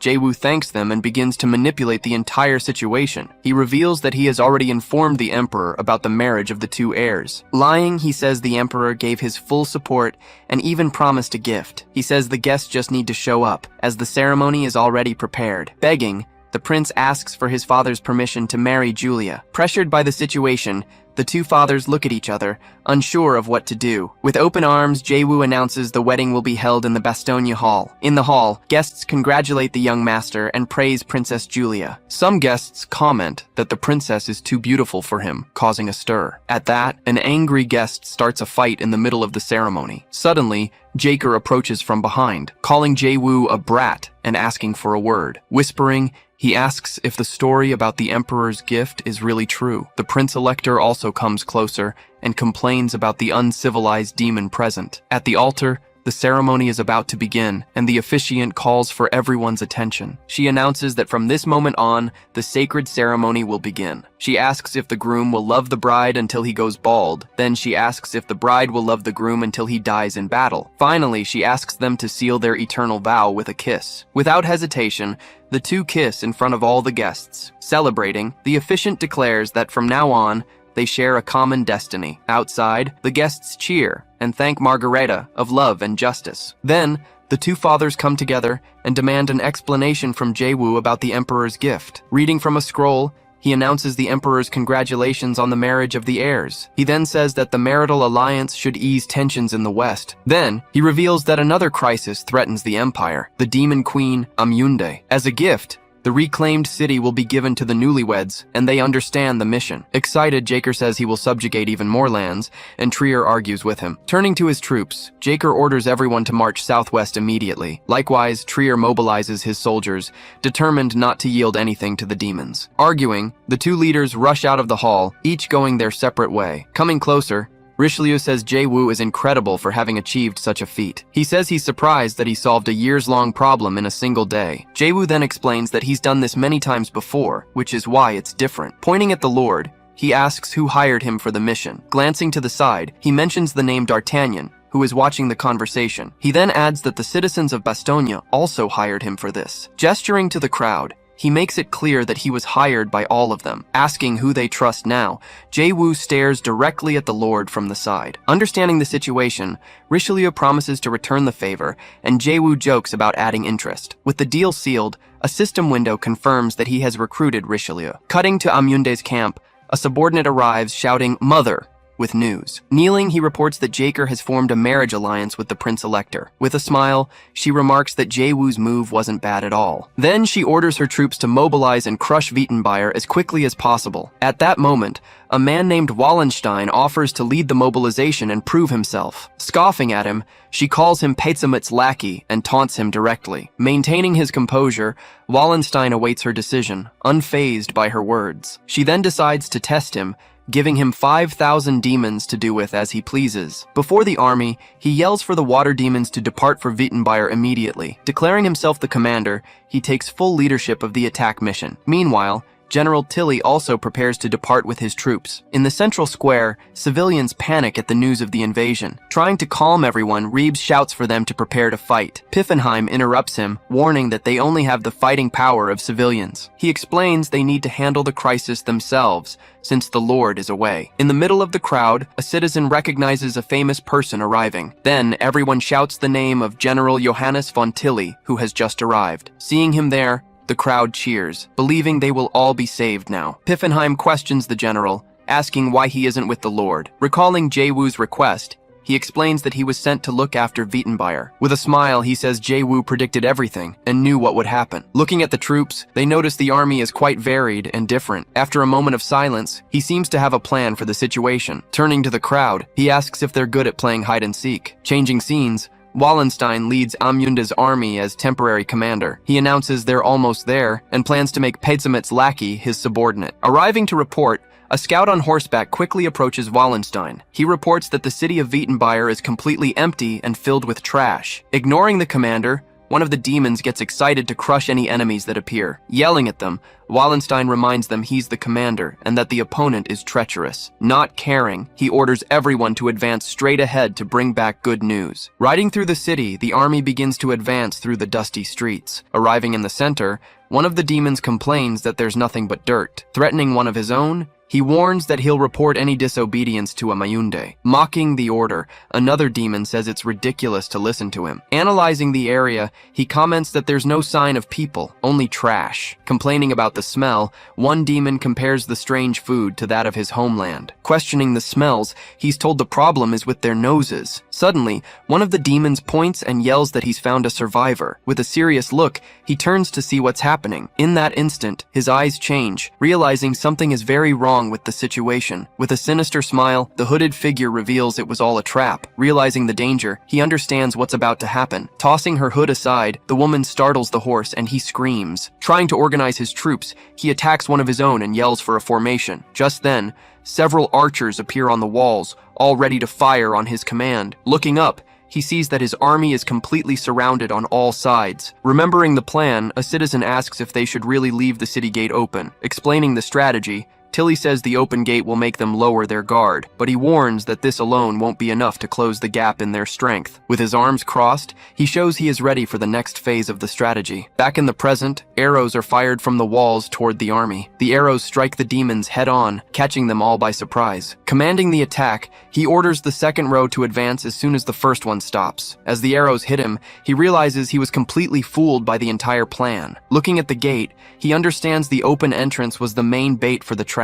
He then remembers the city being too quiet, one of the signs of the trap. At that moment, he understands the strong smell was meant to cloud their judgment. Angrily, he concludes it was all an operation to make them lower their guard. With wide eyes, he realizes the danger he's in. Looking up at the wall, he sees Count Tilly watching everything from above. Suddenly, a whip ensnares him, pulling him forcefully off his horse. Holding the whip, the woman asks where he thinks he's going now. Furious, he glares at his opponent as he prepares to react. Using his power, he breaks free from the binds and jumps to the ground. He then complains about the cheap tricks being used against his army. With a smile, she says her part in the fight is over. Rushing forward, he runs toward her to finally end the fight, but Tilly leaps from the wall and blocks his attack with a sword. The force of the impact shatters his weapon, throwing him backward. Without a moment's hesitation, Tilly raises his sword for a final blow against him. The force of the strike sends him flying, with no chance to react. Lying on the ground, he writhes a little before trying to get up again, but before he can, Tilly's sword is pointed right at his neck. With his opponent surrendered, Tilly declares that the battle has finally reached checkmate. With his sword pointed, Tilly says he's heard the rumors about him. He expresses surprise that such a man ended up in Amunde's forces. Lying on the ground, Wallenstein glares at his opponent without saying a single word. Recalling his past, he always dreamed of rising through the ranks somehow. Coming from a poor family, he didn't have many opportunities at first. Unscrupulous, he used every trick in the book to climb the ranks quickly. Even his former lord was just another stepping stone on his climb to the top. Suddenly, Tilly feels an overwhelming energy coming from Wallenstein's body. Transformed, he swears he will get his revenge and make Tilly pay for everything. Without hesitation, Tilly charges with his sword to attack the transformed demon. Just then, he notices something unexpected and stops his strike midway. Arriving on horseback, Jae-woo enters the battle and blocks Wallenstein's attack. With a leap, he soars high into the sky to attack the enemy from above. Then he announces that he will use the first form of his sword art. Preparing the strike,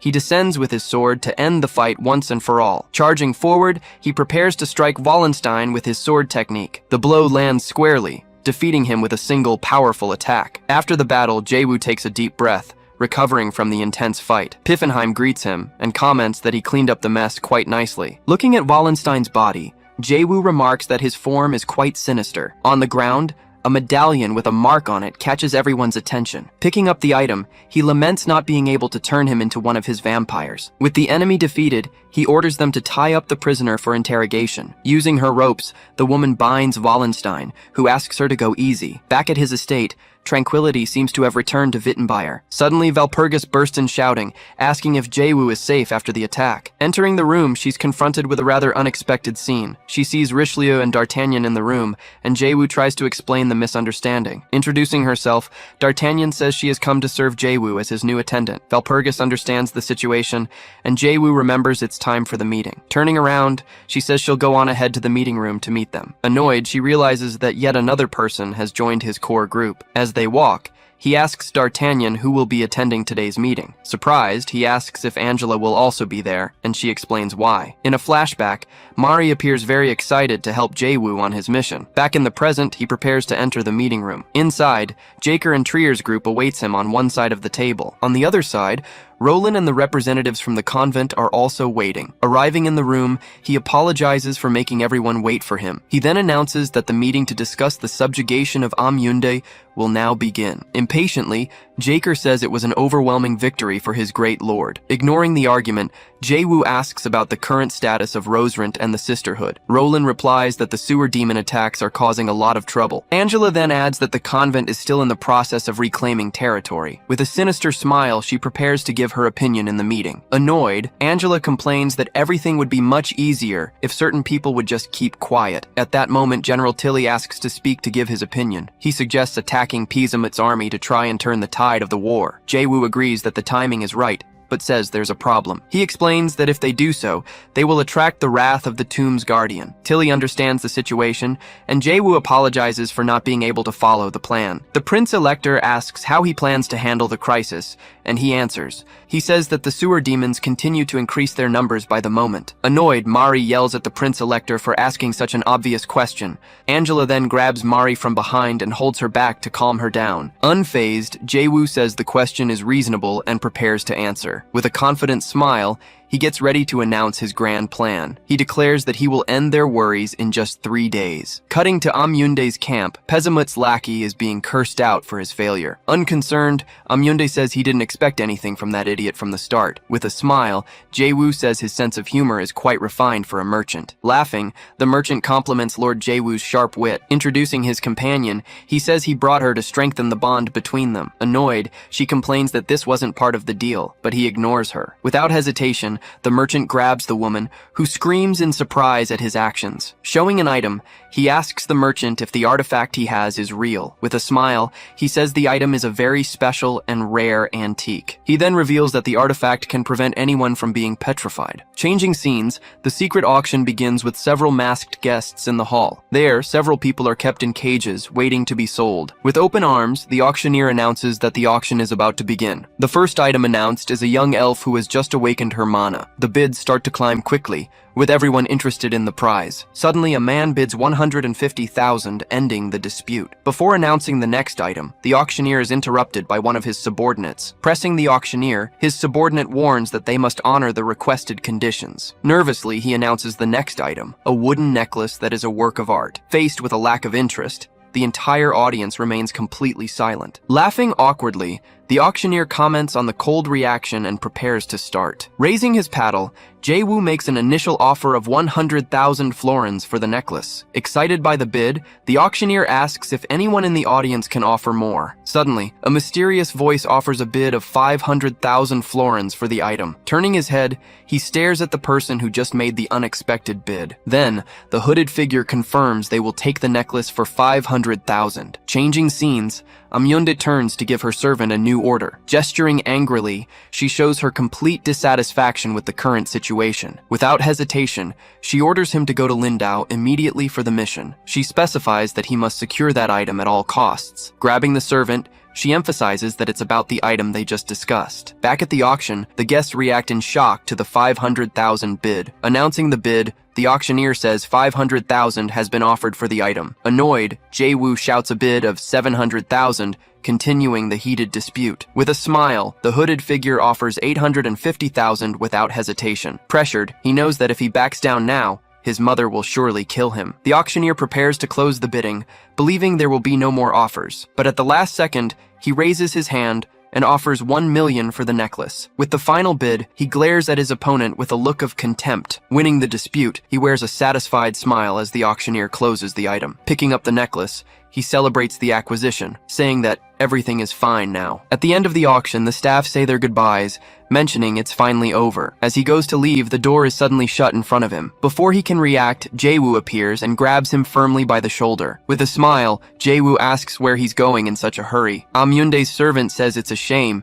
as he was very interested in the necklace. Clenching his teeth, he glares at Jae-woo, unsure how he got so close. Suspicious, Amyunde's servant wonders if he's planning something. Taking off his mask, Jae-woo reveals his true, dark intentions to everyone there. With a single blow, he easily knocks Amyunde's servant to the ground. Meanwhile, Lena gets rid of the merchant, cursing him for his actions. On stage, Jae-woo thanks them for waiting and announces the second big event of the night. Suddenly, several undead goblins appear and start attacking all the guests. With a smile, he calls it a lovely encounter with his goblins. One of the guests screams in terror as a creature lunges at him. Fallen on the floor, the merchant asks why Jae-woo is doing this to him. Observing the scene, Jae-woo just stares at the chaotic result he created. Seeing the chaos, Amyunde's servant decides he needs to escape as quickly as possible, but Lena stops him, using her threads to ask where he thinks he's going. The necklace then falls to the ground, and Jae-woo approaches to pick it up. With nowhere to go, Amyunde's servant is paralyzed with fear. Crouching down, Jae-woo warns him that the real fun is just beginning. Getting straight to the point, he asks if the person listening is really Amyunde. Furious, she calls him a rat for daring to challenge her. With a smirk, he prepares to reveal his final plan. Crouching down, he asks if she really thinks he's a complete idiot. Surprised, she hears him say that he didn't come all this way knowing nothing. Then he reveals he knows exactly what she's hiding in her nest. Back at the auction, a goblin laughs, saying his boss is angry. Turning to the side, he stares at the goblin, not understanding what happened. Explaining the situation, the goblin informs him that he also brought all the captured slaves. Pointing to the crowd, he says there must be about 300 people in total. With a worried look, Lena comments that they'll be sold somewhere else. A quick memory flashes by, and she recalls when she was also a slave. Just then, he calls out to her, telling her to focus on the situation again. Scolding her, he asks why she's so distracted while on the job. Apologizing, she explains that she was lost in her own world for a moment. Then she asks what he plans to do with all those slaves. Pointing at them, Jae-woo declares that he will settle them all on his property, Wittenbayer. Without a care, he says he'll hand them over to Rebes to be made useful. Finding the situation funny, she laughs, and he asks for the reason. With a smile, she replies that he's just a very strange person. Giving orders, he tells his goblins to escort the 300 slaves safely. While changing her clothes, she asks if he isn't going back to Wittenbayer now. He tells her he has something else to do, and that she should call him master. Saying her goodbyes, she leaves, and he notices that she seems to have let her guard down. With a determined look, he turns to his next task. Surrounded by sewer demons,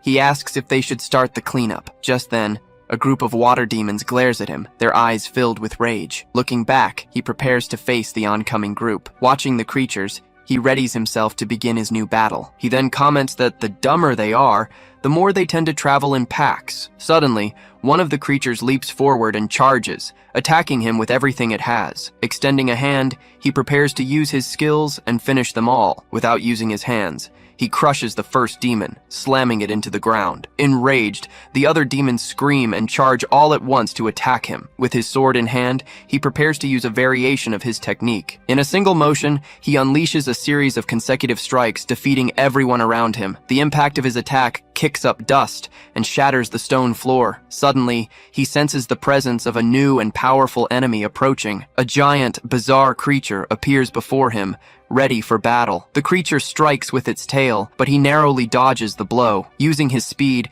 he rushes forward and lands a direct hit on the enemy. Even wounded, the creature turns and attacks him with its multiple tentacles. After the attack, he wonders if they aren't underestimating him too much. With a smile, he says he didn't expect them to send just one big guy. Watching from a distance, the demon leader remains silent during the fight. Floating in the air, he warns his enemy not to get too confident about victory. Pointing, the leader orders his troops to kill that wretched human at once. Making a hand gesture, he prepares for what's coming next. With a smile, he says that if that's how they want it, then fine. At that moment, several shadow servants are summoned to join the great battle. Among them is Piffenheim, one of his most loyal and powerful servants. The woman also appears, commenting that she's getting a lot of new toys today. Seeing the new enemies, the demon leader points and orders his troops to attack. With a sinister look, he prepares to give the final order to his servants. Giving the order to finish them, his servants charge into combat. Without hesitation, the new servants attack and easily defeat the sewer demons. Observing the outcome, he comments that the fight was quite intense for everyone. He then decides he needs to leave soon, as he has something important to find. Screaming, the demon leader orders them not to let the human Jaewoo escape. But before he can finish, he's struck by a fatal blow from behind. Piffenheim tells Jaewoo to go, as they will take care of all the enemies there. Arriving at the Crystal Cave, he finally finds the place he was looking for. Looking at the entrance, he comments that he gets lost every time, because its location is random. He then notes that the woman's preferences and taste are quite strange. Looking to the side, he braces himself for what's to come. In front of him, the silhouette of a giant dragon can be seen inside an egg. Looking closer, he confirms that it is the lake's water dragon. Without wasting time, he hurries to act before Aemyunda arrives at the location. Suddenly, the entire cave begins to shake and crumble down on top of him. Turning around, he faces the new threat that has just appeared before him. With a smile, Aemyunda appears in the cave, ready for the final confrontation. Arriving at the scene, she finds him and says that she's finally found him.